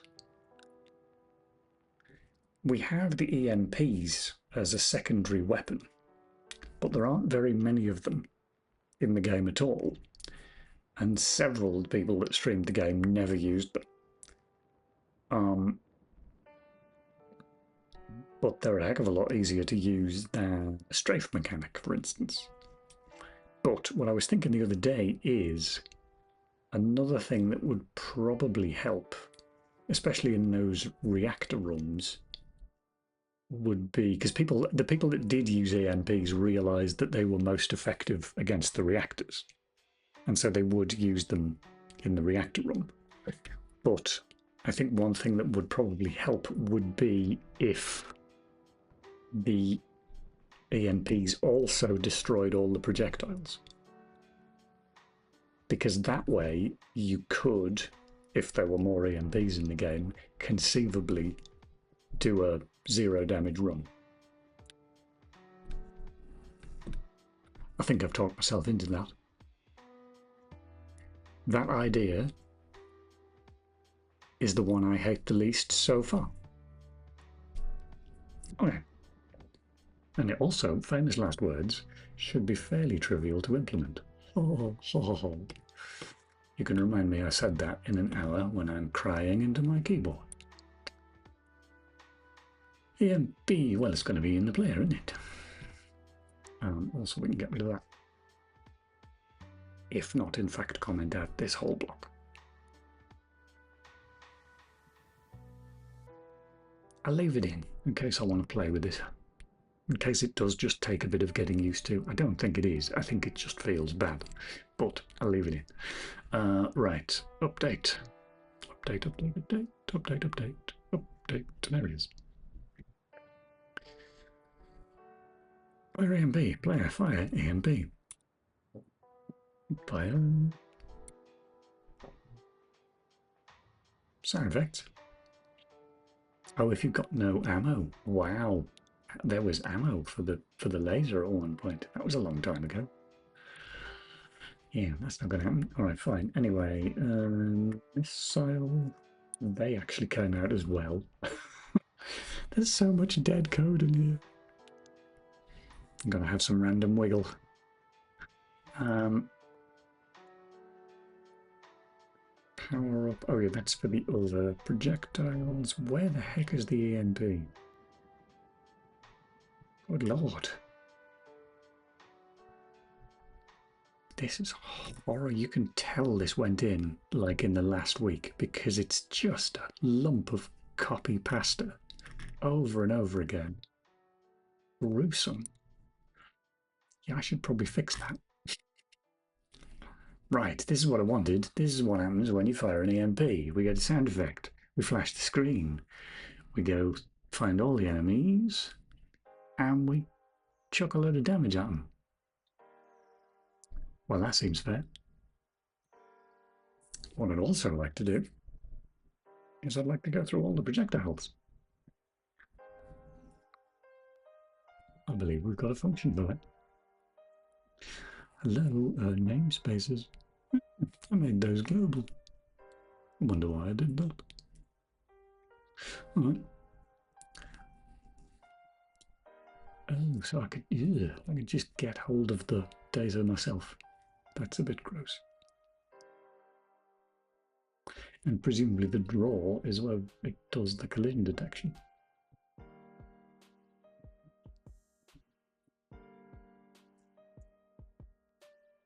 It goes off the screen. There we are. Yep. All right.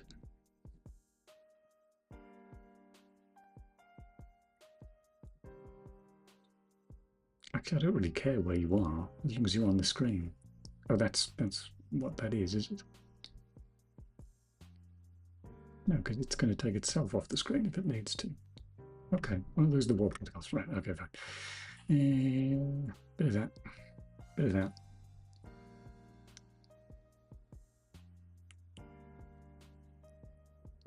Okay.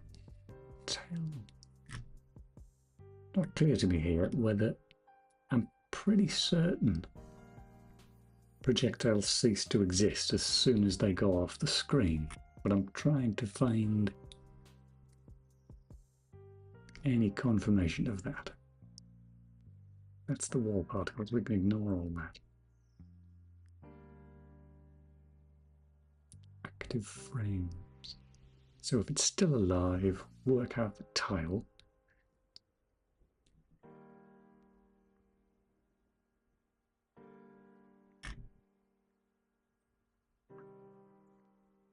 Screen.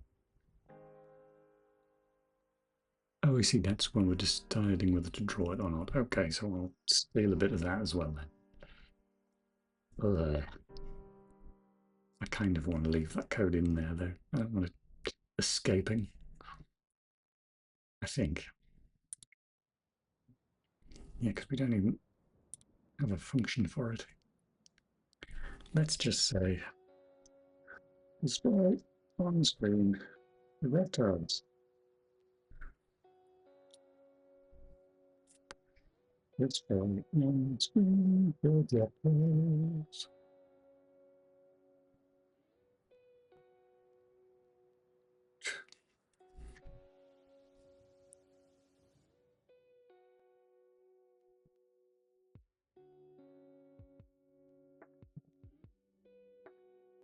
Don't care about that. I don't believe.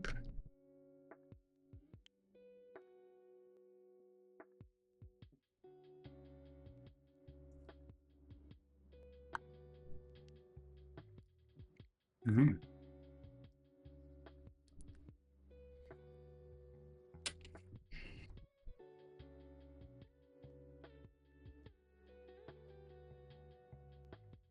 Needs tile Louis. We just got projectile position well offset. That's fine.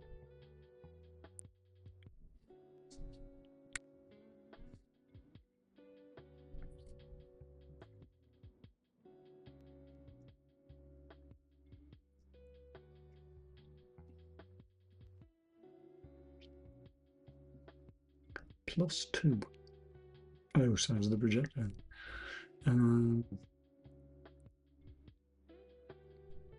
Yep. If you are on the screen. Okay.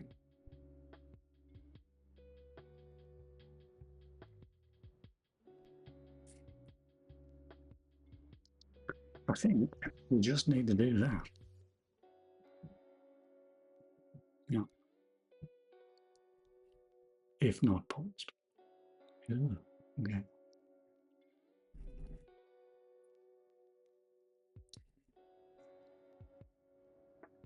Because anybody for whom that is not true doesn't get processed. So it doesn't even get drawn. All right. That ought to do it then.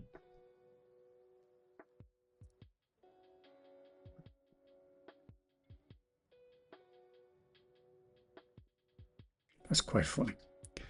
Stare at code and then I look at chat. You always lose the context. So Jabu's laughing at something. I've got no idea what it was. I just assume I was being hilarious. It's what it normally is, isn't it? Oh, Lord.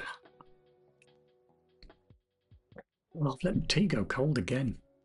Oh, grisly.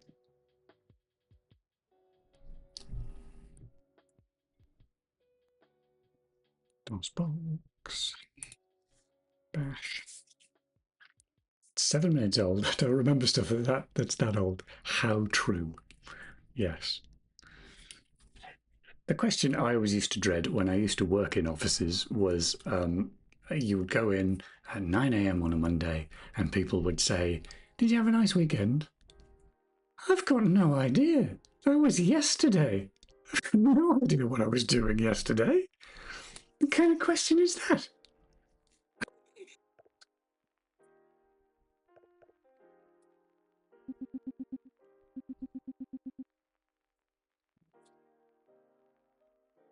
Also, as we've discussed before, Jabu, at 9 a.m., especially on a Monday morning, my brain is only capable of answering the question, would you like a cup of tea? Yes. Any other questions are delayed until at least 10:30. Right, I'm lining myself up to do dodging. That's not what I want to do. I want to... Are there even any EMPs in this level? I don't think there are. Can I cheat and give myself one? Yes, I can. I used to have a debug key press to give myself all the weapons. I think it's long gone now. Update. W to win, K to get all the keys, and the map. That's not very useful. I guess we want something similar. Input, key state, key, F for firepower. Then, I can't remember which fields it is. Player. Because then weapon data is separate, isn't it? So it's player weapon data. And then it looked like that was an array based on the weapon type. Yes, it is. Well, it's all of them, isn't it, really? I just want to say all the weapon data's maximum ammo. What's in a weapon data? Weapon data dynam is equipped ammo. I mean, it's always equipped, isn't it? Crikey knows. Okay. I'll set equipped, even if we don't necessarily need it. Oh.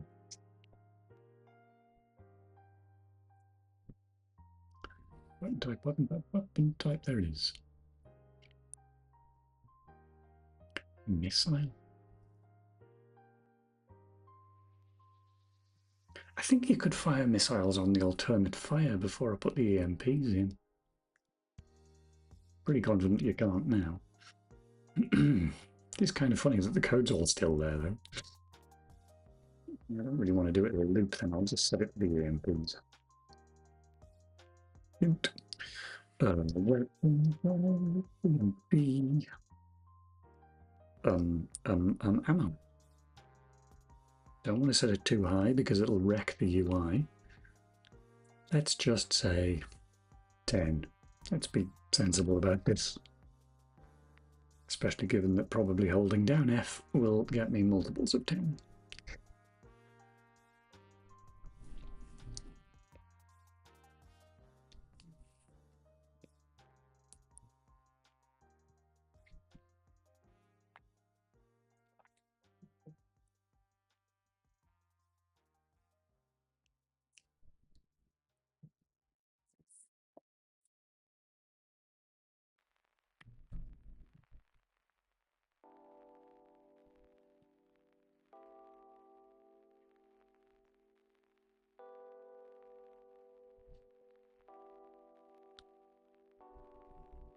It's flickering again. Stop that.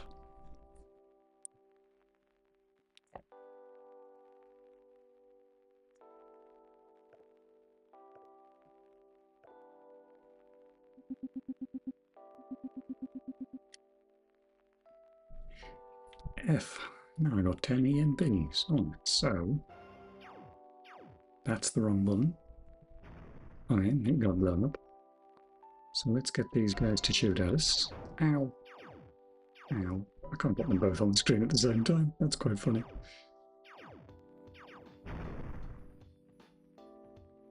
Did that kill the projectiles? I can't tell. We're going to need somebody to shoot a bit further. Like this guy. Where's he gone? Oh, there he is. Hello? Hello? Damn it. Shoot at me and don't hit me. Thank you. That did not kill that projectile. Well, that's peeving. That is peeving.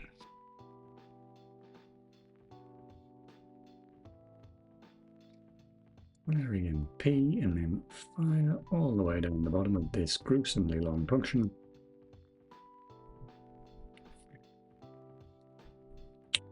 Let's try on-screen projectiles, which is there and then in there.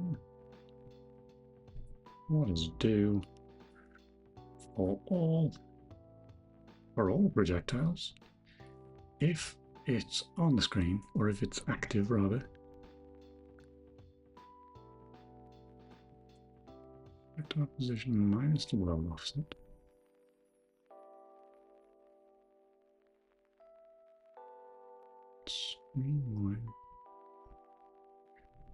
Looks right to me.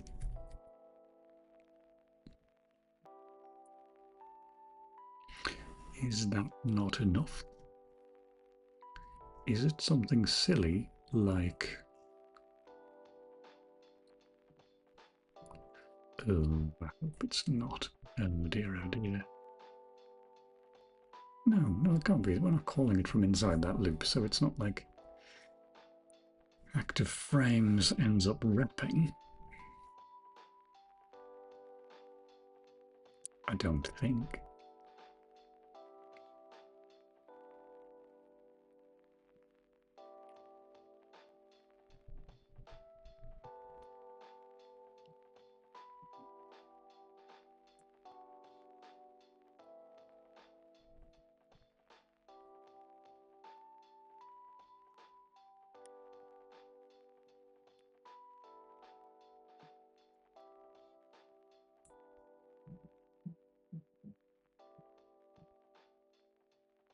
Weird.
That was the wrong button.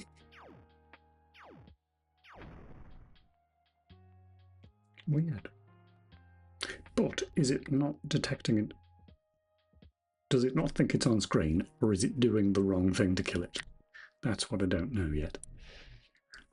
Log, log, log, log.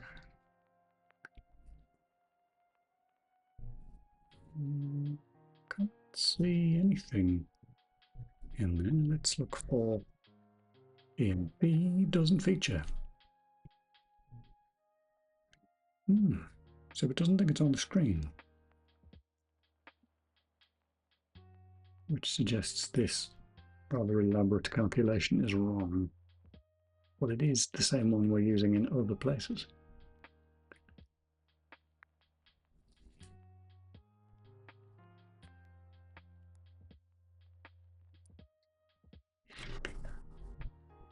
Sake of paranoia.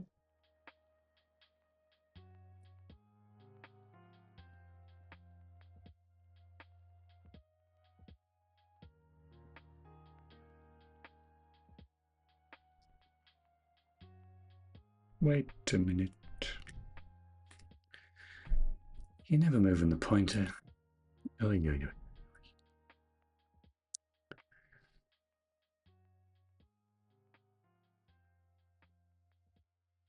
Yes, there it is. I forgot about that. Okay, we don't need that anymore. Pretty soon we don't need that anymore. Let's rebuild that.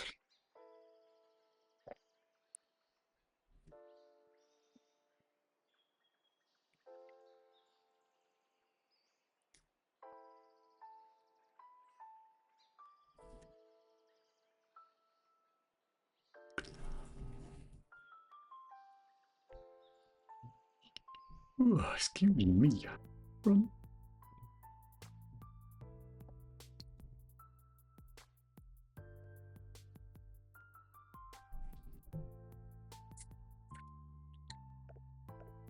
It's flickering again.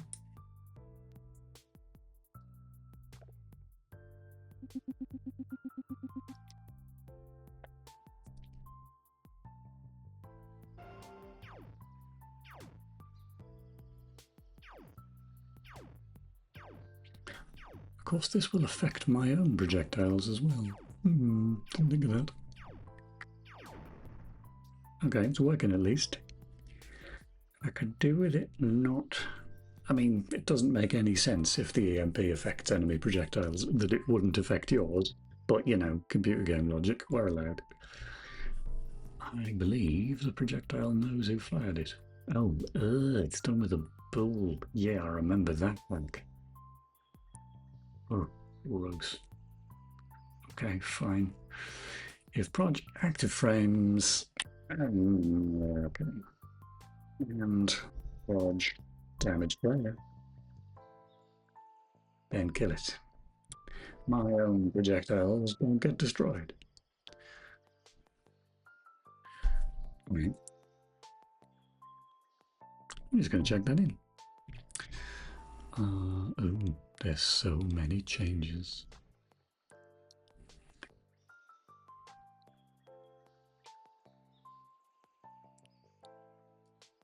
Yeah, before I check that in, I've got to fix the memory size because it's still too small.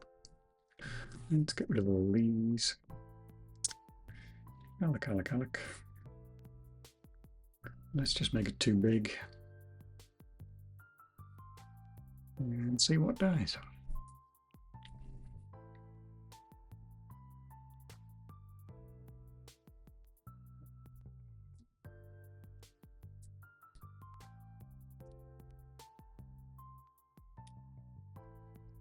Hello there, Nico. Welcome in. How comes the memory size is too small? So the way I have a custom allocator, and because I've had a whole bunch of issues with the way that the DPMI does the memory allocations, I essentially do all of my own. So I ask the OS for a single block of memory right at the beginning, and then I just parcel that out myself as the various systems ask for memory, which unfortunately means that I do have to, every so often when I change things, I need to work out how much memory it's actually using in total, because I've then got to update this value to, well, these two values now to match. So this will be too much memory now, but it'll run, and it'll not run out of memory. And it'll also tell me in the log how much memory it actually used. So then I can reset it back to something sensible. Once that loaded, I need to finish the level because it was the score screen that was crashing. Now,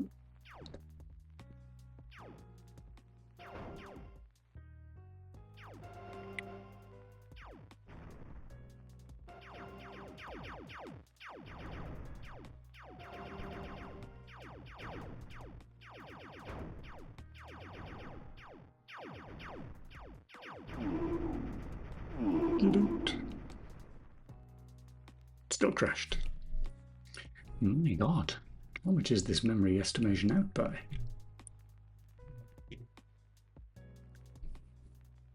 Wow. It's only 400 bytes different. Okay. Presumably only 400 bytes, unless there are more things to allocate later. So we will round that up significantly and try again.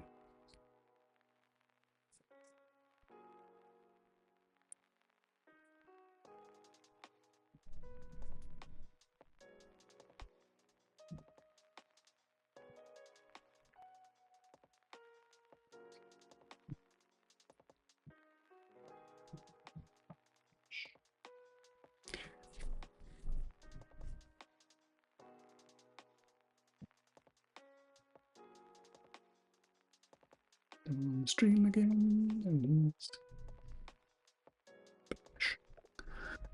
New game, get on with it. New game, which is flickering horribly, but we'll ignore that.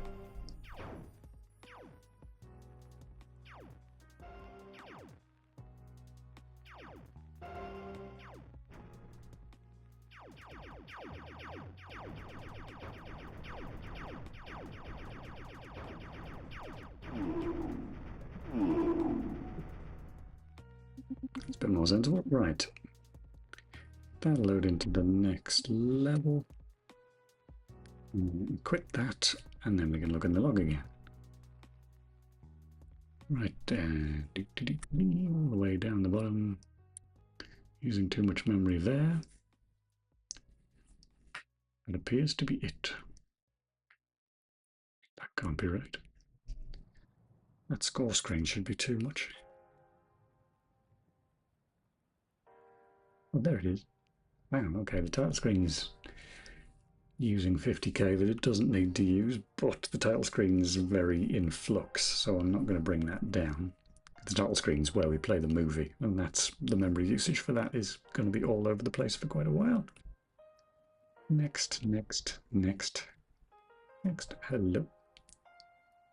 That's the score screen, which is the one that keeps demanding more memory. Is now saying it has 180k too much memory. That's weird.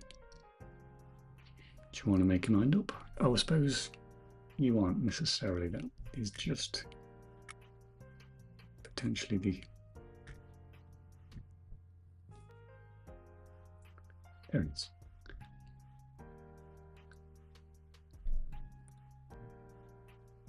Oh, because that's to account for the music, right? Is it? Do you load any music? Yes, you do. And it's quite a large track. Okay, fine, fine, fine. In which case, I should probably be neat and re-enable the music anyway. In fact, come to think of it, the only reason we have a flag to disable the music is to see if I could get it to fit in 2 meg. And that is essentially not going to happen. So I'm going to get rid of that because it just makes things complicated. And it makes me have to track 2 sets of numbers.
What's going on here?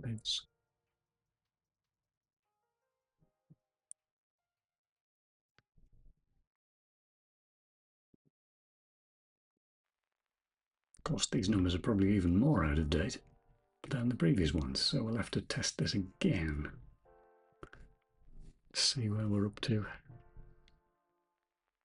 Memory usage now.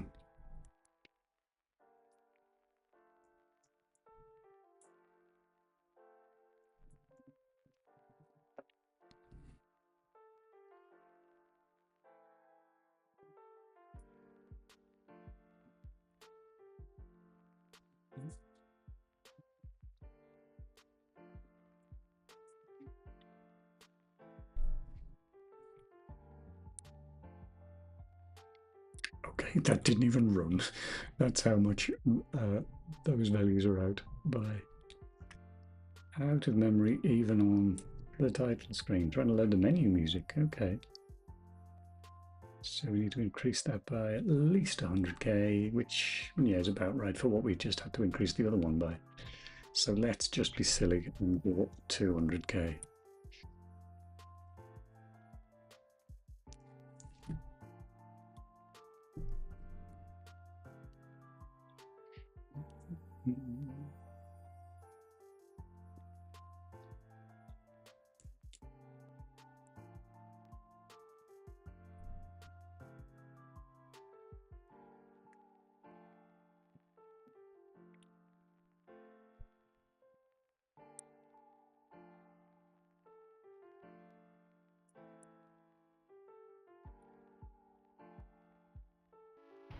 Oh, music.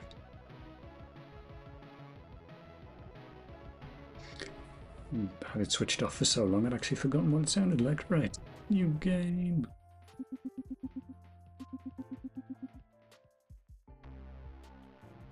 I don't really need to finish the level.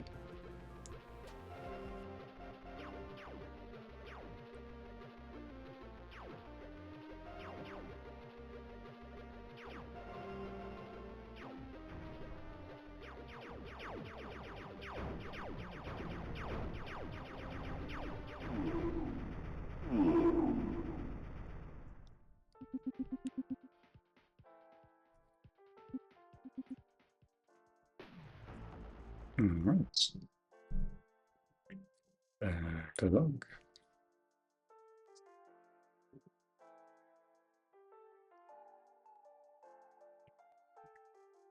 Don't care about the title screen. Fine, fine, fine, fine, fine, fine. Fine. Score screen's over by 40. Okay.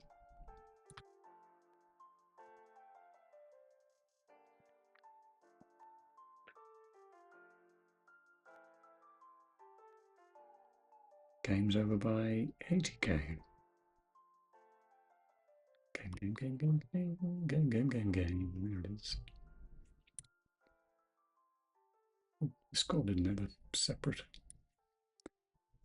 Good.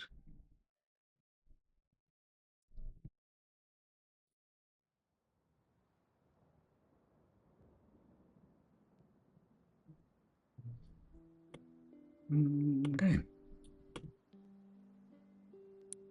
Oh, which then means we'll probably need to take the overall pool size down, but we'll give it another quick go.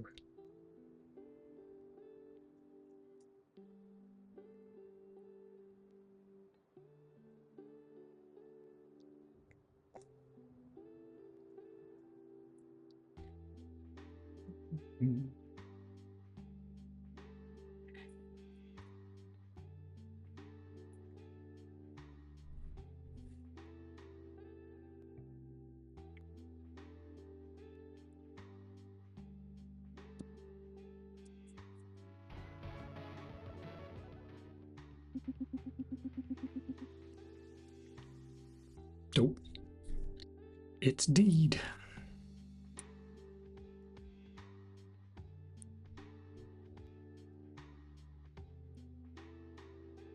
Need more memory for audio. That's kind of interesting. And that's before we've even got into the game, isn't it? Into the front end, I mean. How?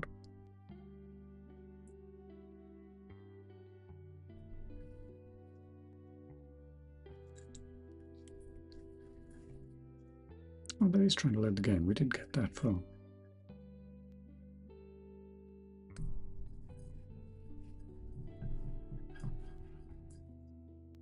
Oh, wait a minute. This is right. That log earlier, that was the second time we went into the game when we loaded the smaller music track. Curses.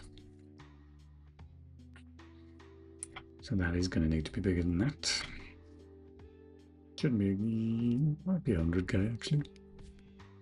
Tell you what number was it before? Not going to tell me. Fine. I'll have it in source control.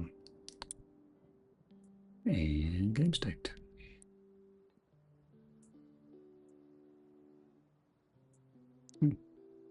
That has actually gone up. All right, fine. Let's just rebuild it.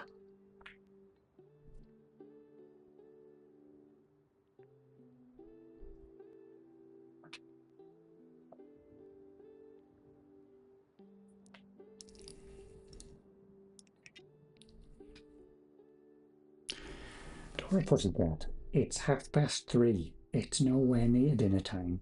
There's no point sitting there meowing at me. Is there? No, there's not. No. You can do your little slow blinks all you like. You're still not getting dinner an hour and a half early.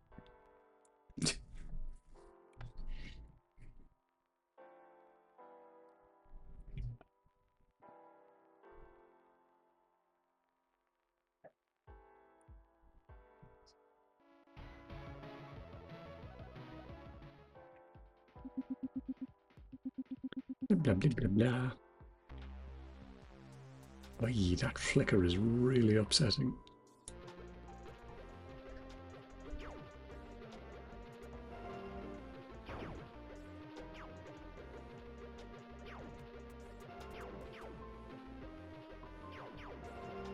Let's do that. No, why?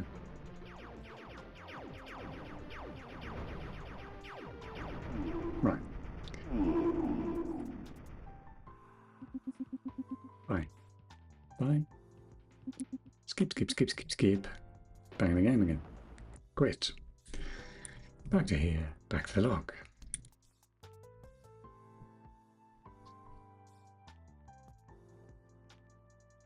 Tile screen. Don't care about that. That's fine. That's fine. That's fine. Game says it's 16k over, but I don't quite believe it. 420027. Okay, that's relatively same.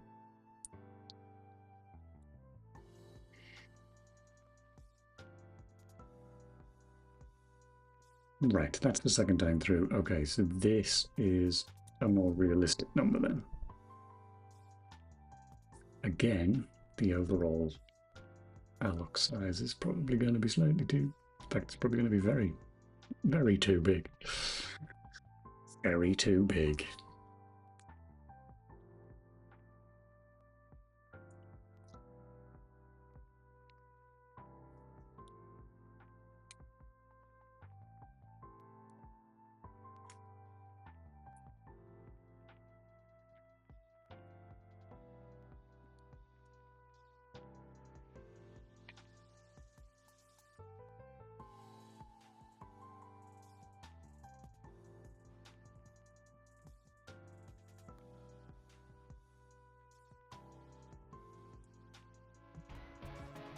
Hello there, FTP. Welcome in. My home folder might be doxing myself.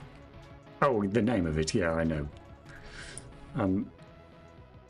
Probably will live to regret this, but part of me is kind of quite keen to see if people do try to look me up, because even if you look up people with my name in the games industry, you still find tons of people, because my name is weirdly common.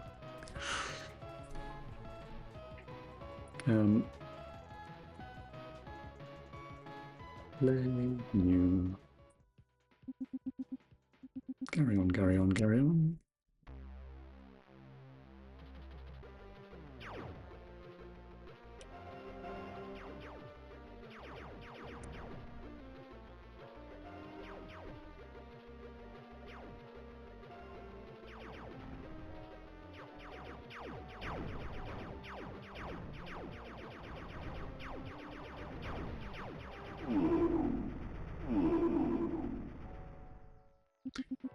Fine, fine. Skip, skip, skip, skip, skip. Back in. Okay, back to here again. Back to the log. We can go tap on his window and sucker him out of some Chocobons. It's true. I don't have any, actually, at the moment. I'm having a very delayed, you know that thing that everybody does after Christmas where they go, oh, that's it. I can't be eating this rubbish all the time. It's terrible. I'm just going to eat salad from now on. That's not working out so well for me so far, because I'm still eating Christmas chocolate. I still have a massive tub of Quality Streets that I'm slowly making my way through. Because I have to get rid of them, you know. Chocolates famously go off really quickly, so you got to eat them. But anyway, I don't have any Chocobons, is my point. But there was a time, fun fact, when my name is so common, even within the games industry, I did at one point work at a studio with a guy who had exactly the same name as me. That was pretty weird. For both of us, I think. Oh, words happening. Shall we go stop Crustle in the UK in May? Why in May? Oh, you asked the same question, Javi. Is there something I missed? I have a crazy busy calendar. That's a good enough answer. Sneakily pet Dora while we're there. I don't know that you can sneakily pet Dora, because even if she accepted the pets, which probably would. She would nonetheless scream with the belief that if she does that, you'll give her treats as well. You took a pet. You have to give me a treat now. Right.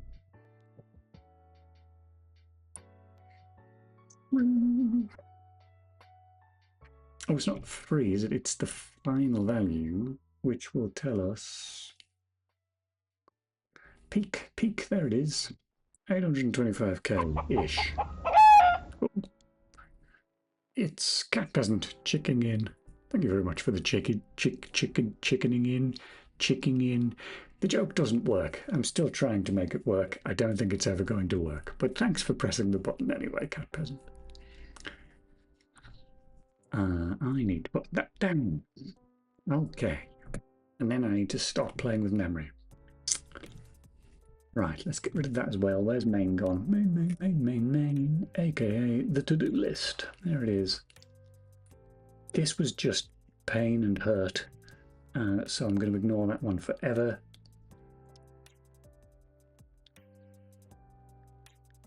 That's going, because it just didn't work out very well. I need to figure out what's going on with the joysticks. I think the next thing I'm going to do with joysticks, not today though, is I'm going to test joystick input through DOSBox under Windows, just to see if it's any different. Because the other thing I keep thinking is that I am using Tahoe now when I don't trust Tahoe, but the simple fact that the OS is updated could be causing the problem. It would be extremely weird for an update to OS X causing the controller inputs that reach DOSBox occasionally being 0. That would be very odd. But stranger things have happened. Anyway. Right, what's next? Oh, stuff's happening. What's going on? Oh, that was awfully kind of you, F2P. Thank you. Yeah, I enjoy that sub, Cat Peasant. You get, of course, you get a Dora remote with that. 2 Dora remotes, in fact, so you can add those to your cat-based emote repertoire. It'll be exciting. Right, what else is happening in the chat that I've missed? I can bring treats for Dora. She'd probably appreciate that. I'm not sure I would, but I know she would. 826k is quite a bit less than what I registered last time. It's true, it has gone down unbelievably since last time. It still won't fit in 2 meg, but I think I've given up on that. I've completely forgotten his name. There we go. Beam, Racing the Beam. Managed to convince me anyway. He said when he owned a 386 it had 4 meg. So I've decided therefore that 386 with 4 meg is the base target and not 386 with 2 meg. So that's fine. We don't need to fit it under 2 meg after all. Look at a little array of Dora remotes there. I've seen this Cat Peasant around. Seems like a nice person. It's true. Perhaps unfairly for Cat Peasant, I have Cat Peasant in the same category as several other people in my head as people that I know via Sphinxy's stream. Thankfully, though, Cat Peasant's name is just English words, and so unlike, as I was saying to Wighar when he was here last time, unlike Wighar, I don't pronounce Cat Peasant's name in Sphinxy's voice in my head. I kept referring to Wighar as Vighar for ages, and then going, no, I don't need to say that. I'm not from Finland. Anyway.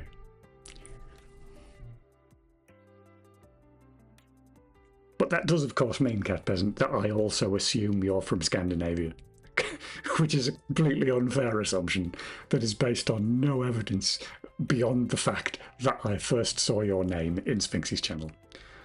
So there you go. True story. You are in my head from Scandinavia until proven otherwise. You're from South Africa. Okay, fair enough. That is quite far from Scandinavia as these things go. Good Lord. You won't be able to hear this because of the voice isolation, but Dora is currently beating the heck out of some packing paper and making one heck of a racket with it. Do you mind? I'm trying to stream here. So noisy. And it's not anywhere near dinner time. Or a monster. In South Africa, technically. I like that addendum, technically. First in Chris's stream. Don't know that one. Let's have a look. Right. No, you're still going with destroying the paper. Okay, well, I mean, I prefer you destroying the paper to destroying my rug, darling. That's definitely an improvement. Okay. Right. Sorry. Talking to the cat. That happens a lot. What am I doing? Do you know what? I am tempting fate with Dora here because she is going to assume that she's convinced me to give her dinner over an hour early by doing this, which I'm not going to do. But I would quite like a snack myself because I did only have a small lunch and I'm quite hungry. So I'm going to take a break for 5 minutes to go and eat some crisps. I will be back in about 5.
If you don't leave, we'll call the police. Balls. We want the finest wines available to humanity. We want them here, and we want them now.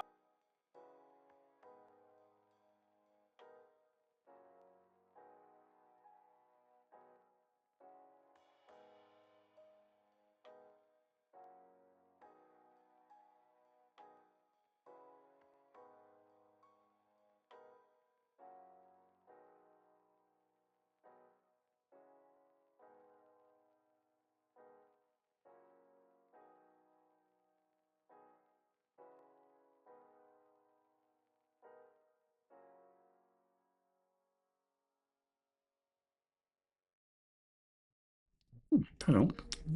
Sounds like I've come back just in time for the music to stop. Oh no, it is still going. It's just very quiet.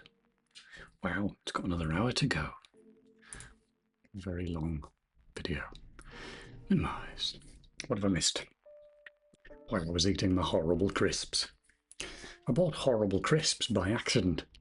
They're a very similar colour to the flavour that I like, but it turns out they were some sort of special edition flavour that are bad. So I can see why they're a special, limited edition. Anyway, Dora can come visit here. It's an hour early here. Don't you tell her that. Don't give her ideas. She'll be booking flights. My credit card. Redeem Dora FMV and the Withnail clip. I love Withnail and I. Wow, there we go, Cat Peasant. If ever there was a person that deserved a subscription to this channel, is a fellow connoisseur of fine comedy. Withnail and I is probably one of my favourite films, if not my favourite film. Never seen any of it, I must admit. The weird thing, FTP, is I don't know where I heard about it. I can't remember. I don't know if somebody told me about it or I read about it somewhere, but I remember one day I was in the post office when I was a student and they had a bargain bin of like £2 DVDs and there was a film in there called Withnail and I thought, I've heard of that from somewhere. I think it's supposed to be funny. And so I bought it and took it back to my shared house and said to my housemate, do you fancy like watching this? I don't know what it is, but I think it's supposed to be good. And we sat down and we watched it and I think it's probably his favourite film as well, or one of. Horrible. I don't think I've ever had horrible chips and I'm the kind of person to buy octopus flavoured chips. And a crisp flavour, I'll try it. So the ones I had, they're really peculiar, the flavour's not that peculiar, but the concept of them I find a bit odd. Because they're... it's like a popular brand over here, McCoy's, excuse me. But the limited edition flavour it was some sort of... I think it was called like Flamin' Chicken Wings or something flavour. And the limited edition is in honour of their sponsorship of the NFL. That's the bit that I really don't get. I'm not a sports person at all, so I find most interest in sport a little bit difficult to fathom to begin with. But the idea that a British crisp company would be sponsoring the NFL is extremely peculiar to me. It's sort of a little bit like, I think if an American bought a tub of Ben & Jerry's and it said on the side, proud sponsor of the British Cheese Rolling Championship, it'd be like, why are you sponsoring that? That seems a really odd thing for you to choose to sponsor. Anyway, my main complaint is that I don't like the taste of them. That's beside the point. My friend gave me a bottle of wine and told me to watch it. Afterwards, the wine was gone. Seems appropriate. Probably for tax reasons or something stupid like that. Withnail and I is a spectacularly good film, though. It's a film that I remember there was a Reddit thread many years ago. There was a Reddit thread where somebody said, like, describe a film in a way that makes it sound like that isn't untrue, but that just completely misses the point of the film. And so, and then people had to try and guess what the film was. And my description of Withnail and I think, was something like, it's a film about two actors go on holiday. When they come back, one of them gets a job and the other one doesn't. And that's it. In terms of the actual events that happen in that film, that's it. That's the overall plot arc of Withnail and I. But it is nonetheless a spectacularly funny film. Anyway. There you go, Cat Peasant. You seem to agree with that description, but yeah, and it's sort of one of those films. It's people often draw parallels between it and Monty Python because of the rewatchability of it, but also I would argue because of the slightly irritating cult that surrounds it, like I'm doing now by insisting how wonderful it is. Withnail and I fans are generally intolerable in that regard, that we do go on about it quite a lot. Anyway, which is why I'm now going to stop, honest. It is good though, and you should watch it. Anyway. Though many of the best lines in it I couldn't actually quote because I'd probably get banned for being too sweary. Right, what are we doing now? What can we do? What can we do? I thought that might be cute, actually. I don't really want to make it as a game mechanic because, as it says, you can't depend on it working, and the low end spawns fewer screws than the higher end, so that wouldn't really be very fair. But I just like the idea that you blow up a robot, all the screws come out, and then if the screws hit an explosive battery, they set off the battery as well. I just think that would be cute. Maybe straightforward enough. Let's give it a go. Excuse me.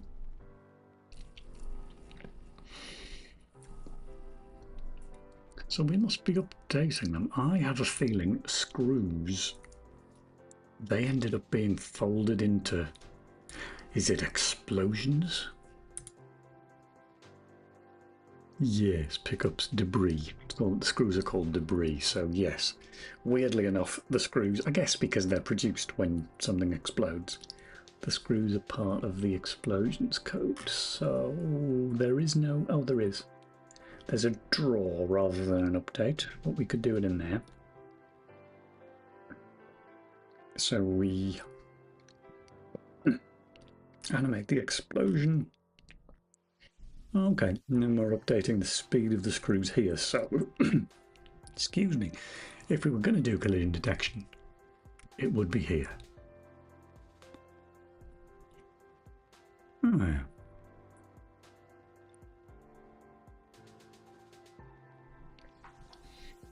How can we do this in as cheap a way as possible? Because I would rather not. I don't need to loop through the batteries because the batteries are part of the tile map. So all I need to do is work out which tile we're on and say, is that a battery? Okay. That should be fairly straightforward.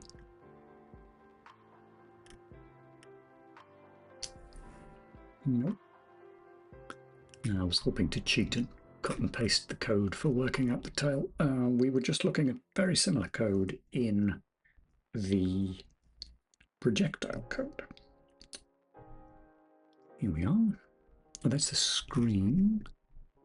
Whoop, through this guff. Blah, blah, blah, blah, blah. Here we are. And then all of that guff. Explosions. Boink. You're not a projectile, you are a screw.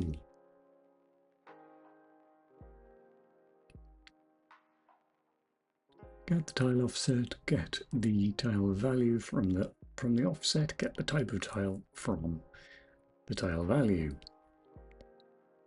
I am going to assume that we've got a battery world tile or some other function to deal with batteries.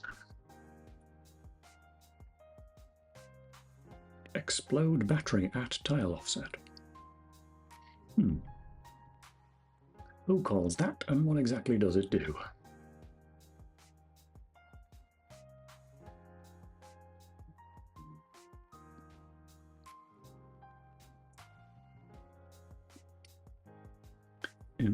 Okay, that's kind of strange.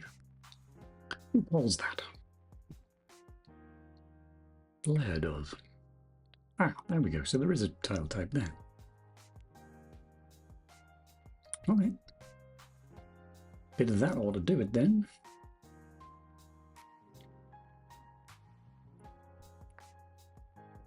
If tile ID is a battery, or is battery 2, which I seem to recall actually, that's just the exploding frame of a battery. So I think we can ignore that. If we hit a battery, explode it, we should probably also kill this screw at that point. Which? Active. Okay. Of course, this is going to be hard to test because they come out at random angles. Soon find out. I think that explosions would be cute. Explosions are always cute. Yeah. This tile index 302. Oh, silly me. I meant tile ID. Sorry.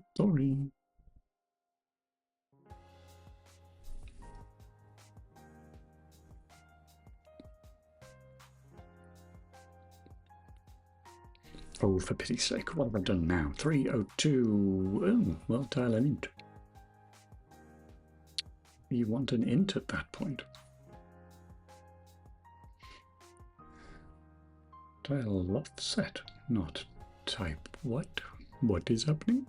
302 in explosions. I've just passed the wrong value, haven't I? It's not tile ID. What are you playing with? Tile offset. Tisk. Duh.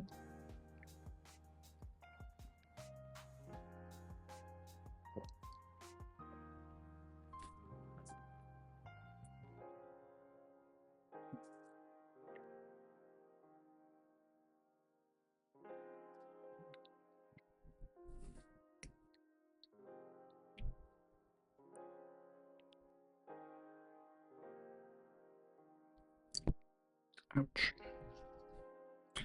Oh, I just whacked my hand off the desk by accident. Also, let's turn the music off. It's a bit better. Okay, where are we going to find some batteries? We'll just continue. That will get us to level 2. Oh, there's one right in front of us. But it's going to be hard to kill the guy next to it without the explosion itself setting off the battery, or him flying into it. Oh, also he needs 2 hits, and also he just flew through it, which was sort of rubbish. I think that actually worked. It was pretty fast, to the point that you barely saw it, but I think it did work. Where are we going to see some more? Get rid of these guys. Also, I must put the rendering back for the turret guys, because they are a bit broken at the moment.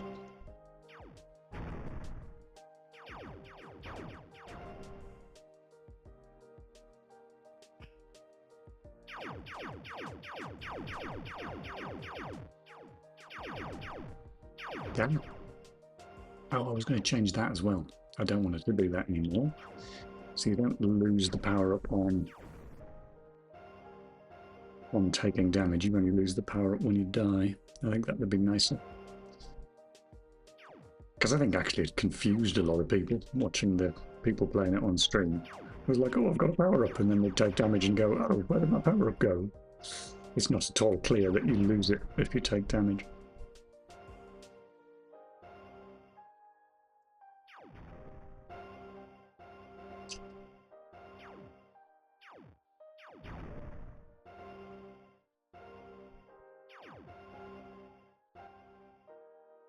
Books.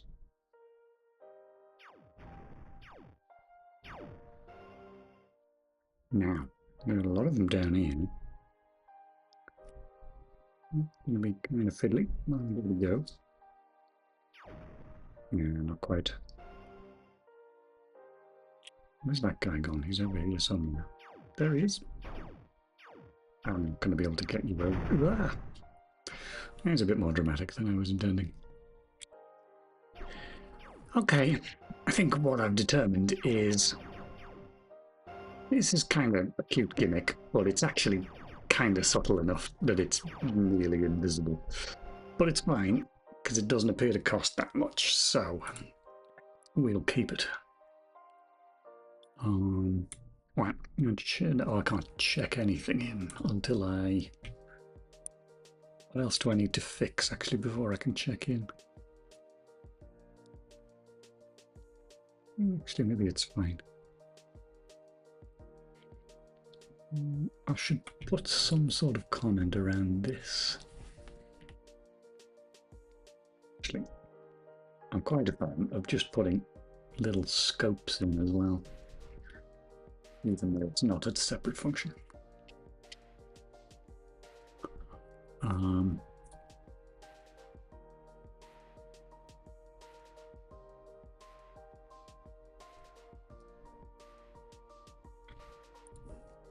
That's fine, that's fine, that's fine.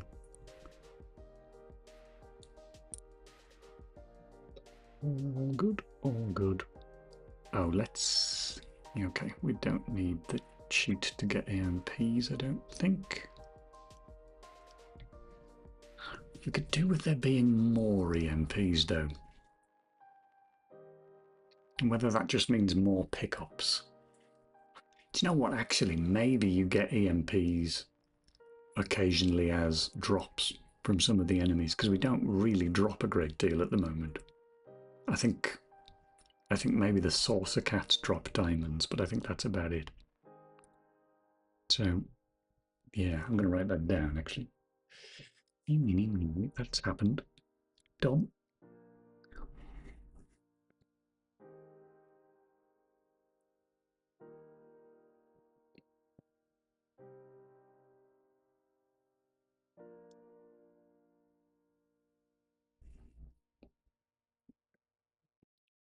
Yeah, right.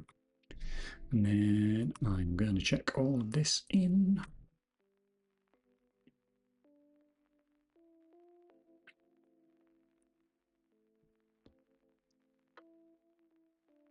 Done. Okay. Next. I mean, we could look at that now.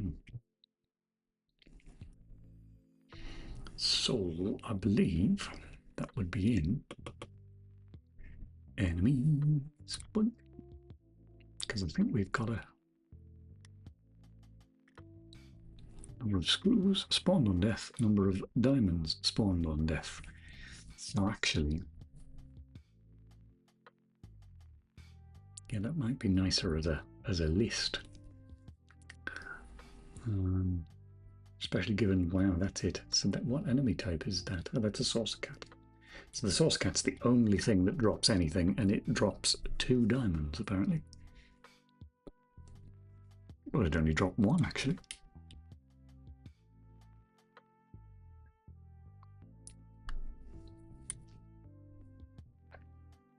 DOSBox, DOSBox, DOSBox.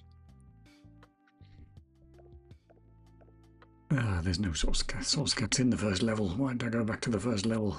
Yeah.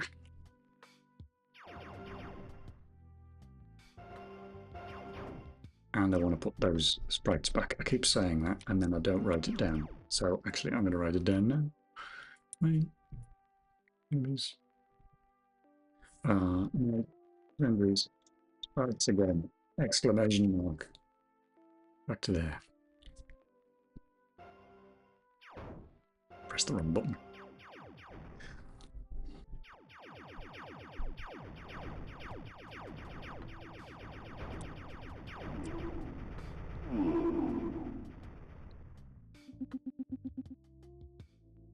Fine, fine, fine. Skip, skip, skip.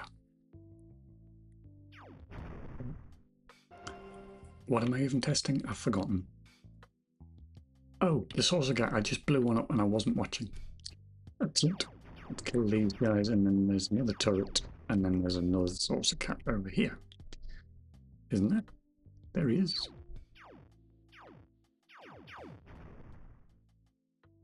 Oh no, they do drop 2 diamonds. I thought they only drop 1. Alright. I'll believe you. Guess the simplest way to continue here would be to duplicate this. Say none EMP spawned on death.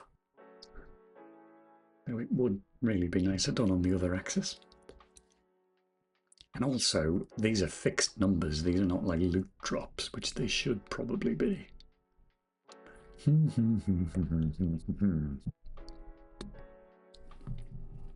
Alright. Well, for now, I'm just going to hard code a random drop.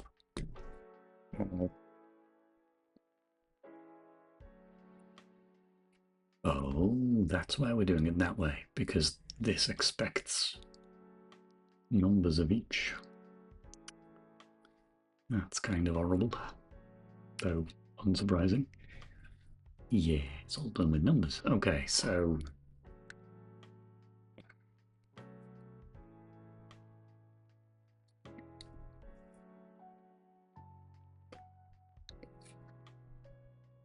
can I call these spawn functions myself? Spawn pickup. And that is presumably what's being called here, yeah. So if we just add a new one of them to say spawn EMP.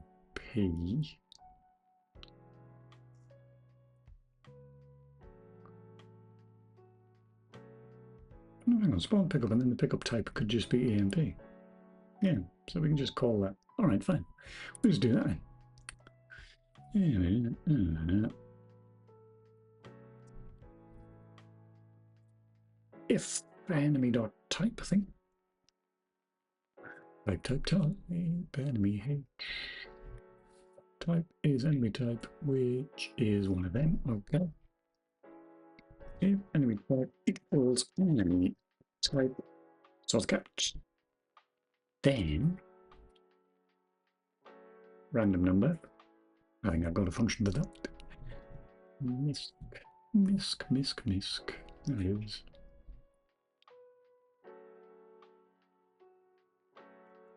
And range. Minx exclusive.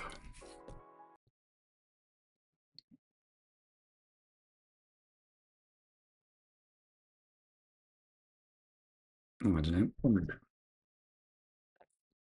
There's more than 50% chance. We do want quite a lot of EMPs.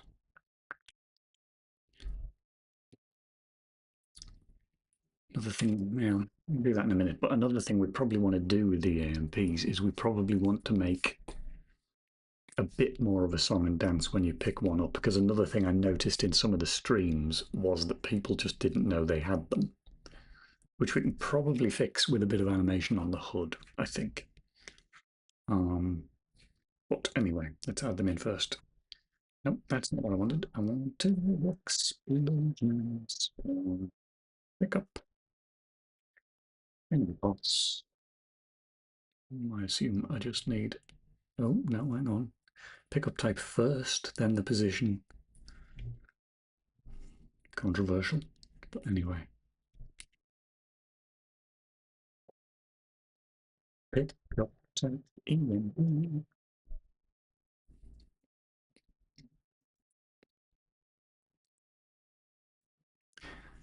going to come back just for now. No, I'm not. I'm going to leave that. See how well 50% works. No, I've got to kill this. And build.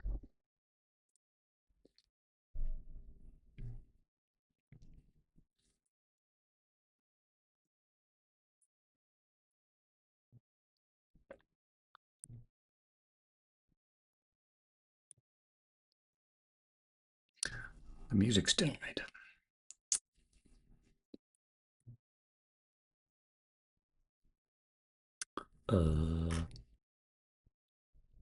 Where's the music gone? There it is. Oh, is this going to come back very loud? It may do. In your own time. Come on. Oh, no, that's fine. Right. Minimize and then run.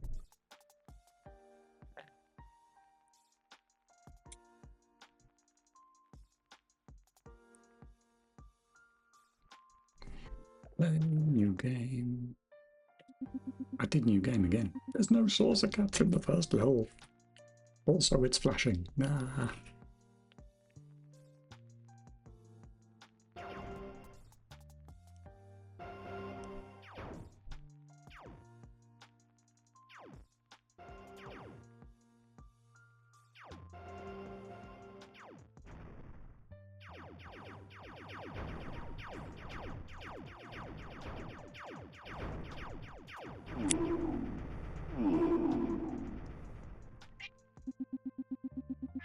It's still not dinner time, Buzzycat. It is 45 minutes. You can glare at me all you like. That doesn't make it any closer to dinner time. I know it's a hard life, isn't it? Oh, being waited on hand and foot. It's awful.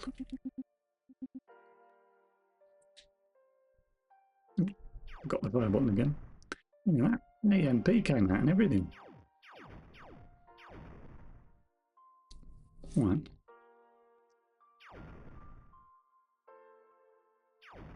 Double EMP. That was quite pleasing.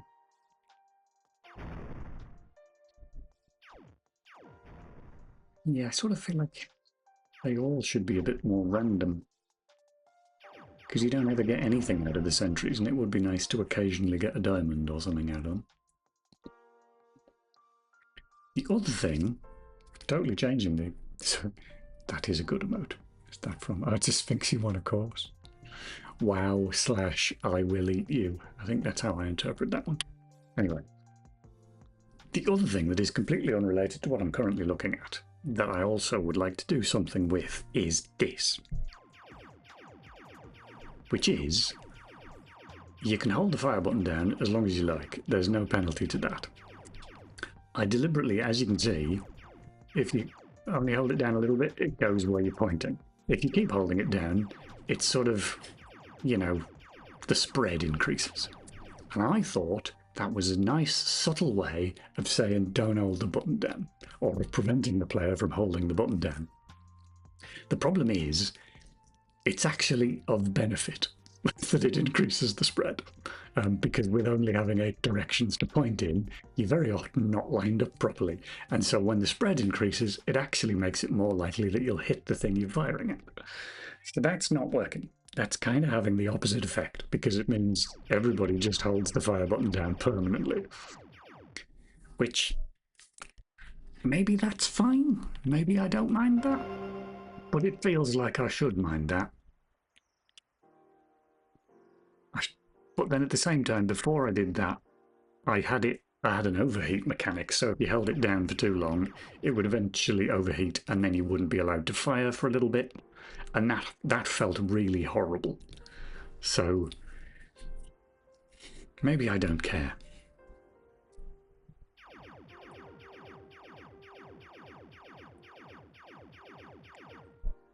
I don't know.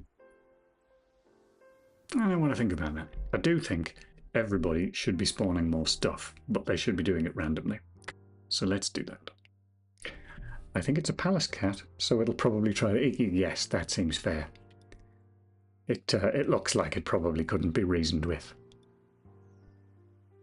You know, not that most house cats could be reasoned with, but you know what I mean. Right, so these hard-coded numbers really should be ranges, or, you know, probabilities.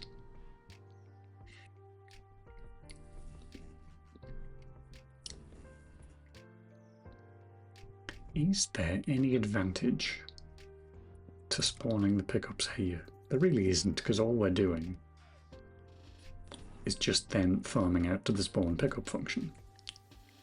So I'm really quite tempted to take that out.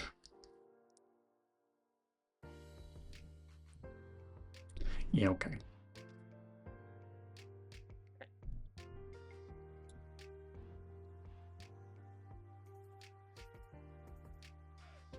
Oh, interesting. There's actually a very slight adjustment to the position there. Explosion data sprite.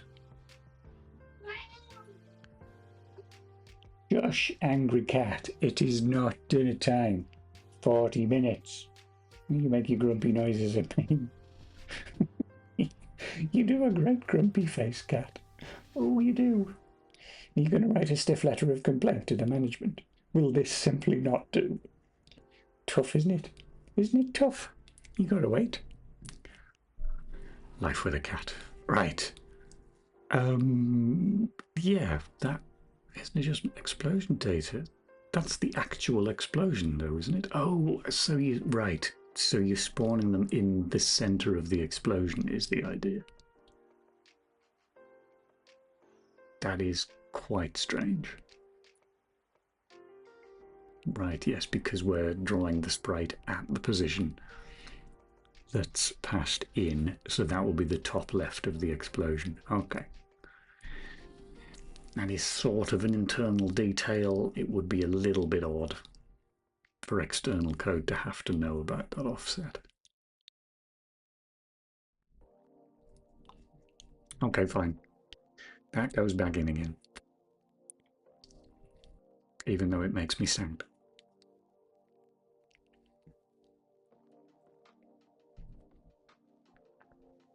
Because then it implies that I'm going to add another one. Maybe I can make myself feel better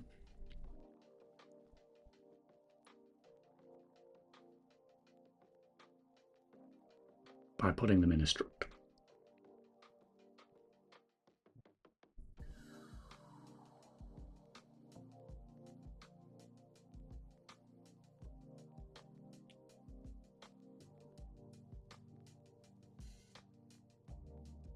This feels very silly. Because it's quite unlikely. I mean, I'm spawning 2 diamonds, or I was spawning 2 diamonds. That could change. It just feels very unlikely that you'd ever spawn 2 of anything. Even though we have been spawning 2 diamonds from source cats up to this point.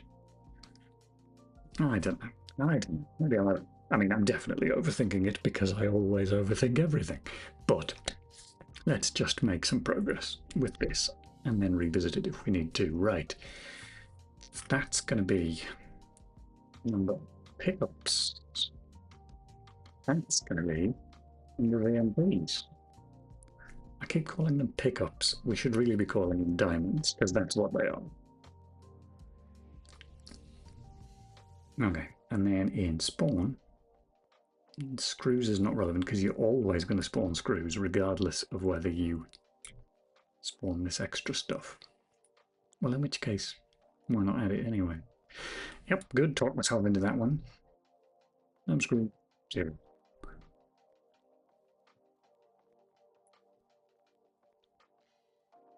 That one will be a const pickup spawn info reference.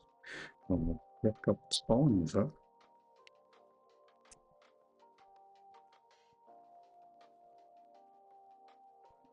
There we go. Bink. Right then, for pick up spawn info num-screws. Num-screws. That's diamonds now. Diamonds. Oh, spam. Great. This always takes me too long. Bang. Why not? Can it? What's that button? Bam! There we go. Lovely. Yes, indeed. Ban hammer time. Quite so. Is that why? No, it must just be that they're randomly generated. But the other day I tried to type in /ban and then the name, and I was like, is that why they've got long, complicated names? so that you mistype them and don't ban them. But of course, yes, there's a button that makes it much easier. Right, what am I doing? That's in. We need to add another loop on the end for the number of EMPs. It's not a pickup type diamond, it's a pickup type EMP. Right. So that then means this guy can go back to whatever he was. Spawn. Explosions spawn. There it is. This is horrible. But we now have a magical new struct that will make that a little bit tidier. Dora, Pussycat, stop screaming at me! How is it that I can have headphones on and still hear you so loud? Right, I tell you what, it does occur to me that it's 4:30 and we'd stop shouting. And we did have lunch half an hour early, so we should probably have dinner half an hour early too. I will be back in 2 minutes when I've fed the shoutiest cat in the world. One moment.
Hello again. Right. I'm partially off the hook now. She will start getting angry at me again in a minute when she realises, weirdly enough, when she realises that I'm not having my dinner yet. So I don't know about anybody else's cat, but Dora has this peculiar thing where she will nag to get her dinner, and then she'll eat half of it, and then she will wait until I've got my dinner to eat the other half of hers. And she gets quite annoyed if that takes a long time. Strange but true.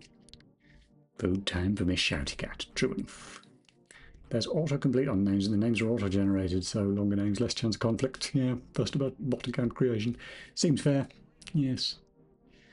Most annoying. But I suppose it's like all forms of spam. Somebody must be clicking those, links for whatever they call it, the viewers, I think they refer to them as. Because if nobody was clicking on those links ever, then it wouldn't be worthwhile to send the bots. Waiting for your table companion's food is polite. It is polite, but as a general rule, cats aren't. Which is why I find it odd that Dora does it. It is quite sweet, though. I tested it a little while ago because when I first noticed she was doing it, I thought I must be imagining it because it seemed such a stupid thing for a cat to do.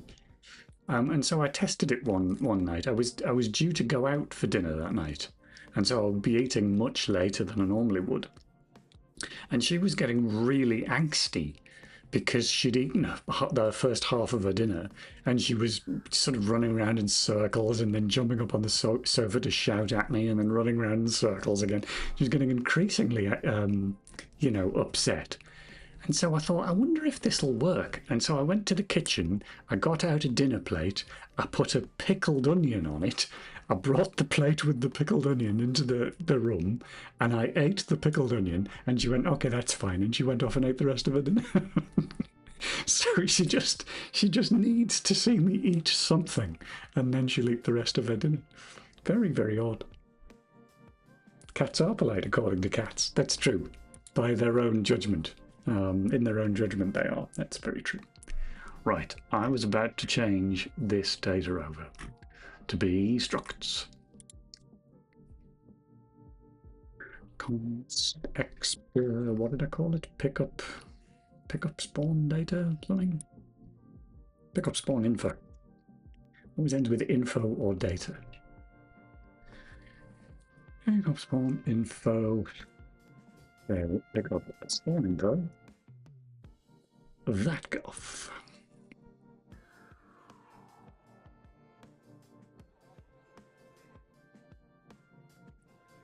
Might be some weird inherited social behaviour. Yeah. Maybe they are fascinating little creatures. They are interesting. I do find that. I've always liked cats my whole life, but I don't think I ever really fully appreciated until I got my own just how incredibly strong their personalities are. They do have very clearly defined characters that are different, between different cats. It sort of seems like an obvious thing in hindsight, but it was sort of relatively new to me. Right, pickup spawn info, and then that is just a list of screws, diamonds, and EMPs. So, screws, diamonds, and EMPs. There are 3 types of enemy, I think. Oh, many more than that. Oh no, there's just 3 in the list. Right, yeah, there are only 3. Sentry, reactor turret, and Zorza cat. Okay, so what order is this? Screws, diamonds, EMPs. They're all down here. Well, I may as well just copy them for 12? Really? 12 screws come out of a saucer cat? That's an awful lot of screws. I don't believe you. I don't think I should. I forgot to put the comma in. 0 and 2. And then the final value, which is the new one, is EMPs, these new comments. Because I've already forgotten what they are. Screws. Diamonds. And EMPs. I should also label what they are. Sentries. Reactor turrets. And saucer cat. Hello. Saucer actor. What am I writing here? Nobody knows. Saucer cat. Yeah, I spelled that right. Okay. Screws, diamonds, EMPs. You basically aren't going to spawn anything because, well, I don't know. Maybe you could get diamonds out of a reactor turret. I don't see why you wouldn't. Oh, but also, I'm doing this wrong anyway, aren't I? Because this is still fixed values. But it should be a range. It's fixed values by the time we send it here, but it should be a range before that point. So we should probably not be using that struct. Oh.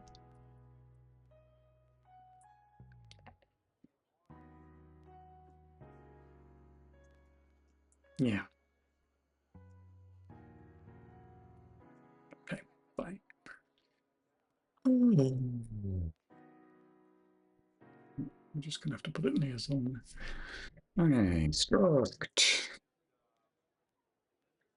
What do I want to call it? Pickup spawn range info. Pickup. Yeah, pickup spawn range is not wrong. Oh. 12 screws to build a ship seems on the low end. That is true. That is true. Unfortunately, the screws were like one of the first things I put in, and I thought, these are great. These look so fun. And I made the ships like explode into like 30 screws. And that was all jolly good fun until I ran it on a 386 and then it ploughed into the ground. And so, yes, so there are quite limited numbers on the 386. And so therefore it seems gratuitous to add too many on the higher end systems. Because it sort of starts to change the game when you've got 30 instead of 2, especially if they set off batteries, which they now do. Anyway. Pickup spawn range. Pickup spawn range. Yeah. Pickup spawn range.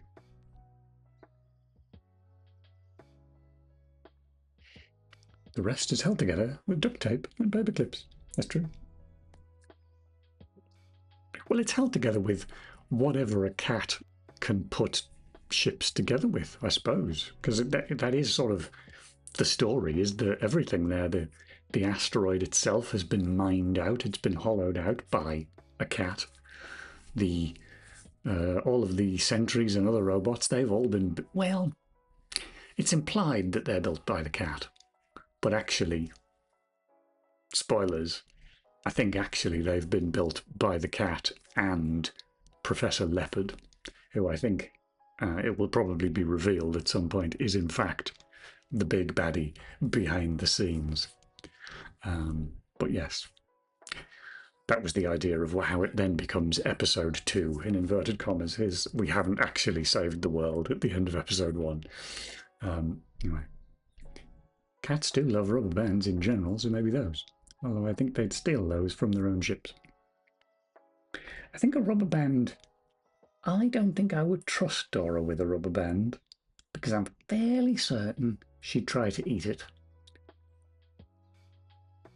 I've often been surprised by the things Dora will think is food, and the things Dora thinks isn't food. How much of her dinner has she eaten? Which is a euphemism for, am I going to get shouted at again in a minute? Oh, yeah, she's eaten about half of it. Oh, dear. Oh, well, I'll pretend not to have noticed. See how long I can get away with it for. Right. Pick up spawn range. This, well, it's just going to contain a range for each pickup type, isn't it? Okay. Do chars. I feel like I might have. Do I have something that does this already? Something similar. No, I think there's something else. All right, fine.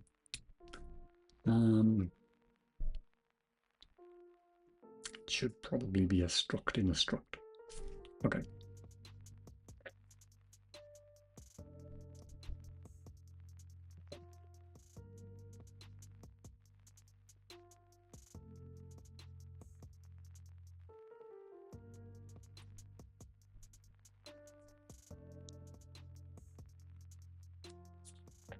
Range, spawn range. Spawn range. Makes it a bit more specific. Spawn range contained within a pickup spawn range, because it's a spawn range for each pickup. Yeah, okay, I'm fine with that. Spawn range screws. But then if ever there was a value that didn't need to be random, it was the screws. But that's fine. We can deal with that by making min and max the same value. All fine. All fine. Spawn range. Dynamics. Spawn range. I have to write that lowercase. Emps. I don't like how that looks, but I don't really have a choice. For cats, rubber bands are food usually, yeah. But the bigger ones that are used for hair ties are toys. Ah.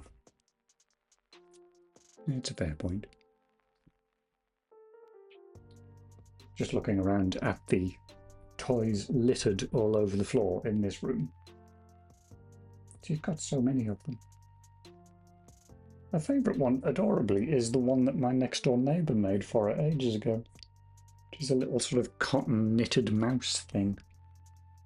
Which, in the way that cats do, she seems to, at the same time, think of it as her kitten that she must look after, but also food.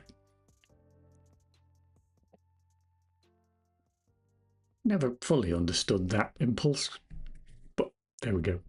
Anyway, players spawn range, screws, diamonds, EMPs, and then we're going to want a const version of all that, aren't we?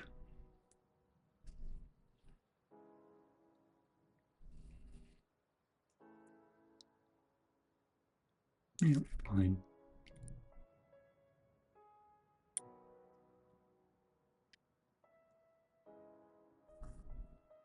So that now becomes four. And number of diamonds is 0 to 0.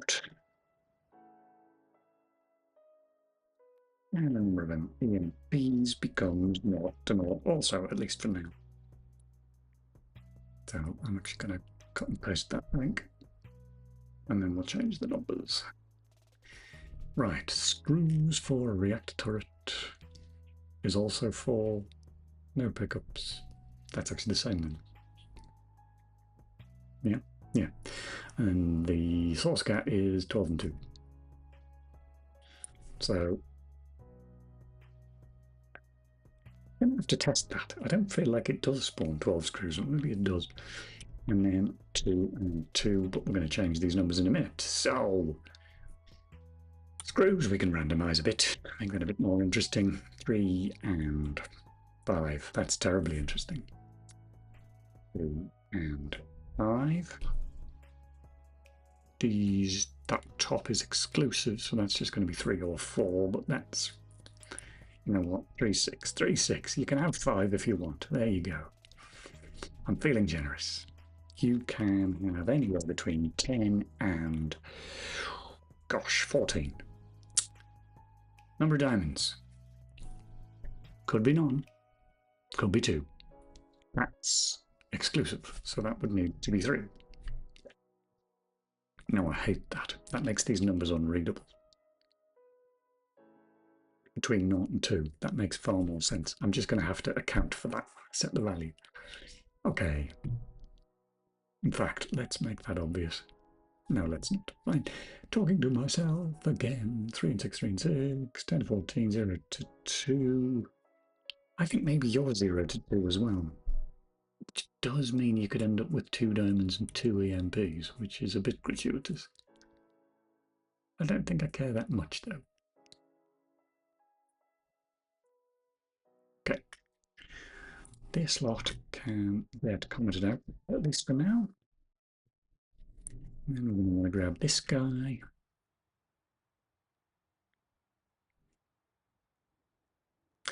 We also need to account for this. Look that we halve them. Okay, that's fine.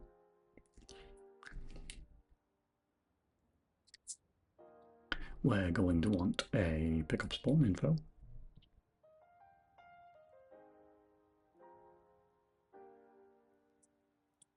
And then that contains num screws, num diamonds, num EMPs. Screws equals or in range. Pickup spawn range. The enemy type. Git. That's kind of grisly. That's going to end up being very long, so let's pull that out. Const auto range. Let's just call it spawn range. Spawn range equals spawn range enemy type. I'm also going to make that a reference just to make it very clear. I do not want you to copy anything. If I vote num screws equals rand range from spawn range dot yoink. Wait for the screen to update. Where is it? Up here. Screws, diamonds, EMPs. EMPs. Screws, min, spawn range, screws, max plus 1. And then we're going to want to do that with the other two values.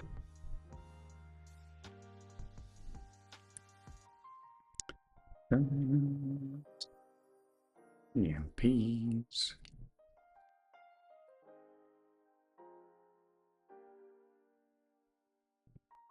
EMPs. Don't like how that looks, but I'm just going to have to live with it. Then, spawn L, we need to account for the half screws. That's going to make this line even more ugly.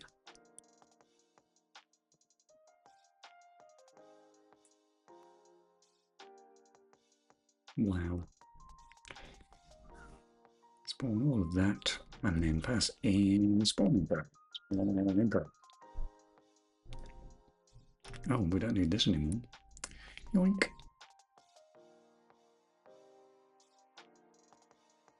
Oh, stuff's happening. My cat's favourite is a second-hand used-to-be dog toy. Interesting. I wonder if the fact that it smells so much of dog makes it interesting. Re-chewed is best. I'm back from HTML and CSS. I feel sick. Send help, please. Welcome back, Dixling. I used to enjoy HTML. Back when HTML was, like the internet, terribly new and exciting. You know, when everybody used to make their own homepage. I sound so old. But it's true, though. It was so much fun. I promised someone a website. Oh, do I regret my life, you buffoon. What did you do that for? Yes. Some years ago, my sister asked me, she was drunk at a party, so this can be forgiven to some degree, but she did ask me, she said, you know Amazon? And I said, yeah. And she said, could you make me a website like that? Just a small one. A small Amazon. Yeah, sure. Bless. I'm not getting paid shit either. I can go to therapy twice, maybe. Dear oh dear.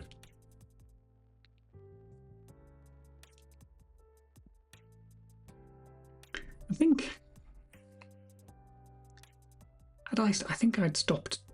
I do remember very early, like when I was doing my degree, I did wonder about going into web development instead of game development.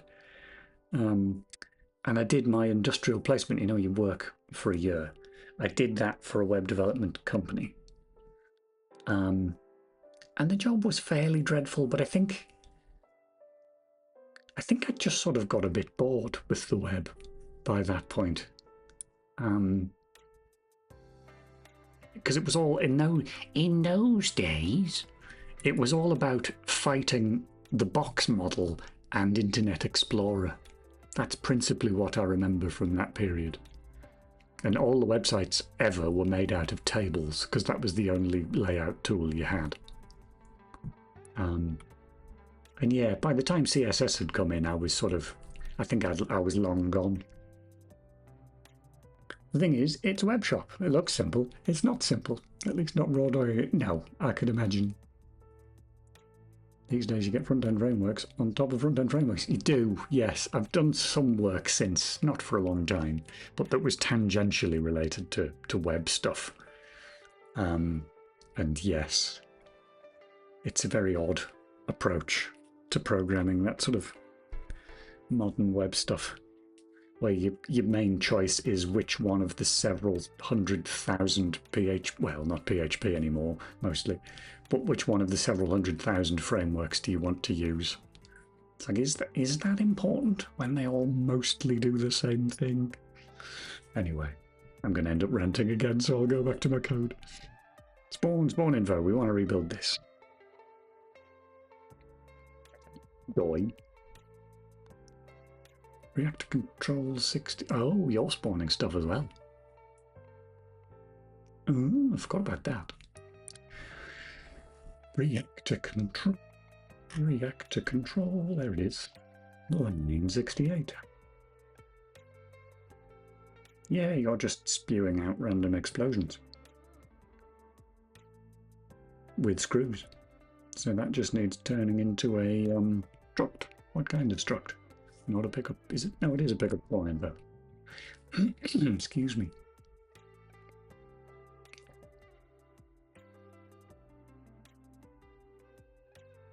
So when you blow up the reactor, in the countdown at the end, it just spawns a whole bunch of explosions around the place because it's fun. But because of the changes we've just made to that explosion code, it is now feasible to have the reactor spontaneously start flinging diamonds. Which, I don't know, I quite like that. Just because of the idea of, like, you've got 30 seconds, however long it is, and if you run away, you're not going to be able to get all these diamonds. You could risk hanging around and trying to hoover up as many diamonds as you can, but you might not make it to the exit if you do that. I think that might be quite fun. I'm going to give that a go. I bet it screws the score screen something rotten, because the score screen won't know about these pickups. I can't actually remember where it factors that into the calculation. Anyway. That can be not necessarily const. You see, because I want to make it random as well. But the random code is all up here, and that comment is no longer related to the thing it's above.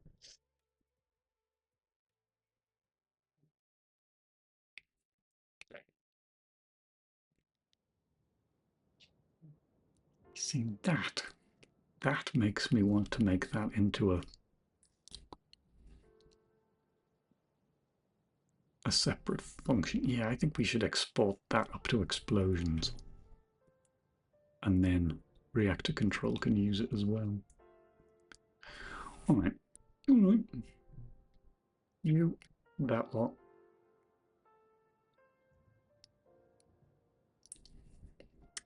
What are we going to call this function?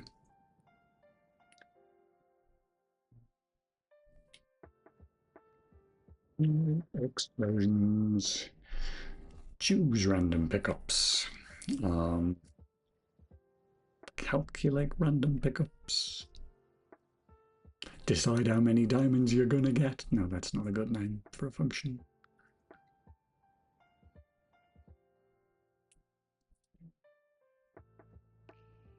I don't like choose.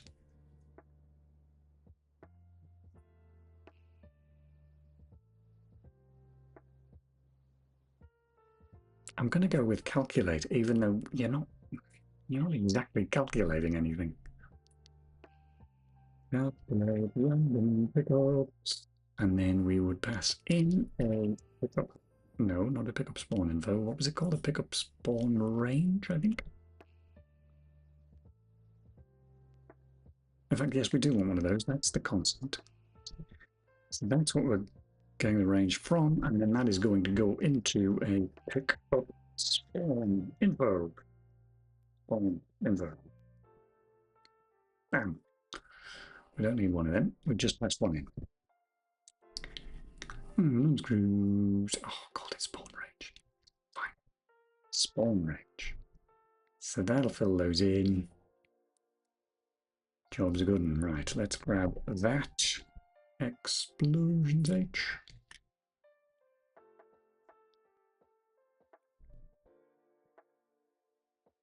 And then you're going to need to take ownership of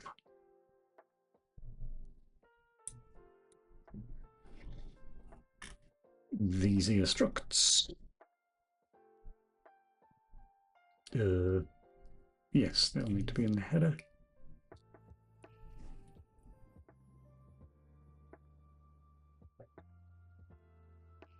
All right. That's fine. We can replace the code that uses it with a call to explosions calculate spawn range. Is that what I called it? Calculate random pickups is a completely different function. Calculate random pickups spawn range into spawn info, which is the line below. No, it's not. Having done that, you can then spawn with that info. Okay.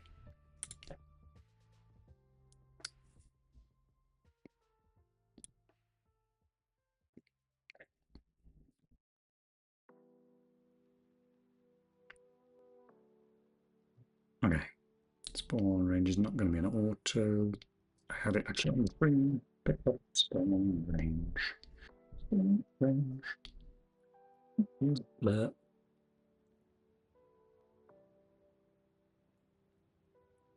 Oh, words are happening. Sorry. These days, front end are a bit. I'm stubborn. I do not like front end, so I do not have a front end. No customers. We serve HTML pages. Oh, fair enough. I'm probably cursing here, but a run-of-the-mill web shop is probably something that a coding agent can put together for you. And I'm almost certain there's some open source adaptable web shop out there. Because it's a great exercise. At this point pretty far in. Honestly, also the reason this shit takes so long. Your client adds random shit every other week. Yeah, that sounds familiar. No concrete idea of what a final result should look like. Yep. I've literally said I'm not doing anything else. Yeah. Most clients have a very clear idea of what they don't want, but very little idea of what they do, in my experience. Right, pickup spawn range is going to need 3 thingies, isn't it? I have once more forgotten the order of them. Smooth diamonds and EMPs. Screws.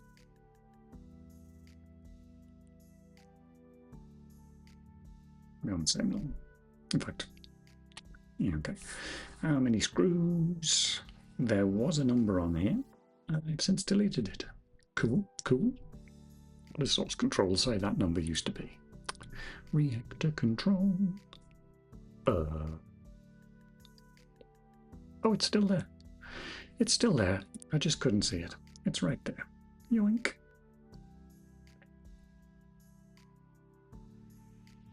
An interesting calculation. Well, okay.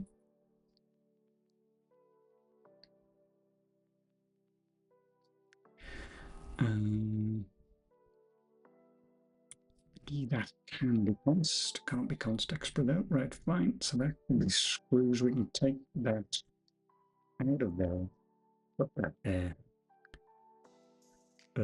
Diamonds is next. By saying maybe, just maybe, you get one. But it's going to be spewing out explosions like nobody's business, so you're probably still going to get quite a lot. Let's just see how it works. Diamonds, and I don't think you should get any EMPs. info. Shove that in there. That then becomes spawn. Okay. Rebuild that.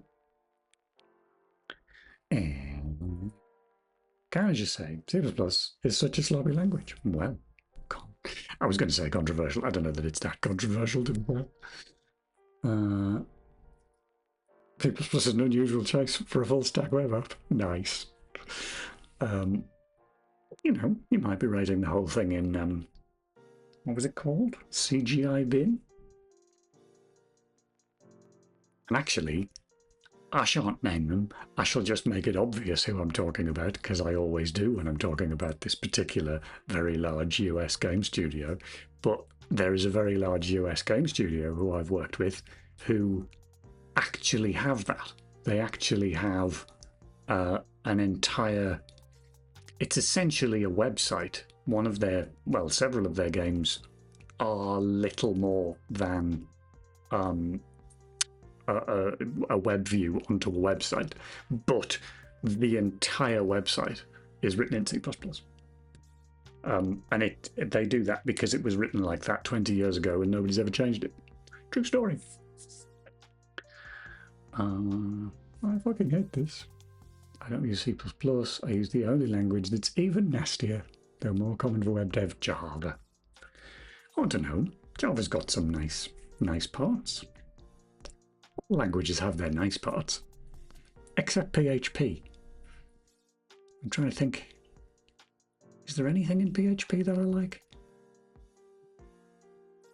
No, there isn't. No, PHP is a terrible language that should have never existed. I am just going to go that far. Even JavaScript is not totally horrible in the right circumstances. I don't often fault languages. It's what's being done with them. It's a fair point. What's Haskell's nice part? I don't know anything about Haskell, other than it's beloved by a small but very hardened group of people.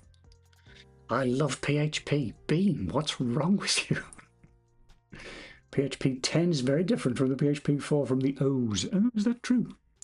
Does it still have loads of random lumps of the C standard library in it, or has that gone yet?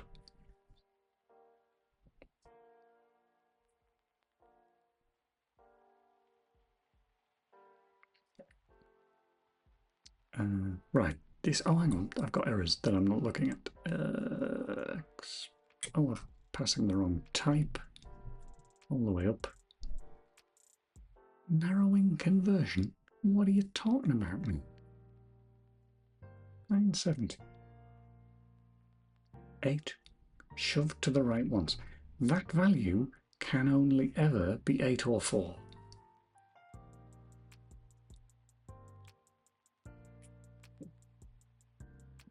That is baffling to me. I mean, it's not that baffling. It's just the compiler being slightly pernickety. I'm going to fix that by ignoring that part. There we go. I've stopped caring. Next problem. 691 in enemies. 691, 691. Oh, you're also doing spawns. What is this? Hack. That's a good sign. What's happening here? If enemy type is react... Oh, this is when you shoot it, isn't it? Yes, this is take damage. Yeah, because there's no animations, so I just cover it up with an explosion sprite. Okay, fine. In which case, we can just hard code a jobby. What's it called? A pickup spawn info. Cables? Yes.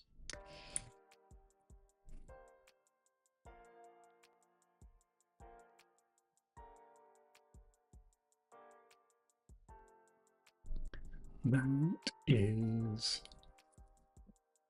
num screws, num diamonds, num EMPs. Screws is 1, diamonds is none, EMPs is none. 4 and 4. Nope, that's the last one. It's not the last one. There is also a mention Yes. That's used by the score screen. Oh, it's expecting a hard-coded value. Or a constant value. It's not a constant value, it's randomized now. Ah, sugar lumps.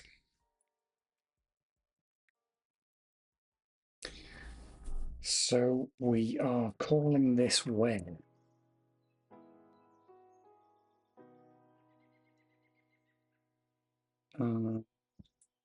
Level diamond count. So yeah, when we spawn an enemy, we're saying how many diamonds is this worth to decide whether you've got all the diamonds or not. Bumsicle, that's not going to work.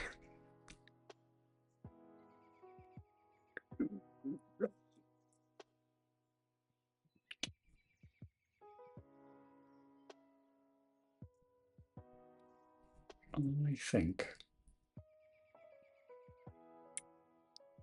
we're just going to have to do it when we spawn the diamond. I think that's the only way we can possibly account for them.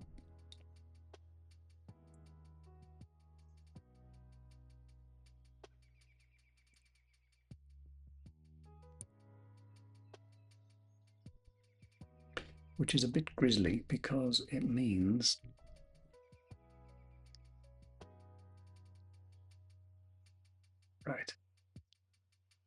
it means that the explosions code, which is responsible for spawning the diamonds, is going to have to poke the world code to say, can you update your total, please?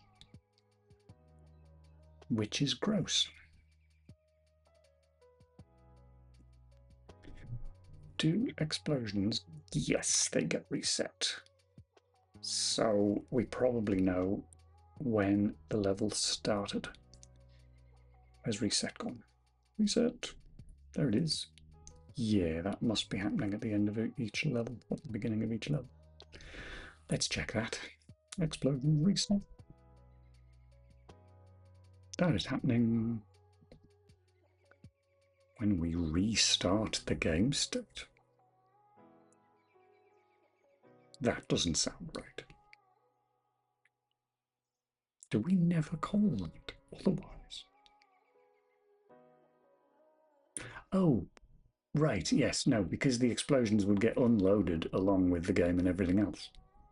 Is that right? Must be. Who loads or who is responsible for calling explosions in it? I think that is the game. I think the game does load explosions. Yes, it does. Okay, so when you finish the level, explosions is going to get torn down anyway. So that means explosions can track its own count of spawned diamonds, which is a little bit nicer. And then when the score screen comes to total things up, it can ask explosion. No, it can't, because explosions will have been torn down by then. Fine, world can have it, though world also have been torn down. Okay, there are further questions to be answered here, but in the meantime, spawn diamonds 0. We should probably put that in reset as well.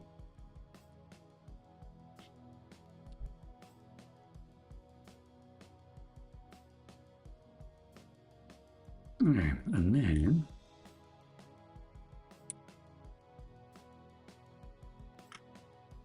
just there, we'll do it. Okay, fine. Now, spawn diamonds plus.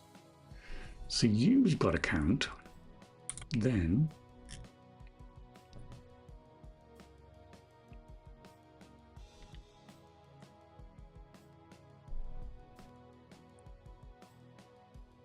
it was the enemies, wasn't it? Okay, fine. Unsigned int get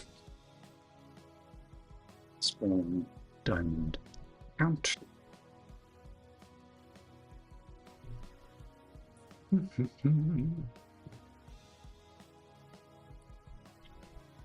Some explosions get spawn diamond count. No spawn Diamonds. Okay, that's going to enable somebody outside of explosions to get that value. And I think it's going to have to be world. Where else does that get used?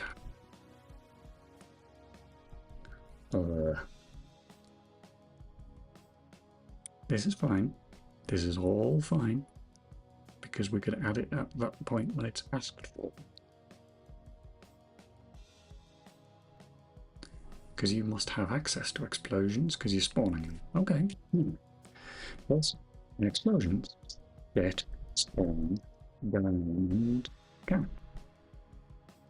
So who's asking for that? Presumably the game state before it hands over to the score state. Yes.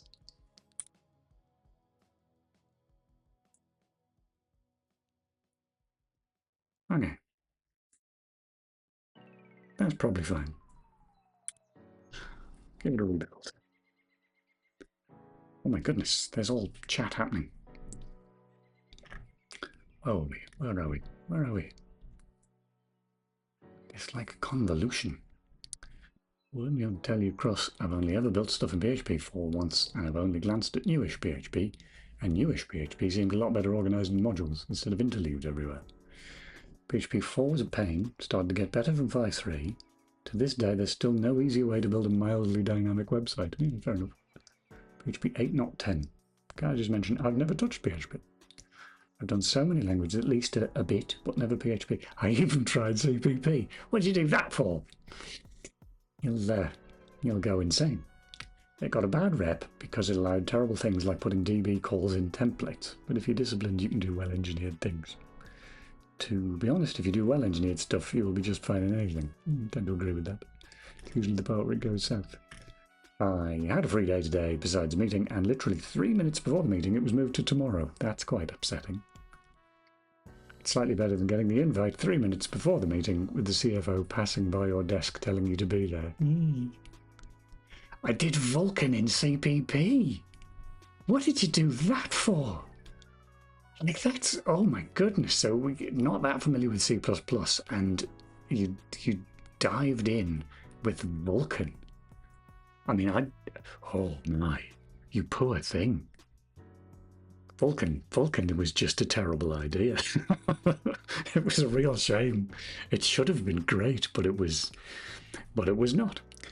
Again, sounding similar to the talk about PHP, it is better now than it used to be, but it's still a bit of a missed opportunity. I'll put it that way. I read a very convincing blog actually the other day that was talking about how was making the case for WebGPU, which, despite obviously from the name, I'm sure you know anyway, but obviously having been sort of conceived as a way of allowing websites to make 3D content, this person was actually saying, as a cross-platform 3D engine or a renderer, it actually does the job really well. And obviously you don't need to run it in a web browser. You can use Thingy, Google's C++ version of it, which is open source.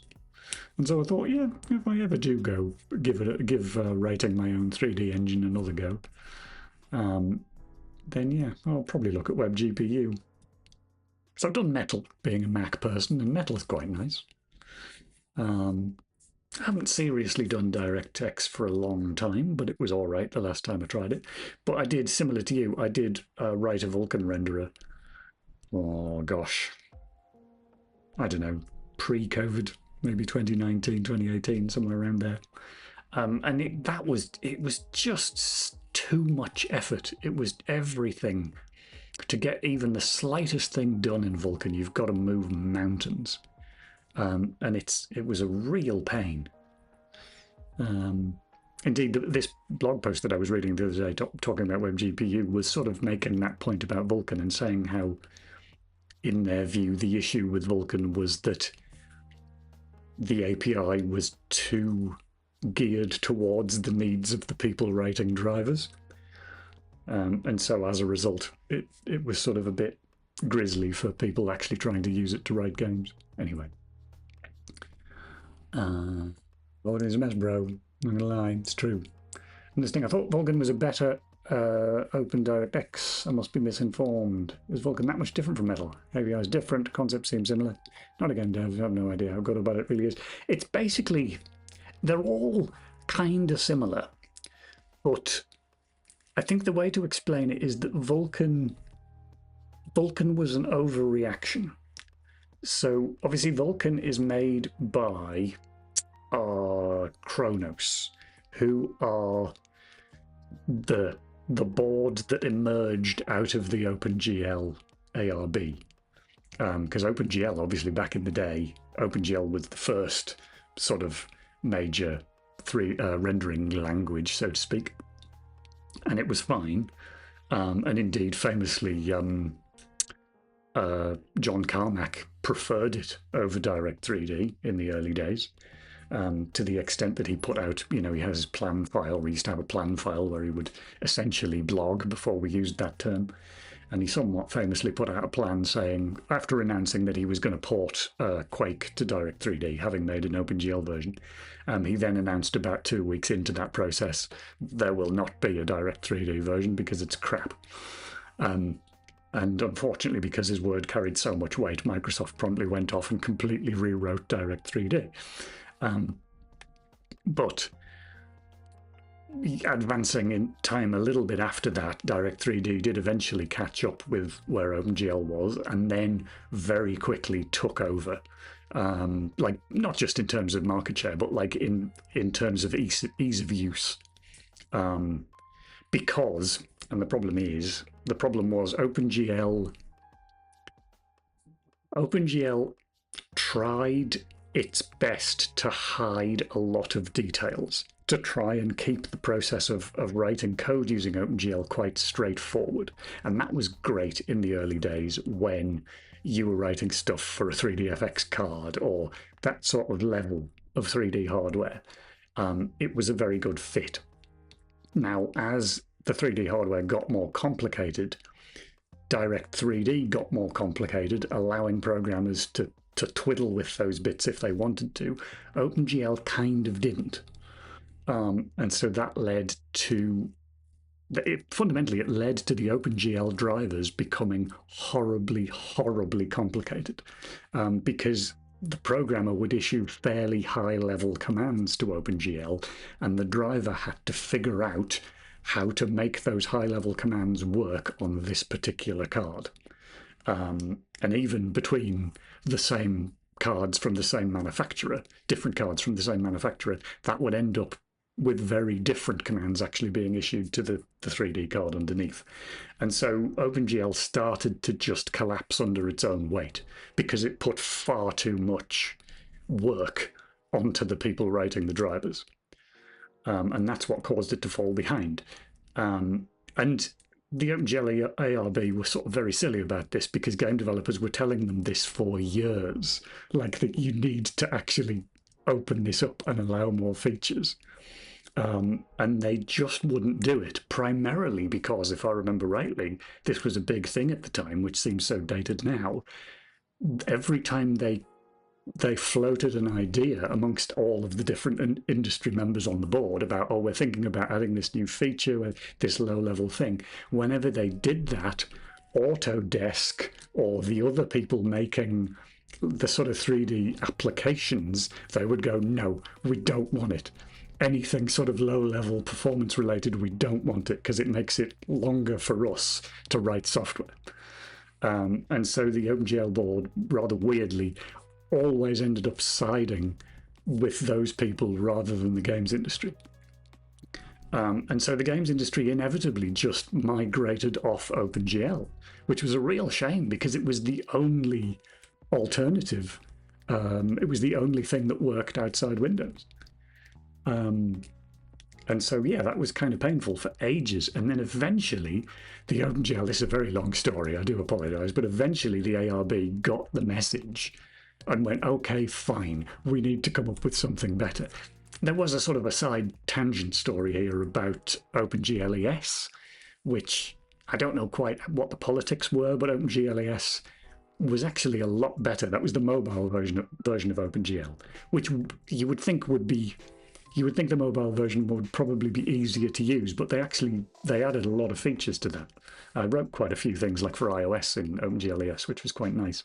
But anyway, eventually they got the message and they went off and they said, we're going to make a completely new thing, which is going to be Vulkan.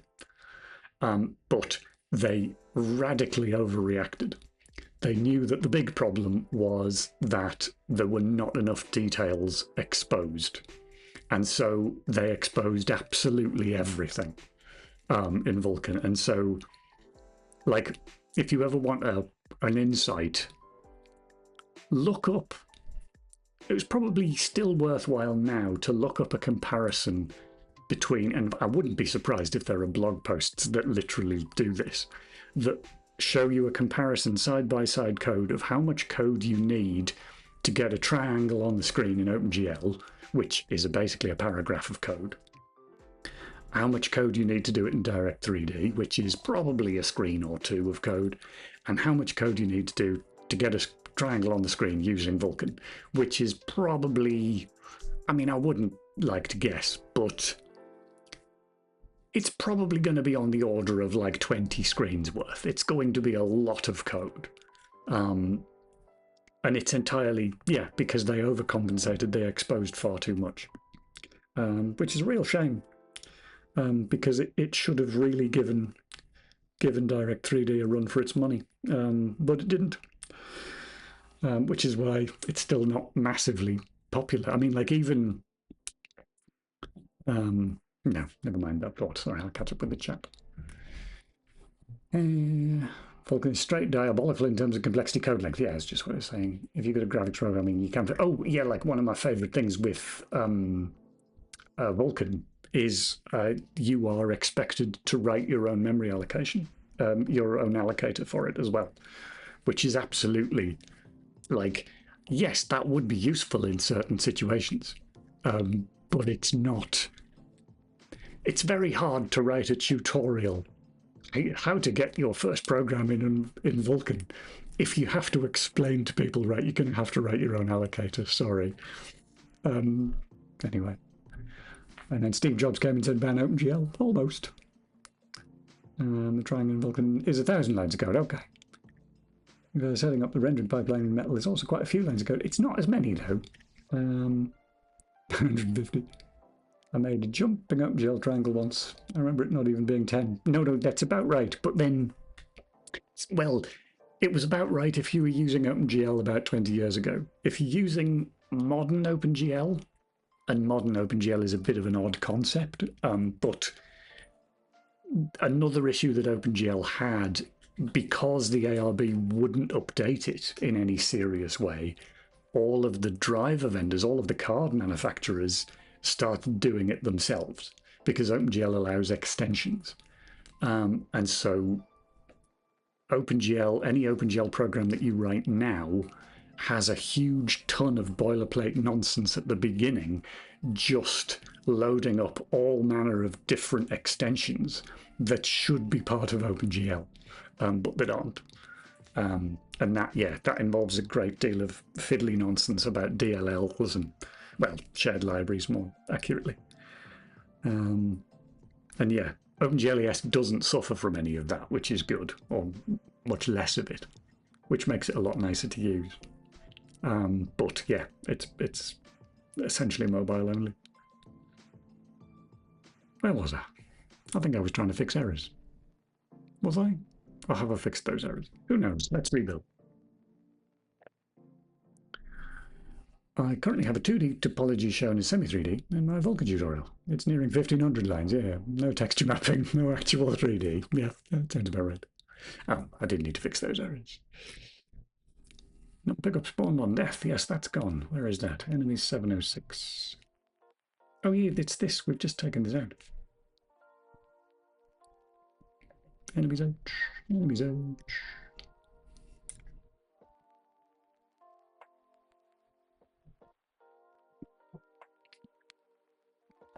So is games industry mostly back on DirectX then? So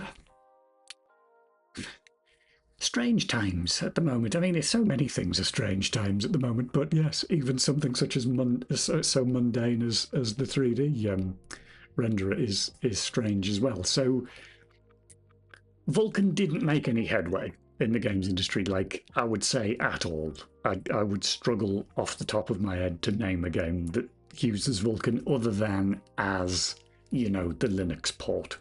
If they released a version on Linux, then they're going to have made it in Vulkan. The mainstream industry still certainly uses DirectX on Windows. Not many people use Metal, in my experience, despite, I mean, Metal is quite nice, but it's Apple, so it's a niche platform. Now, the strangest part, of course, now is Proton and the like. You know, now that Valve have just gone ahead and written this incredible wrapper for Direct3D that runs on Linux, like, that just sort of shakes things up in a really peculiar way.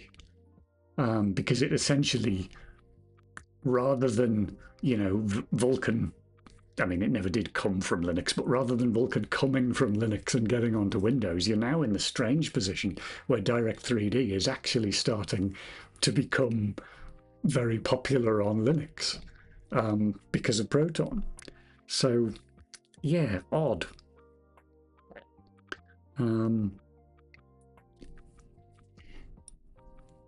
SOBs in VK structure type allocate graphics pipeline buffer struct or something like that. Yeah, sounds right. Oh, did Baldur's Gate 3 use Vulkan?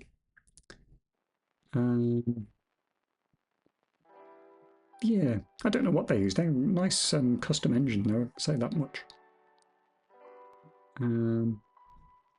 It was an option at least. It also had DX11, yeah.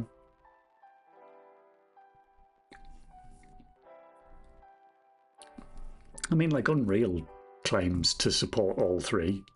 Claims to support Vulkan and Metal just as much as it supports Direct3D. But it's always the same with Unreal. Anything that isn't... What's the old joke about Unreal? Even in the UDK days, people used to joke about Unreal that it was great if you were making a first-person shooter, but if you weren't making a first-person shooter, then it was a pain. And it's still true now, in 2025. If you aren't making Fortnite, you're kind of on your own with Unreal to a certain degree. And that applies to the renderer as well. They use Windows and they use Direct3D at Epic. They do technically make sometimes other versions, and the editor is supposed to run on Linux and on the Mac, but they don't test it. I can say that as a man that uses it on the Mac a lot. They don't test that. Anyway, that's probably going to turn into a very large rant, so we'll leave that one there. Explosions 274, you don't know what options are.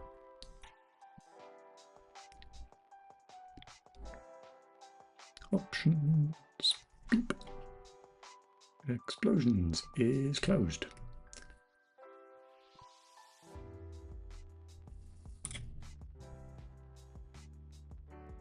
What else? From expression of type int. Oh, okay, so we've got another explosion spawn happening in World 168. Grizzly 20. Const pick up spawn info. Info. If no equals blah. Screws, diamonds, EMPs. Screws is 2. Diamonds is none. EMPs is none. Spawn info. Is that all of them? Have we got any other explosions being spawned? I think we do. There's another one. World 724. I'm going to cut and paste this. World 724. 724-ish.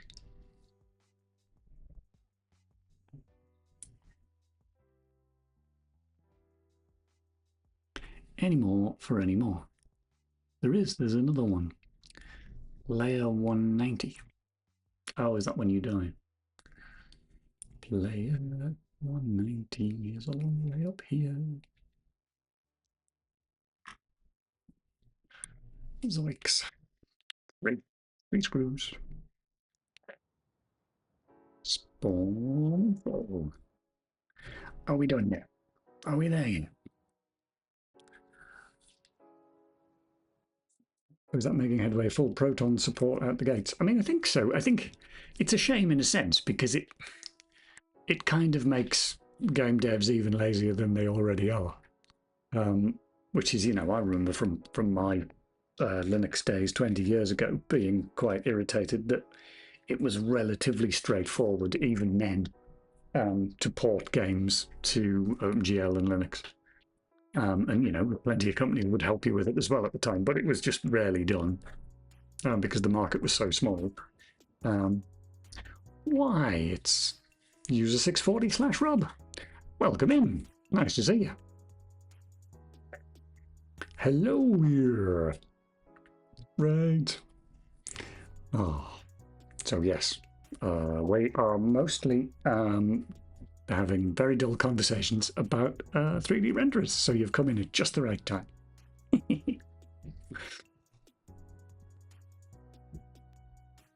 What was I saying? So yes, FTP. So yeah, my sort of concern is that it sort of goes against that Proton being as good as it is, it makes the game devs go, well, we don't even need to consider anything else. We just need to build for DirectX, and it'll work on Linux as well. And it's not great because Microsoft still control DirectX. So that's not too useful. Anyway, okay, my cat has just exploded off into the other room. I guess it's Zoomies time. Right, run. See where we're up to. You don't like Microsoft? I love Copilot in Notepad. Everyone loves Copilot in everything. And in the words of Satya Nadella, stop being mean about Gen AI. I've bet the entire company on it. You have to like Gen AI or I won't be able to buy another yacht. That was my 100% accurate impression of Satya Nadella. Where's the game gone? There it is. Clunk. Right. I can't even remember what I was changing before we fixed all those bugs.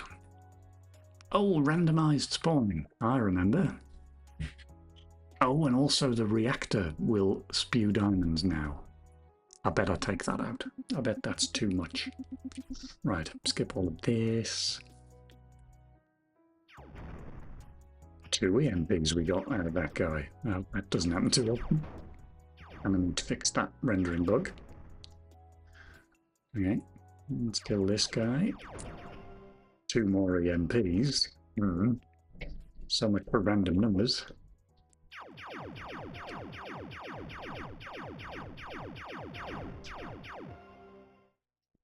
Okay. What shot?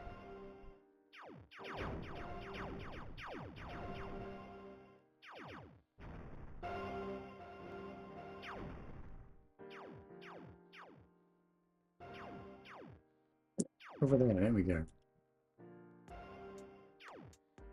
Nearly blew himself up. There was another 2 EMPs. I'm getting two EMPs from every saucer cat, which doesn't seem very random to me. I wish they would put Copilot in my Windows Explorer to reorganize and rename my folders into handy tree-shaped adverts. I did see, like, when Apple tried to get on board with the Gen AI stuff, I can't even remember what they call their, oh, well, it's Siri, isn't it? But, like, I'm trying to remember what the demo was. They had, like, a screenshot that was sort of trying to demonstrate how you could use it. And somebody was saying, the user was saying something like, can you organize the 5 files on my desktop into a folder? And I was like, do you need an AI to do that? Like, you just need to drag around them and then... Is that not easy enough? It seems like having to say that makes it more difficult. Anyway. Right. This thing seems to be spawning too many EMPs. Not to two. We are calling round range, I'm pretty sure.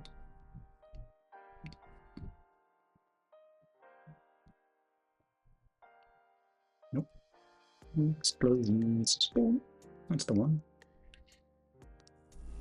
Calculate random pickups, which is in explosions. Calculate random pickups is going to be down here somewhere.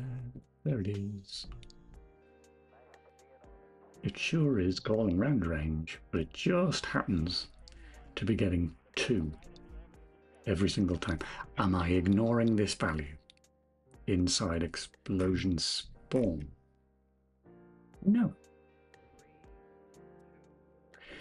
Well, it could be a reasonable coincidence that I get 2 every single time. Random numbers do allow for that, but it is a bit unlikely. Alright, fine. We will carry on playing and see if it keeps happening. That can't be serious. There's people that get their social interaction or financial advice from an average level world word glue box. Yep. Terrible. Kabang. I've already blown up this guy, haven't I? Yes. And get off. There's another saucer cat round here. Let's see how many EMPs he gives. I know you're there. Where are you? Ah, there he is. Missed. Where's he gone? Come here. Come here and fight like a cat. I got 1 EMP, I think, that I immediately picked up. I don't recall if I'm getting any diamonds.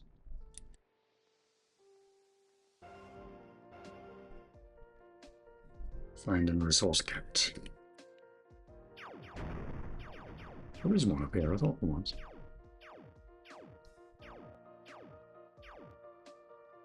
Where's he gone? There he is.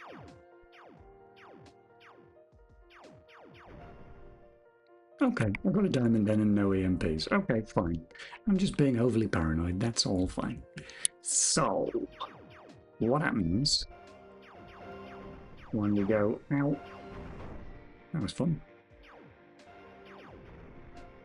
Actually, 2 things we want to test.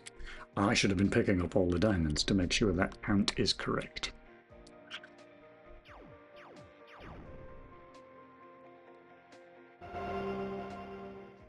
Diamonds.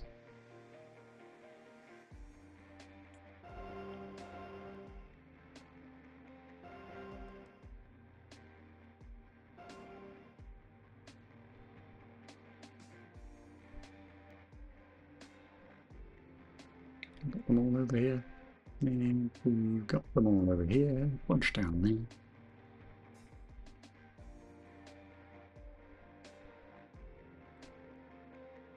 There's one down here. There's that one. Oh, there's that one around there.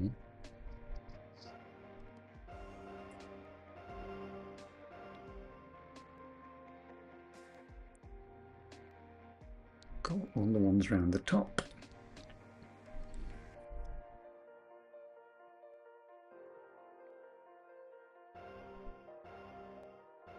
Ah, now of course.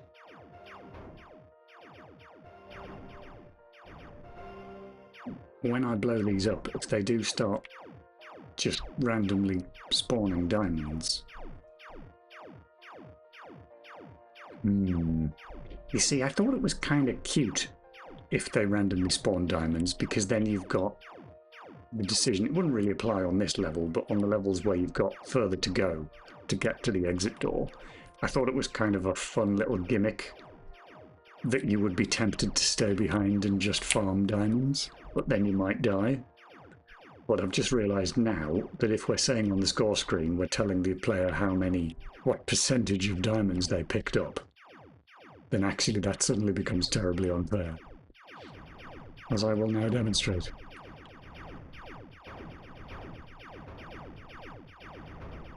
Oh, died. Did well there.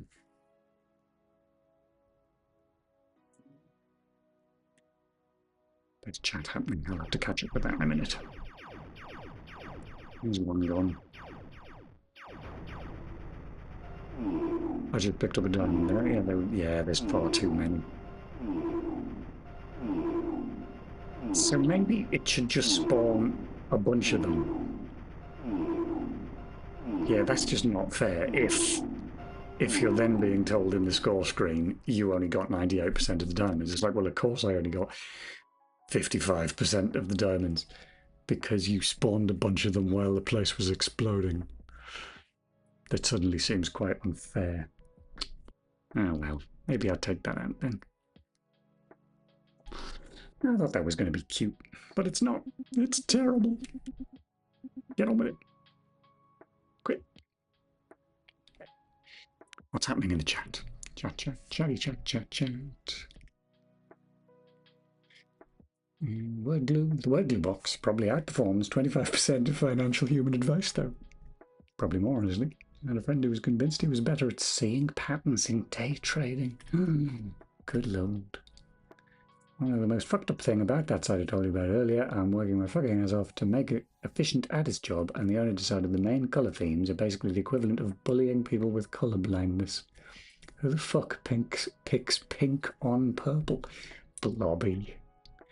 What a statement. You know, what is so amazing to me about that FTP is that people outside this country even know what that is.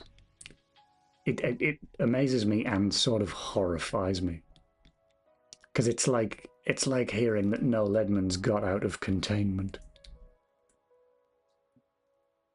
which is up there along with football hooligans for things that I'm ashamed of coming from this country. But there we are. I just have to remind myself I'm not responsible for Noel Edmonds. He makes his own weird decisions. It's not my fault. Right. We need to take it out of the reactor, because that was no fun. I think it could be fun, but it wasn't fun.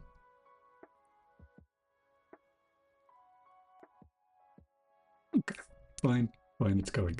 But that then means that I need to check again to make sure that the diamond count in the end is actually still correct, because I suspect it's probably not. Bill.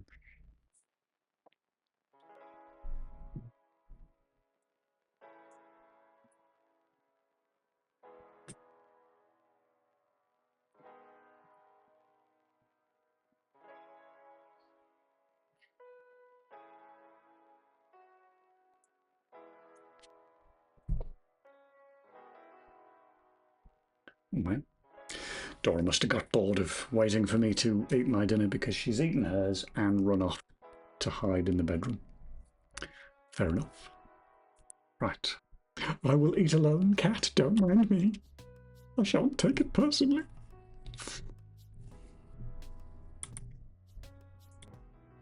DOSBox.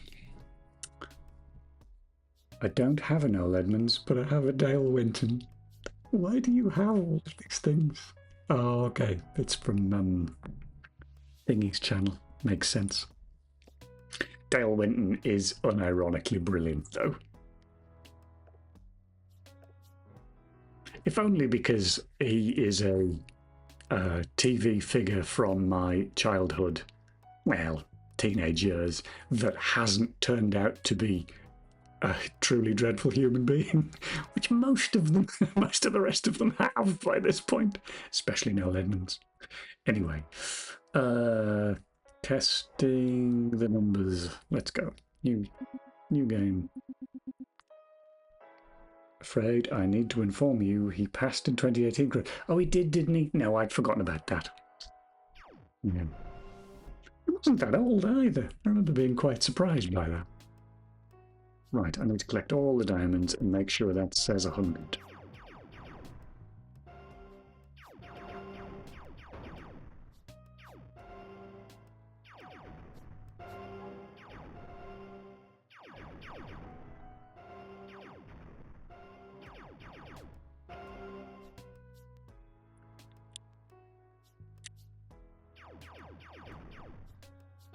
This one.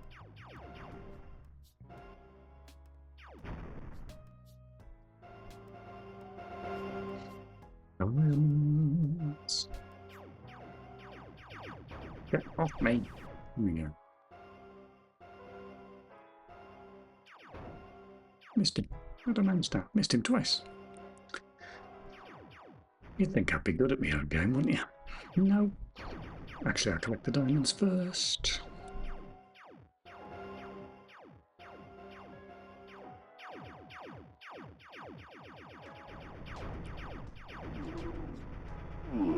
Okay, it's no longer spewing diamonds, so that's good. 100%. Say 100%. Say 100%.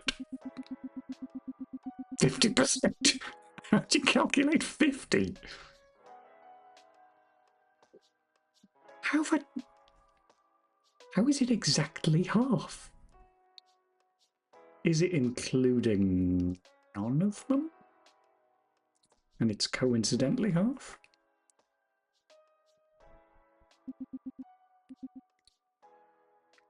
Let's get rid of that. Those sly bastard celebrities should be more like Java devs. Only touch your own private fields. Crikey, that was that managed to be both quite nerdy and very dark. Right. Diamond count, and that is asking get diamond count, get diamond, too many functions. There it is. That's going to get the ones that were spawned in the map plus the amount that the explosions module says it spawned. Are we ever increasing that value? No, we're not, because we would be doing it here. Unless, no, we would, because it's in here, isn't it? Spawn pickup, if it's a diamond, increment that value. So we are incrementing the value, unless something's resetting it. But the only thing that would reset it would be shutting it down, starting it up again. Wait, hang on a minute.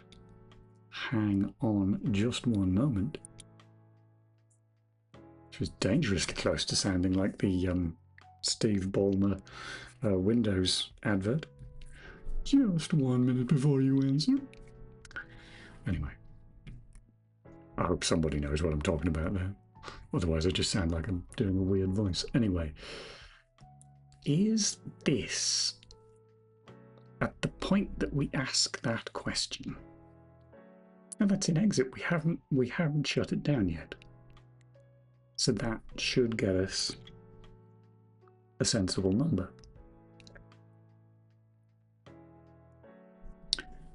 Let us do some printing.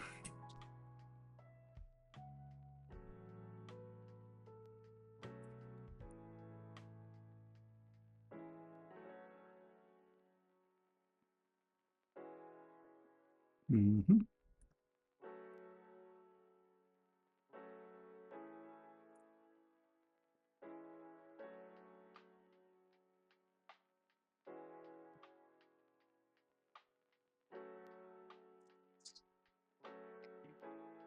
I blame Haskell for that. Worth it. Good grief, look at him. Oh, he's just such a dreadful human being. As I always point out, whenever Noel Edmonds comes up in conversation, which I'll be honest, Noel Edmonds comes up in conversation because I bring him up, so it's my own fault.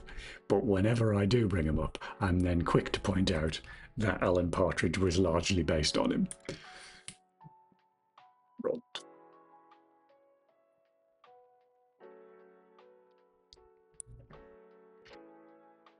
Are you familiar with the oeuvre of Alan Partridge, FTP?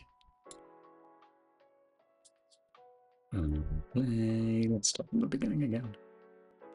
Skip. Not very, fair enough. But one of his And one of his first pieces, so he was a fictional character that originally, he was a sports reporter on a fake news program, which actually I think a lot of people on Twitch have actually seen that. That's The Day to Day. But then they thought he was a good enough character that they gave him his own show, and his show was a sort of a fake talk show. And there was a scene in, I think, the second episode of that, right at the beginning, he came out on stage and just had a go at a critic. He came out and just sort of talked down the camera about the reviews have been great, except from Mike so-and-so of the Daily Mail, who described this show as moribund. And it's this bizarre sort of rant, this completely unprofessional rant about how dare this critic say my show is bad. And that whole section is taken verbatim from something Noel Edmonds did on his talk show. Anyway, fun facts. Diamonds.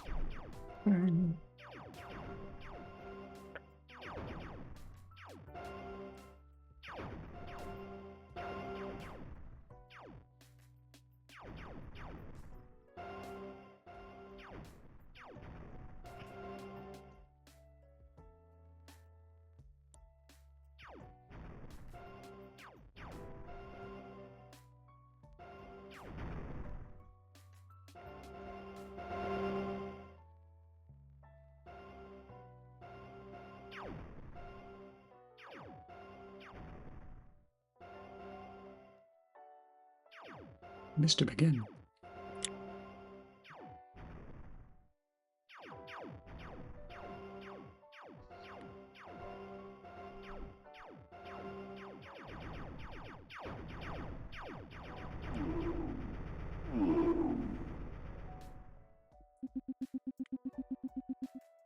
%.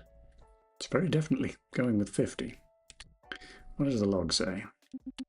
Skip, skip, skip, skip, skip. Wait. Show me the log.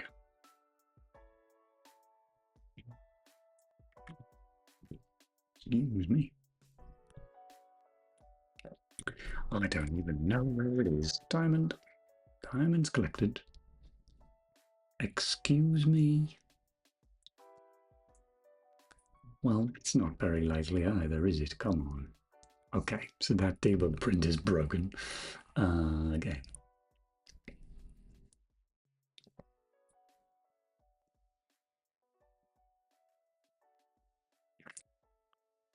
That is a float. That's enemies killed, which we've just set there. No, we haven't. Now, why are those? There's no.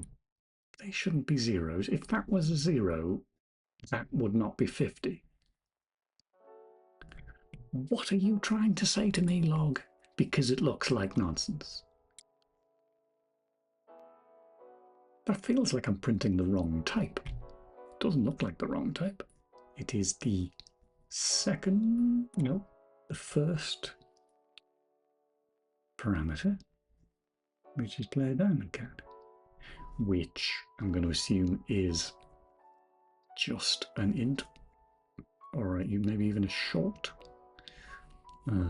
Player H, player H, player H, there it is. Diamond count. They just ints. So they're not floats.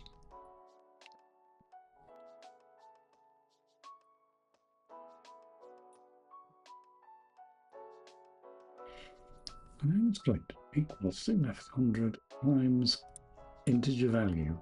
That is an integer value.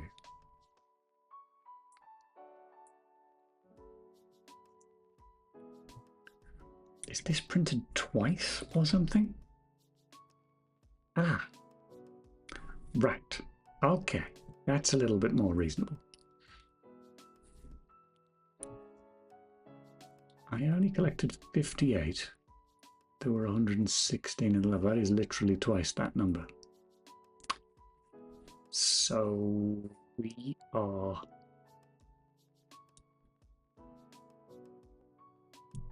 counting them twice. How are we doing that?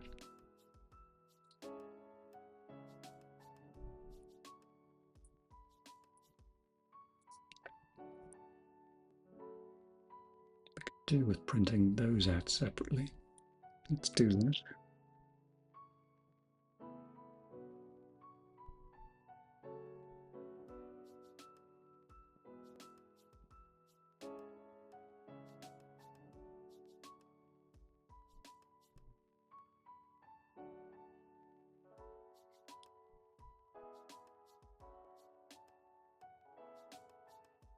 Rebuild.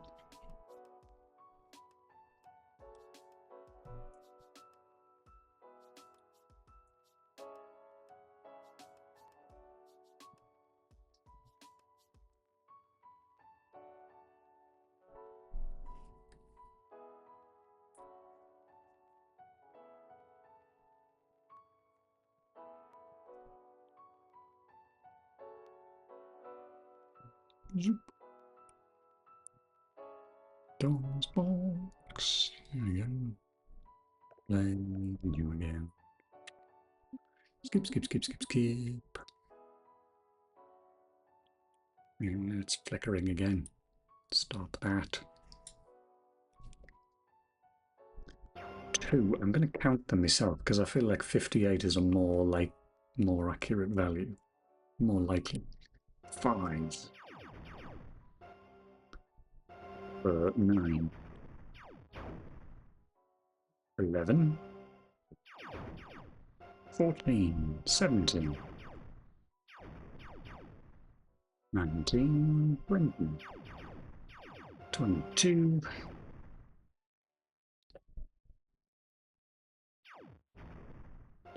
25, 26, 27, 29, 37, 38, 9, 41,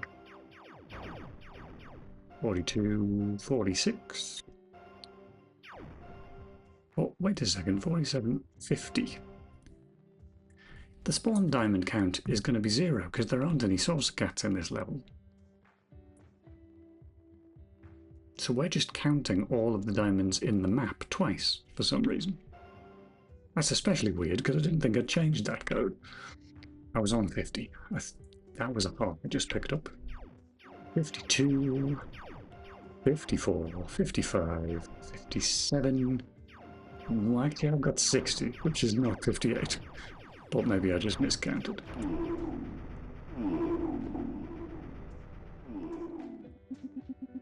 50% by any chance? Yeah, I thought so. And then if we have a look in the log, there we go. Log, log, log, log, log, log, log, log, log, log. 58 plus 5. Oh, for the love of... I am a very silly person. So, yes, the diamonds, like all the pickups in the game, start as tiles in the world, but when you go near them, they get turned into sprites, i.e. by calling spawn pickup on them. So any that are in the map are counted once when we load the map, and then they're counted again when we turn them into sprites. What a silly person. So the correct answer would, yeah, we're going to have to just not call it there.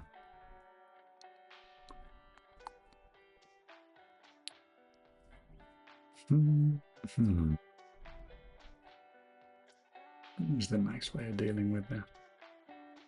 I don't think anybody... Does anybody else call that? There's the header. Header, header, header. Explosions, explosions. It is exposed. Do we call it?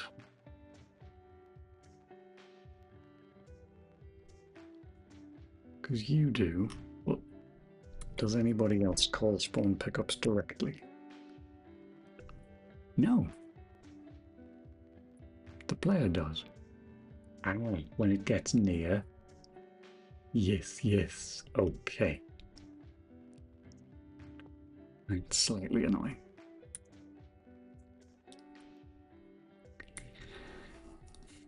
Then we sort of have to just say, can you spawn this but not add it to the count, please?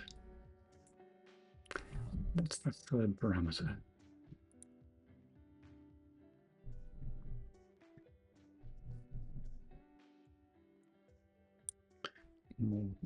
Yeah, that's the... Oh, okay, yeah, because we're using that to indicate the ones that the player picks up. Immortal's a pretty stupid name for it. It made sense earlier, but we can probably use that. So count that by only what is normal.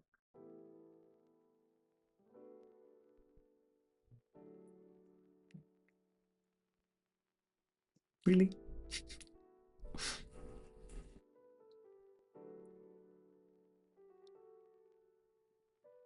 Yeah, I guess that is true. The pickups that come out of a baddie when you kill them do disappear after a while. Okay. Oop.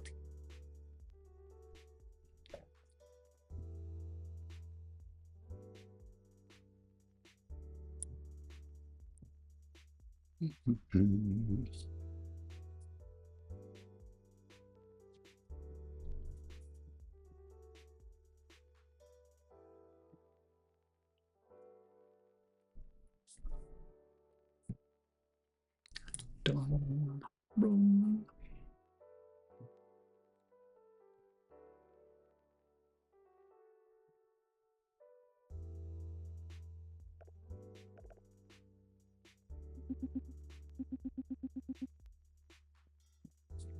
It's flickering again.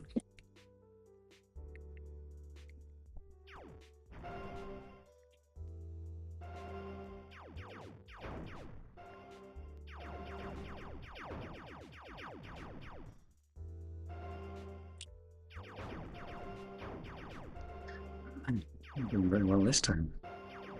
This is not the one.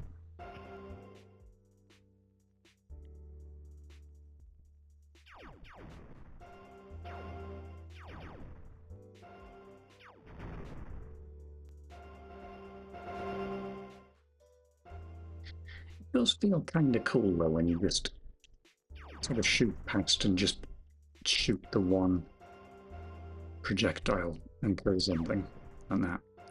So I wonder how... Must be a way that we can encourage players to do that instead of just holding the button down. Because most people just hold the button down. I forgot to collect all the diamonds. What am I doing? Doing everything in the wrong order. There we go. I think that's everything. 100%, 100%, 100%. Watch it say 107% now. Thank goodness for that. Okay, good. That's unbroken again. Skip, skip, skip, skip, skip, and wait. Right, I'm going to check that in. Doink.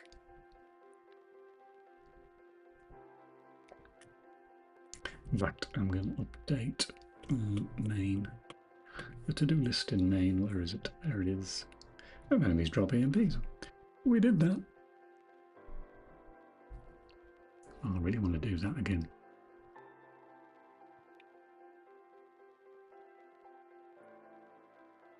Right, anyway. Source control. That's all fine. That. Okay, I need to get rid of some of this debug guff. We don't need that. And we don't need that.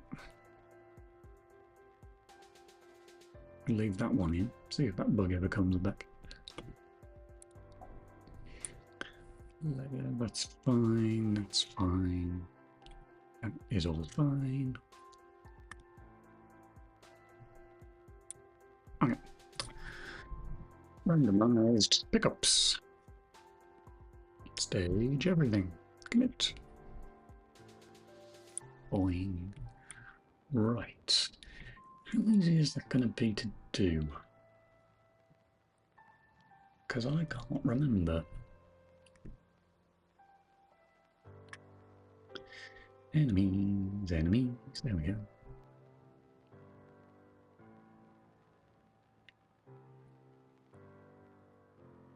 Yes. Okay, so that's still commented out, so we could just uncomment that. Be a good start. We can get rid of all of that. And we can get rid of all of that as well. We aren't doing that manually anymore. We are loading that. We no longer need to tell it where it is in VRAM because it's not in VRAM anymore.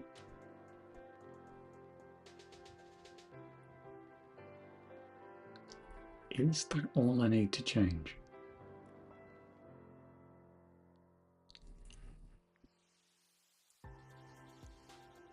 Looks like it. Let's compile and see what breaks. Git commit -a-m improvements. Stuff. That's often what I go with. I worked for a studio years ago that, well, it says a lot about the culture at that studio. We did do a lot of crunching. Most crunching I ever did in my career, but anyway, probably as a result of that, the commit comments in their games were mostly 4-letter words. And so, yeah, they resolved that by saying that commit comments had to be 5 characters. Enemies 106. What have I done? Oh, none of those things are used. We can just get rid of that. Oh, might as well delete that as well. If I'm that confident we're never going to use it.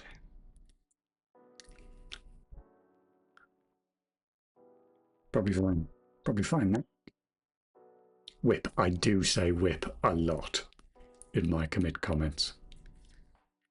I use whip as a very subtle way, mostly with client stuff. I use whip as a very subtle way of saying, please don't try testing this yet.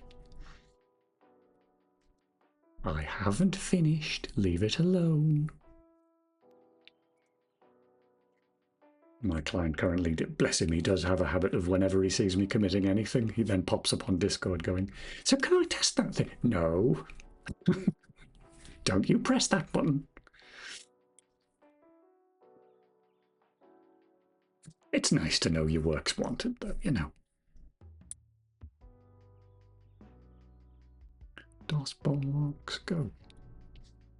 What have I just done? Oh, yes, I've made the sentries no longer rendered from VRAM. It'd be nice if that is all I need to do. I think it's just going to crash horribly, to be quite honest, but let's find out. It crashed horribly.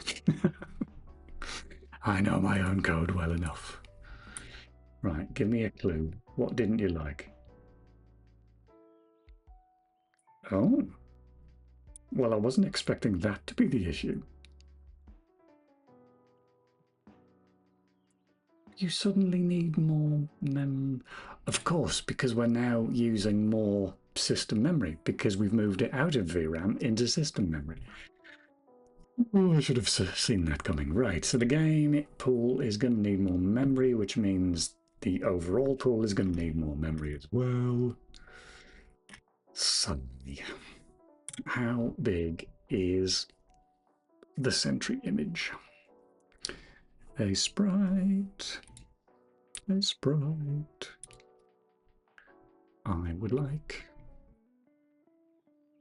you to open sprites. Sentry. It's. Oh, the image will need changing as well. / reverting in source control. Because we don't want the tile backgrounds on there anymore. And we don't need it to be 2 rows, which will be another code change. Okay. Okay. Stuff to do, stuff to do. Much stuff to do.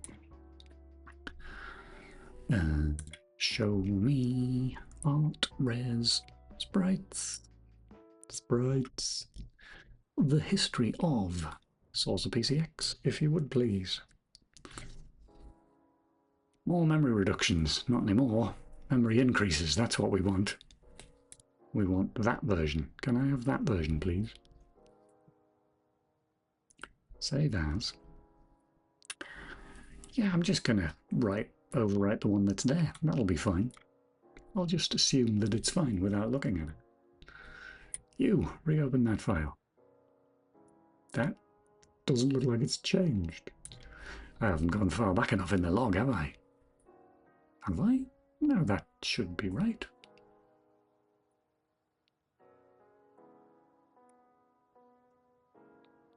I am confused by this. Okay, tell you what we'll do. We will save it onto the desktop so that I know which file I'm looking at. Did you save it on the desktop? You did. And what does it look like? That's the very old... I'm looking at the wrong one. That's the saucer. I want the Sentry. This is what happens when I do things by file name instead of pictures. I need to see pictures, Git client, otherwise I don't know what I'm doing. But of course it can't show me pictures because they're PCX files and nothing can read PCX files anymore. Right. History of the right file this time. I would like the previous version. I would like it saved as... Of course, I've just realised that means the saucer cat image is now out of date and needs changing. Oh, sorry. Yes, replace the Sentry one this time. You open the Sentry. That is now correct. Open... Actually, back to the Git client. You should be telling me that I've changed saucer, which I have. Discard those changes. Back to ASprite. What does the saucer look like now? That... Actually, I think that is right. Isn't it? I genuinely can't remember what my own sprites look like. Well, the Sentry's updated. The saucer might be broken, but the Sentry's right. So that's what we'd look at. Okay. I'll need to rebuild the art, actually, so let's do that now. And... Who's that? Oh, it's David Alexander. Welcome in, and thank you for checking in. Oh, there's talk again. Space Cats. Oh, I hadn't realised you'd come in. Indeed, CSS makes me want to jump off a cliff in frigid water. So I'm back. Crikey. That is quite the review. CSS is quite reasonable if you don't follow the new fads. If you don't do any of it. Right. Anyway. No, I don't really have an opinion on CSS because it's that long since I've used it. What have I just done? This happens every time I read the chat.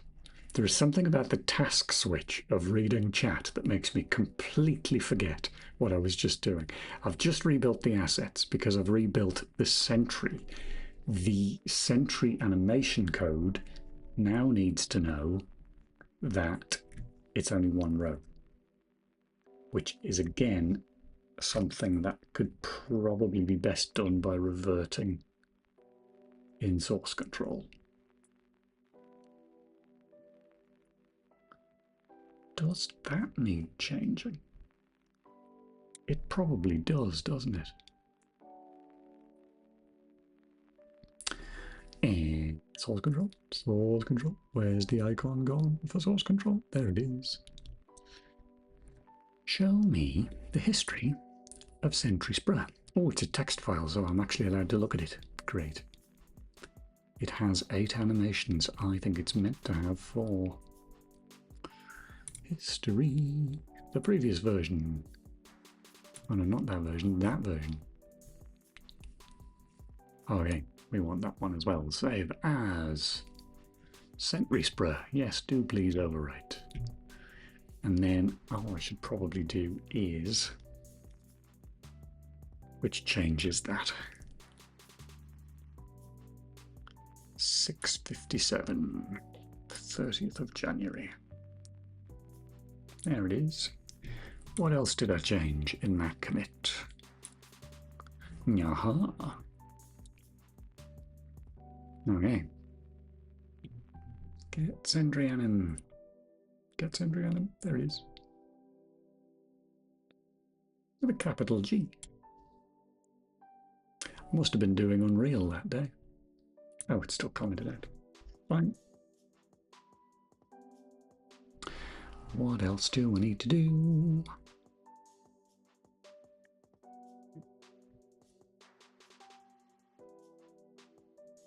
yeah.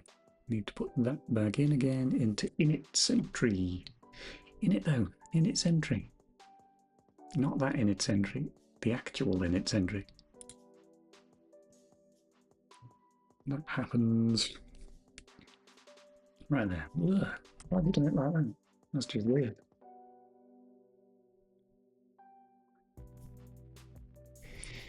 Anything else? Apparently not. That is probably it. Let's find out. Build again.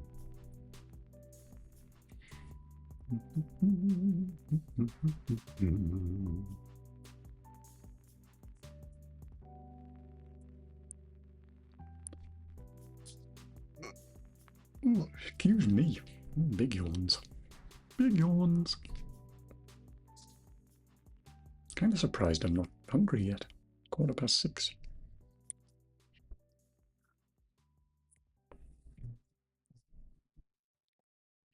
Oh, sparks.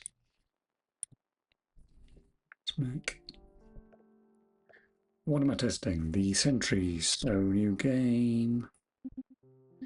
I didn't increase the memory, did I? No, I didn't. The one thing I was meant to change, and I forgot.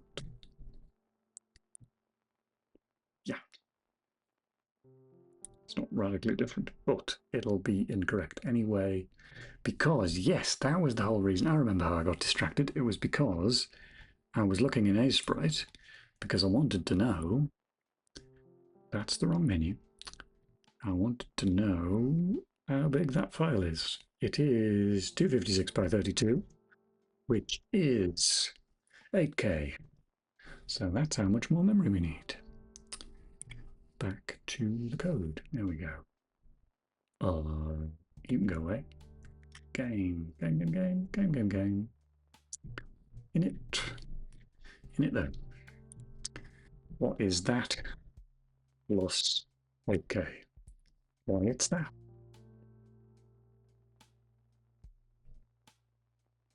And then the overall one will need 8K as well. 825.932 plus 8192 is that. And with a bit of luck, it'll shut up about memory. Shut up about memory.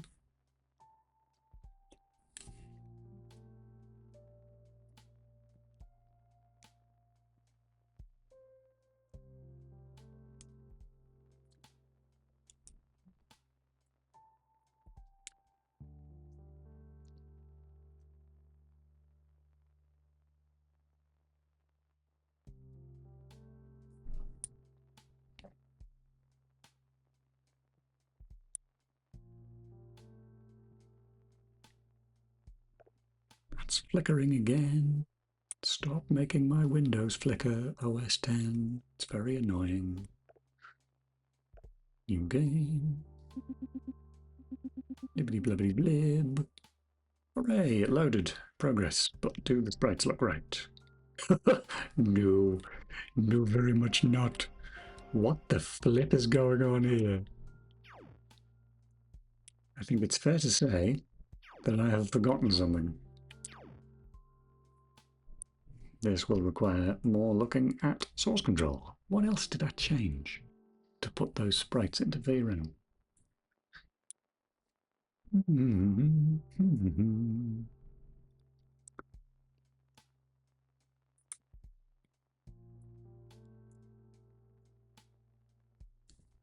Nope. Nope. Nope. Nope. Ah. Is that it? That should have changed that.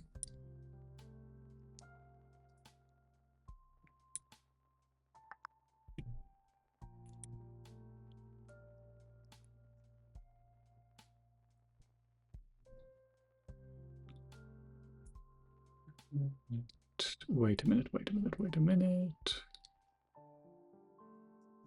Yeah, I've got the wrong version of the sprite file, that's why. Sorry. Right. What do I want? I want to go back to that commit I want to, actually I want the earlier version of that, so history of that file, then you. I would like, is that right? That doesn't seem right.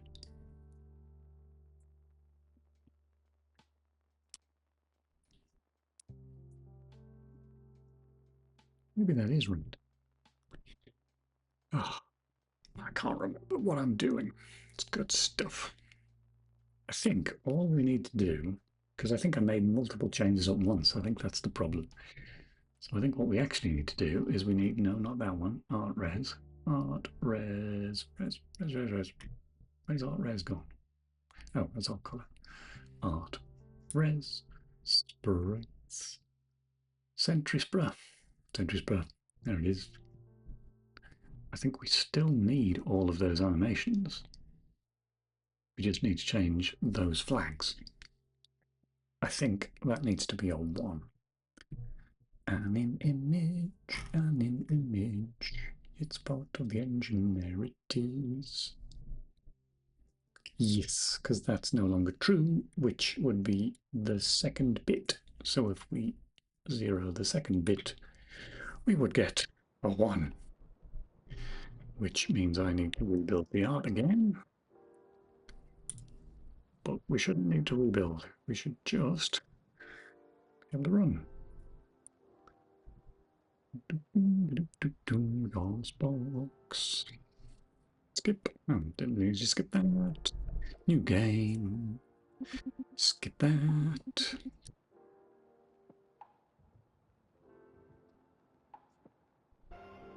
He's facing the wrong way. And he's got an opaque background. What?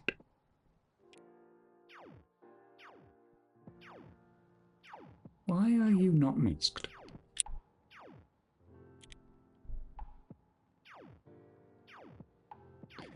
There's definitely a whole bunch of other changes that I made here that I've completely forgotten about, and that I also, interestingly, can't find in source control. Oh, wait a minute, it's not something stupid like... No, it can't be. We did look at ASprite. We looked at the file. It's now back to how it should be. Those are just zeros. Yes. So that should be transparent.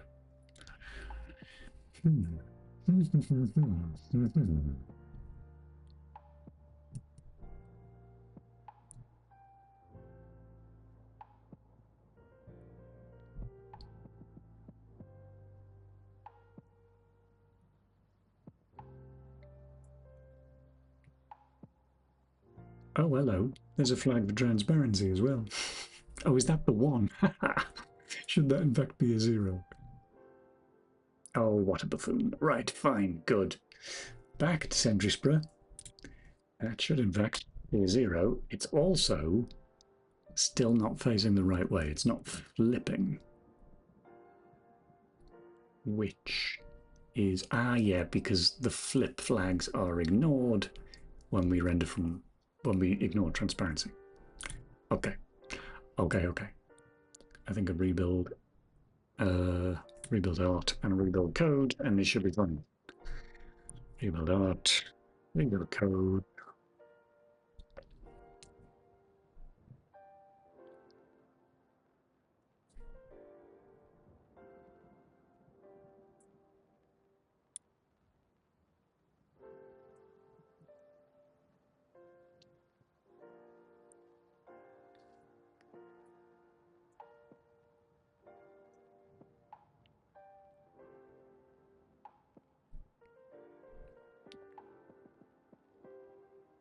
The most cruel thing about gigantifying a Noel Edmonds emote in my chat is because I have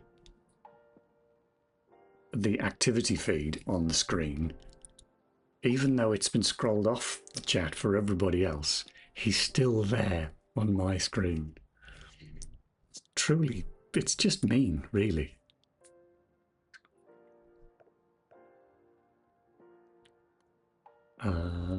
Yes, back to the game, and then Oh, I didn't check the.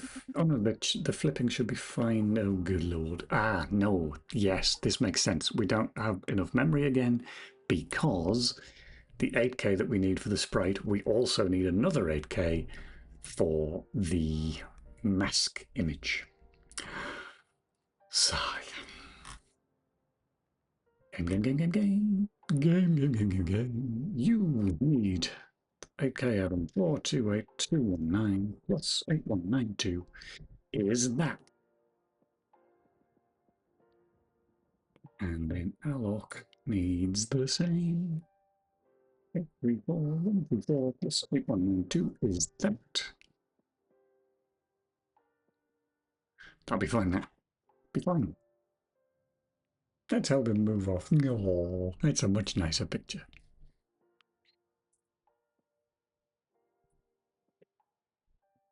I'm trying to remember what the context of that pose was. I think he was mid-groom.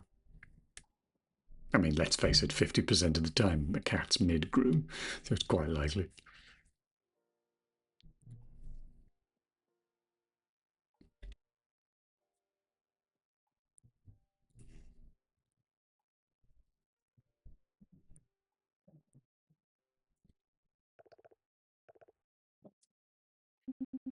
Oh, it's flickering again. Stop that.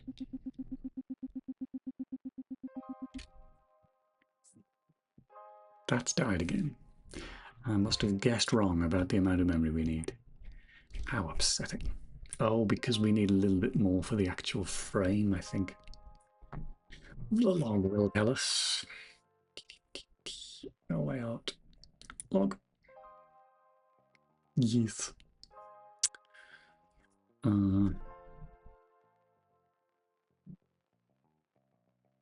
Is that? Yes, 1024, it's 1K. Yep. That makes sense. Oh, I've got to add these numbers up again. 6 plus 1024 is that. And then game needs to go up by a K as well. Game. There it is. 436,411. That's not right. 436,411 plus 1024.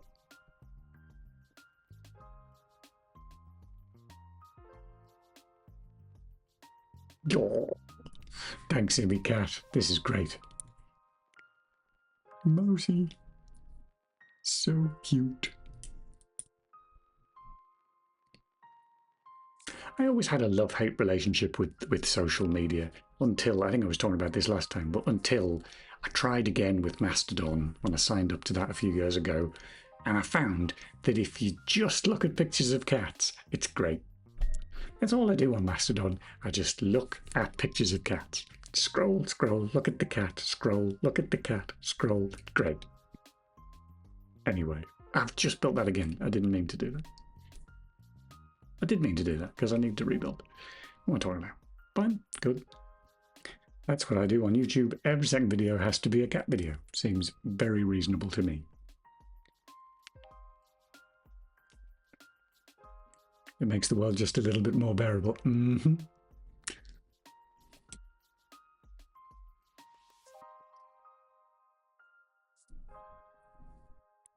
This is the same reason why whenever I am in Jabu's channel and somebody plays one of his horrible Redeem videos, by which I mean that gruesome one with the turtles, I always have to follow it up with the nice cat one to get rid of the... I don't want to say the bad taste, because that has connotations in that context, but you know what I mean. Right, new game again. Let's carry on. Okay, is it going to work this time? I certainly hope it. Okay, that looked right. And it's clipping properly. It's going to be difficult to clip vertically. Let's find somebody else to clip vertically. Yep, that's fine. That's fine. Just need to check that the ones facing up and down are facing the right way. Fine. That's all fixed. Okay, marvelous. Quit. Let's check the log, make sure that I haven't given it too much memory. I don't think I have. P 825932. A look. That's quite a bit less than that. It's a little bit interesting.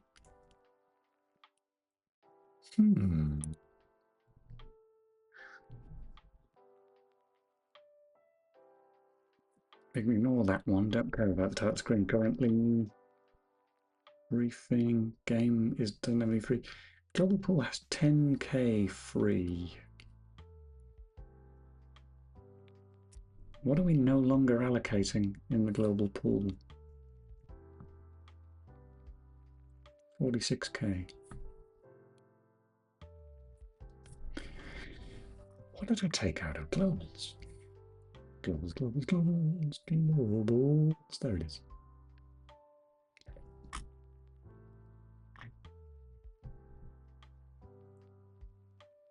That code doesn't look radically different to any other time I've looked at it.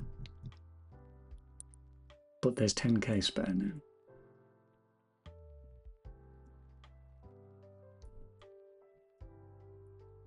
Well, okay. I'm sure it'll change its mind, but let's find out. And then you reckon the peak usage was 825932. It's probably 10k less now. Let's run it again. See if it changes its mind. I kind of like the taste of pickles. Works well with greasy food. I don't. That's all I'm going to say.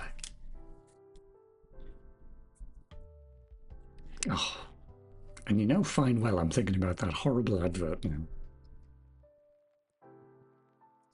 Alarm, alarm. Seems appropriate. Ow, I hit me knuckles off the desk again. Right, let's run this again. That's on you, you brought it up. It's probably true, FTP. You know, in much the same way that I brought up Noel Edmonds. I've done it again. Oh.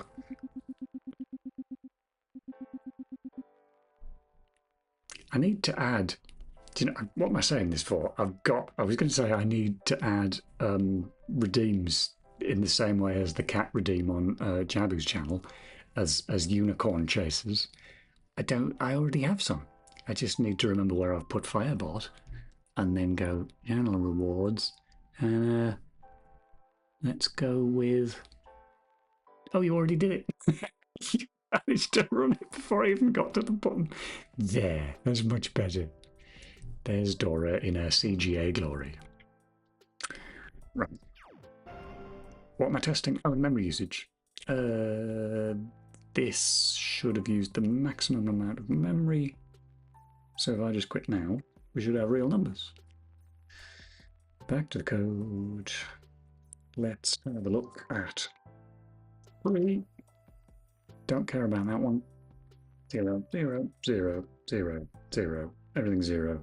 Peak memory is 815k. That's quite a lot less than what I've got. Almost 30k left. All right. If you insist you only need that much, then I shall take 30k off you and wait for you to get upset again. Right, eccentric sprites again. That's happened. It's happened before our very eyes. Right, commit that nonsense. Commit, commit, commit. Whip stuff. No, I won't say that. Sentries. Once again, in system running.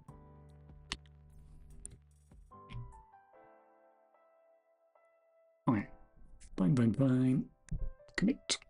Commit. QD.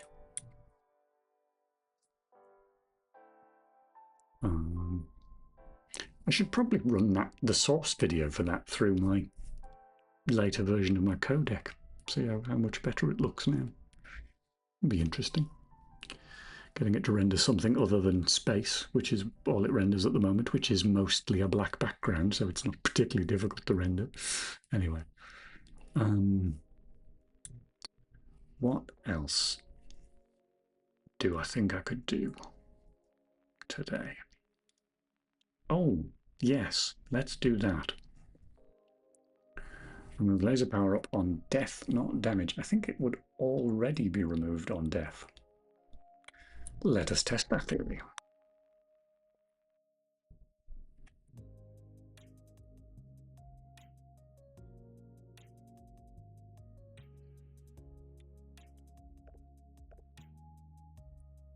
I'm going to have to continue because there isn't a power up in the first level. Hopefully this is the second level. Yes, it is. Oh, it's flickering again.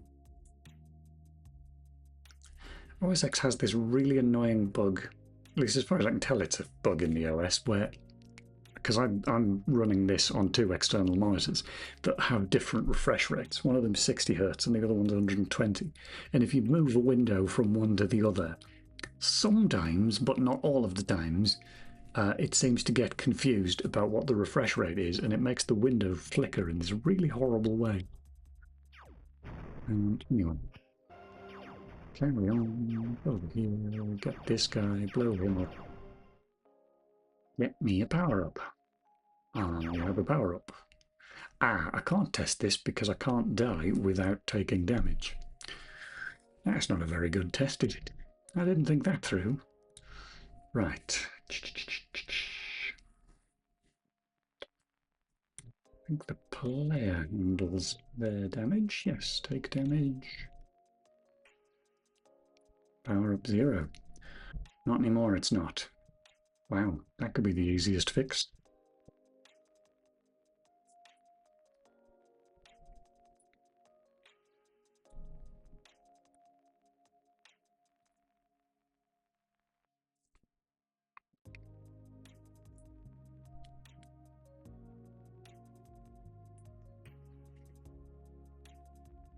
Blimey. There we go.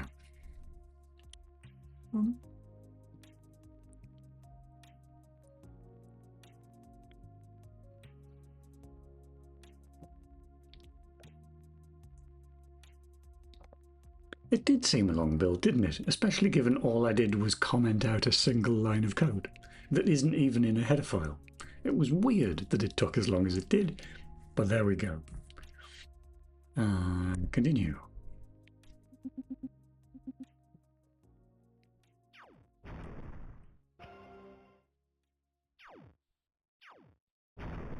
Just checking the EMP still works.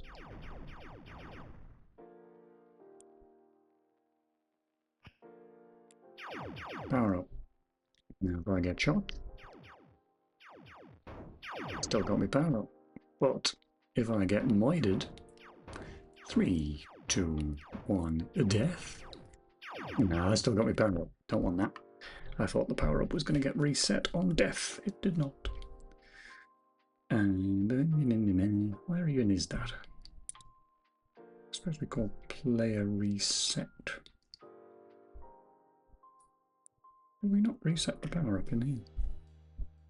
We don't. It's remiss of me. Power up equals 0. Done. Alright, test that again. See how long it takes to build this time.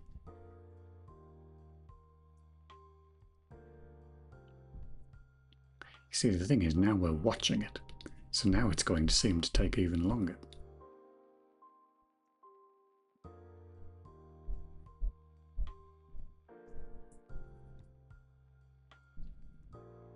Very strange.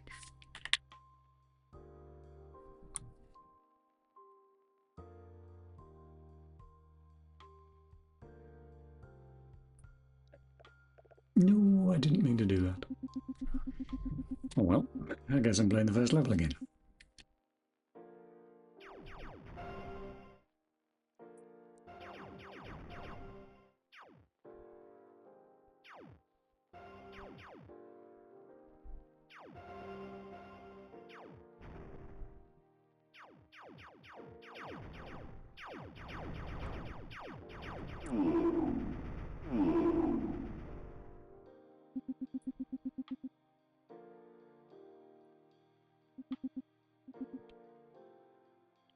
Right.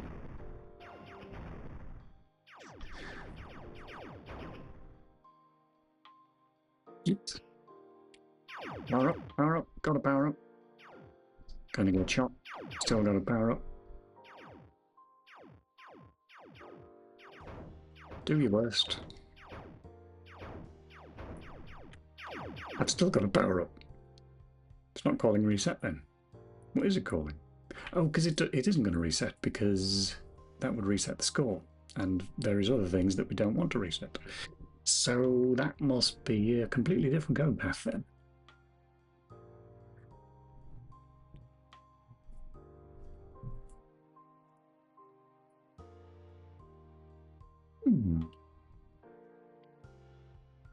There's no talk of respawn in here. Is it in world? Because most everything is in world. And I wanted to pick a song that was exactly perfect. A song that let me say thank you. Thank you. A song that looked back retrospectively. What a great song.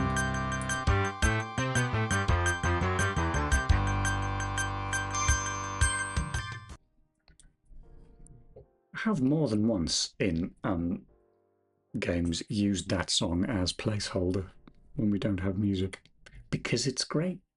It's just such a good song. Anyway,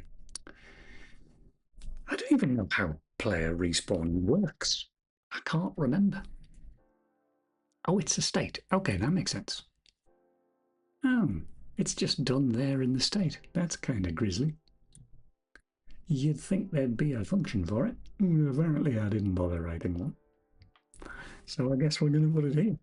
Bleh.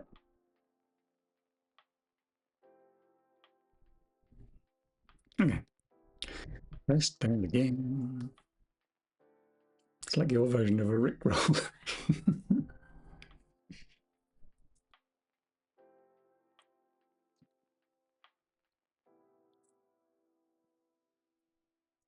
I can quite distinctly remember putting it in.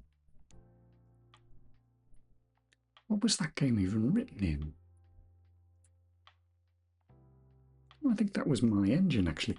But I think it was like one of the first freelance gigs I ever had.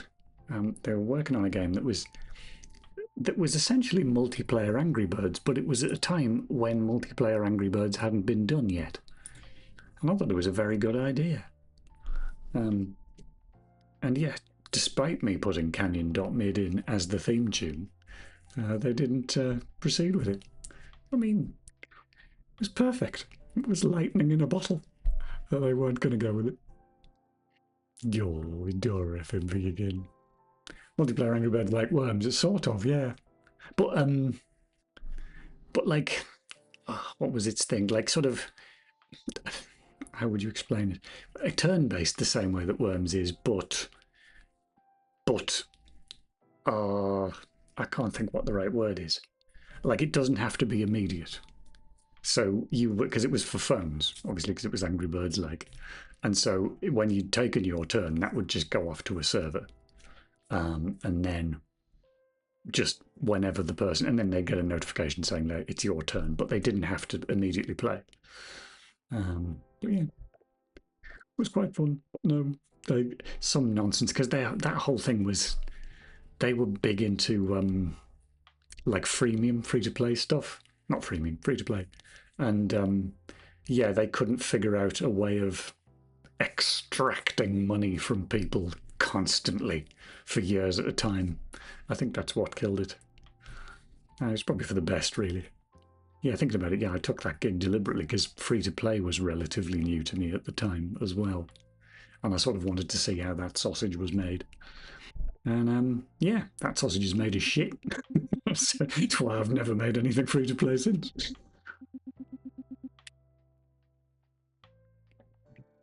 Oh, I've gone wrong the first level again. Didn't mean to run the first level.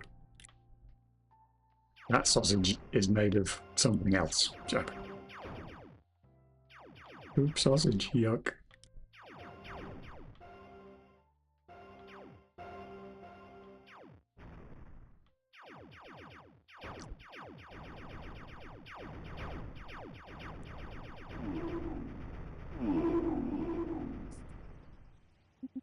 Skip, skip, skip, skip, skip.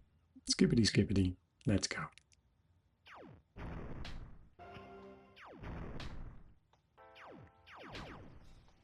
Wow. My brain just went weird then. I was like, wow, the music's all corrupted. It sounds weird. And then I realised that no, that's the music I'm playing on the stream, not the game music. Power up. Power up. I have a power up. Alright, I'm getting shot. I still have a power up. Come on, then. And now it's gone again. Okay, fine. That's what we want. Lovely. Back to here again. Closed out, closed out. Get rid of that.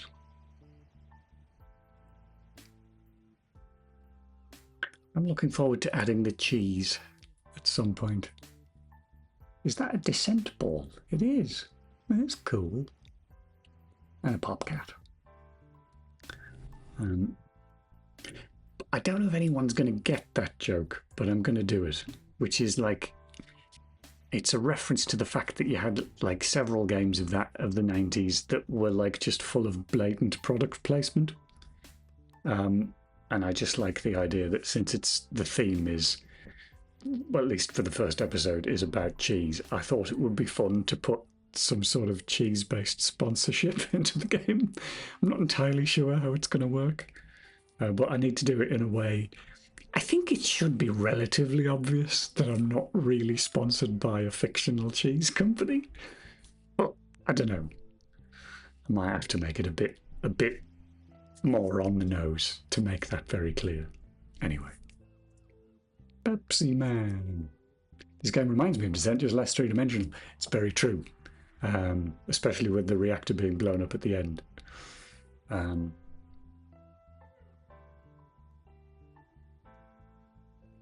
What else do I need to do? Oh yeah, I want to do that as well. That's new to the list. That's that was inspired by watching, what was it? I mean, so many games have done it, but particularly we were watching, it was a 3DO game. This is going to be a test for chat. It was a 3DO exclusive, I think. It's an isometric shooter. Captain something. It looked like Bob, to be honest. It looked like a terrible game, but they did the thing where characters would talk to you and they would pop up on the HUD and you get like a little bit like Dora on the stream here. You'd get 2 or 3 frames of animation of them opening and closing their mouths while they talk to you. And I just think it looks cute. And I sort of did. I'm going to run the game again so I can show you while I'm talking about it. I did kind of want that for the Jam game, but at the time I was working on the gameplay, I didn't have any characters. And so I made the HUD really small. And you can see very briefly that little square there next to where it says "Good luck, Terry," that is supposed to be Ares, which is the little AI computer from the first cutscene. But yeah, you couldn't fit any other character in that. I think it's an 8x8 pixel square. So I was never going to fit another character in there. But I think what needs to happen is they just have to appear over the... They have to replace the HUD temporarily while they're talking. I think that would look better. But anyway, do that later. I'm trying to think of a parody of Chester for the cheese branding. Oh, you mean yes, from the Atari thing. I'm going to call it the Atari thing and hope that makes sense. That sounds like a good idea. Is that a reference to the characters, you mean, Jabu?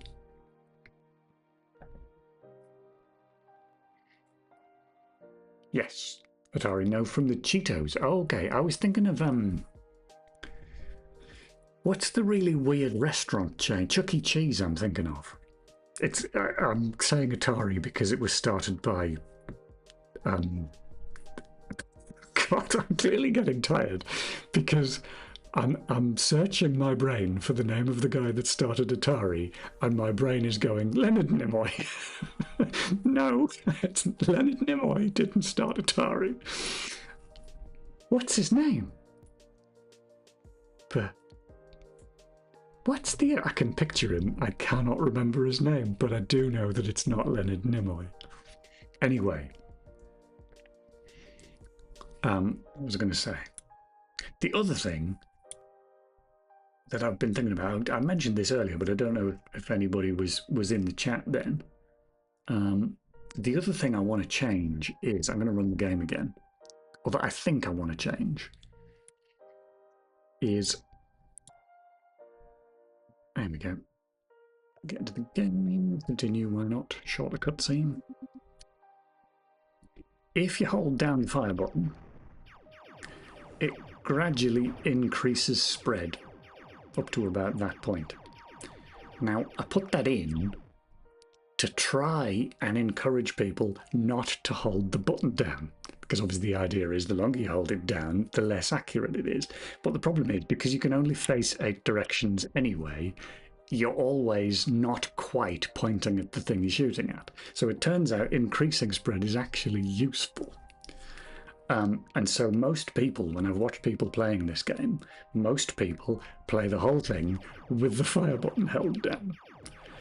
And it's like, maybe that's fine. Maybe I should just let people do that. But it is quite nice to just do a single shot and then fly away. It does feel quite cool.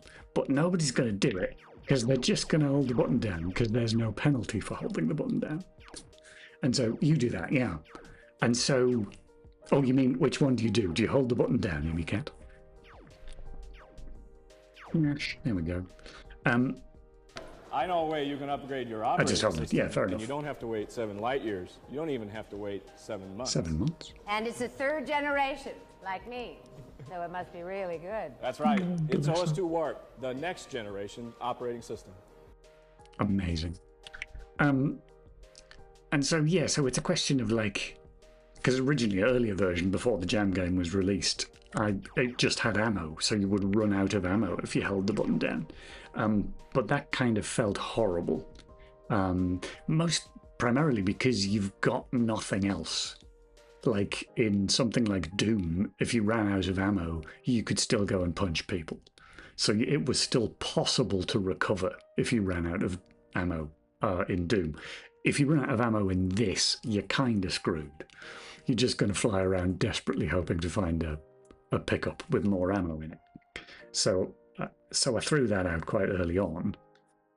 But it's one of those things that, like, you know, I don't know, maybe it's fine to just let people hold the button down, but it just makes so much noise, among other reasons.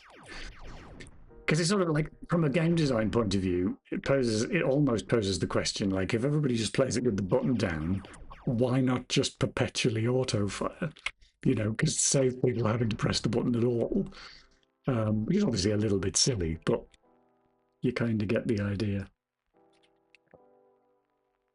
I don't know, I might go back, I might try doing something like having an overheat or something like that, but it would have to be quite short, I think. Or at least it would have to be very clearly signalled in advance. Like, you're getting a little bit close to overheating, you're getting very close to overheating, you've overheated. So, like, it's basically so that the player doesn't blame the game. The player goes, oh no, that wasn't my fault, I held the button down for too long. Pressing a button stops the auto-fire. Yes. Please stop making the noise. It's the button to make it stop making the noise. In Highway Hunter Shmup, you have limited ammo. If you run out, you lose 1 step of your power-up, but you always have infinite ammo for your base weapon. Yeah. That was another thing I sort of tried, but it didn't. I couldn't get it to work very well, which was, trying to copy that idea. You've always got that, but then there was another weapon which was like missiles, I called it, which you could pick up, which were much more effective. But why did I get rid of that? I didn't like that because you had to punish the player for using that. So you had to make sentries or whatnot take like 5 hits instead of 1. And that never really felt so good. But talking about power-ups instead. Use the ammo. If you run out, you lose one step of the power up. Because I did wonder, with the power ups that we've got, that's a spectacular bug. Yeah, back to where you were. Thanks, mate. Let's pretend we didn't see that. Now that I've picked that up, I've basically got that until I died. And I did used to think that was too much, which is why it used to get taken off you as soon as you took damage. But maybe that's it, mate. And because I think I also tried it being time-based so that it would run out after a while. But that felt unfair because it felt like it would run out without you using it. So maybe you're onto something, ImmyCat. Maybe you use up the power-up as you're shooting. That might work. I quite like that. It's very hard to get used to it in Highway Hunter. You start just holding, but then you want to keep the strong powered-up ammo to actually be able to fight the boss, etc. Yeah.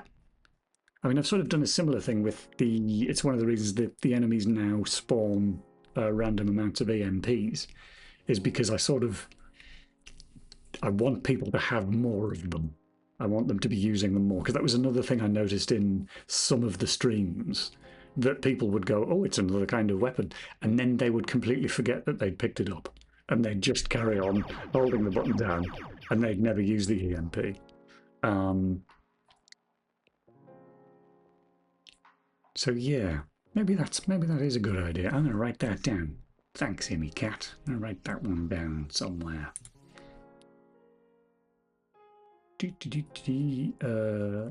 What is this about? Oh yeah, that's not really a to-do. That was me talking to myself. That can go. Right. Power-ups. How do we phrase that? Power-ups are used up by firing. Power-up, that would be power-ups to be used up. Used up, expired, it'll do. Used by firing. It's a fun game, by the way, if you ever want to play it. Highway Hunter. Is it presumably modern, is it? Or modern-ish? Highway Hunter game. 1994. It is not. It's a retro one. Oh, I put the word game in the search. I was like, why have I got an advert for Valorant?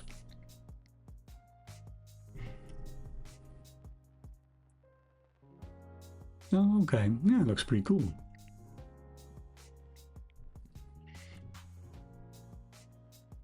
It's for Ms. DOS. Like Ms. Pac-Man. Alright. Do I have anything to commit? I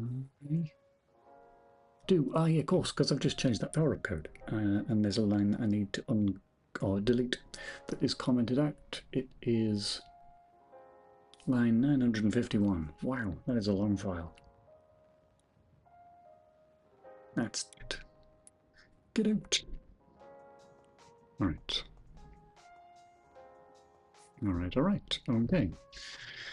That is no longer lost on damage. Commit. Alright.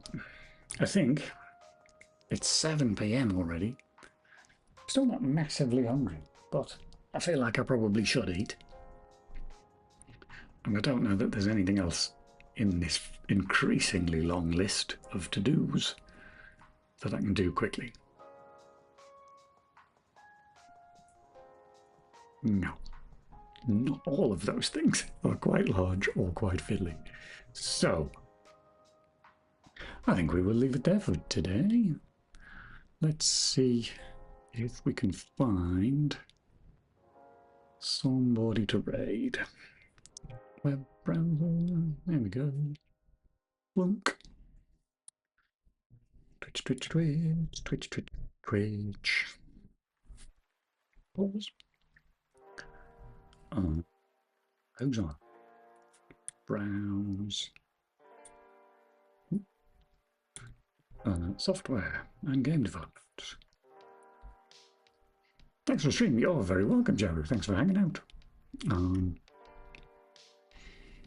I've raided those people before. We want to raid somebody new. Who's new? Pretending I know what I'm doing. That sounds good. Should we drop in on somebody who's labelled pretending I know what I'm doing? Might be able to help. Angus Cross, you're very welcome. Yeah, okay. Let's randomly go with this Unity stream. What are they called? Actually, let me do the thing that I always have to do and make sure they aren't about to shut down. They've been on for 3.5 hours. They are not talking about quitting. Okay, I think we're going to raid Birdsong Technology. Raid Birdsong Technology. Have I spelled that the same? Yes, I have. Just checking again that there's no talk of ending the stream. Okay, good. So, yes, let's hit the button. There we go. Come on, chat. There we go. Stuck. So yeah, thank you all for hanging out as ever. I'll be doing, what am I doing tomorrow? Oh, I'm doing Eastshade again. Still not finished Eastshade, so playing that again tomorrow. And then I've stopped streaming on Sundays because there's never anybody watching. And I think also I have a tendency to play games that I hate on Sundays. So between those two things, I end up not having a great time on Sunday. So after tomorrow, I'll be back on again next Tuesday doing something, which maybe is Eastshade again, depending on whether I finished it. And then we'll do another dev stream on Wednesday. And now I'm going to stop talking. Thank you all. See you later. Bye.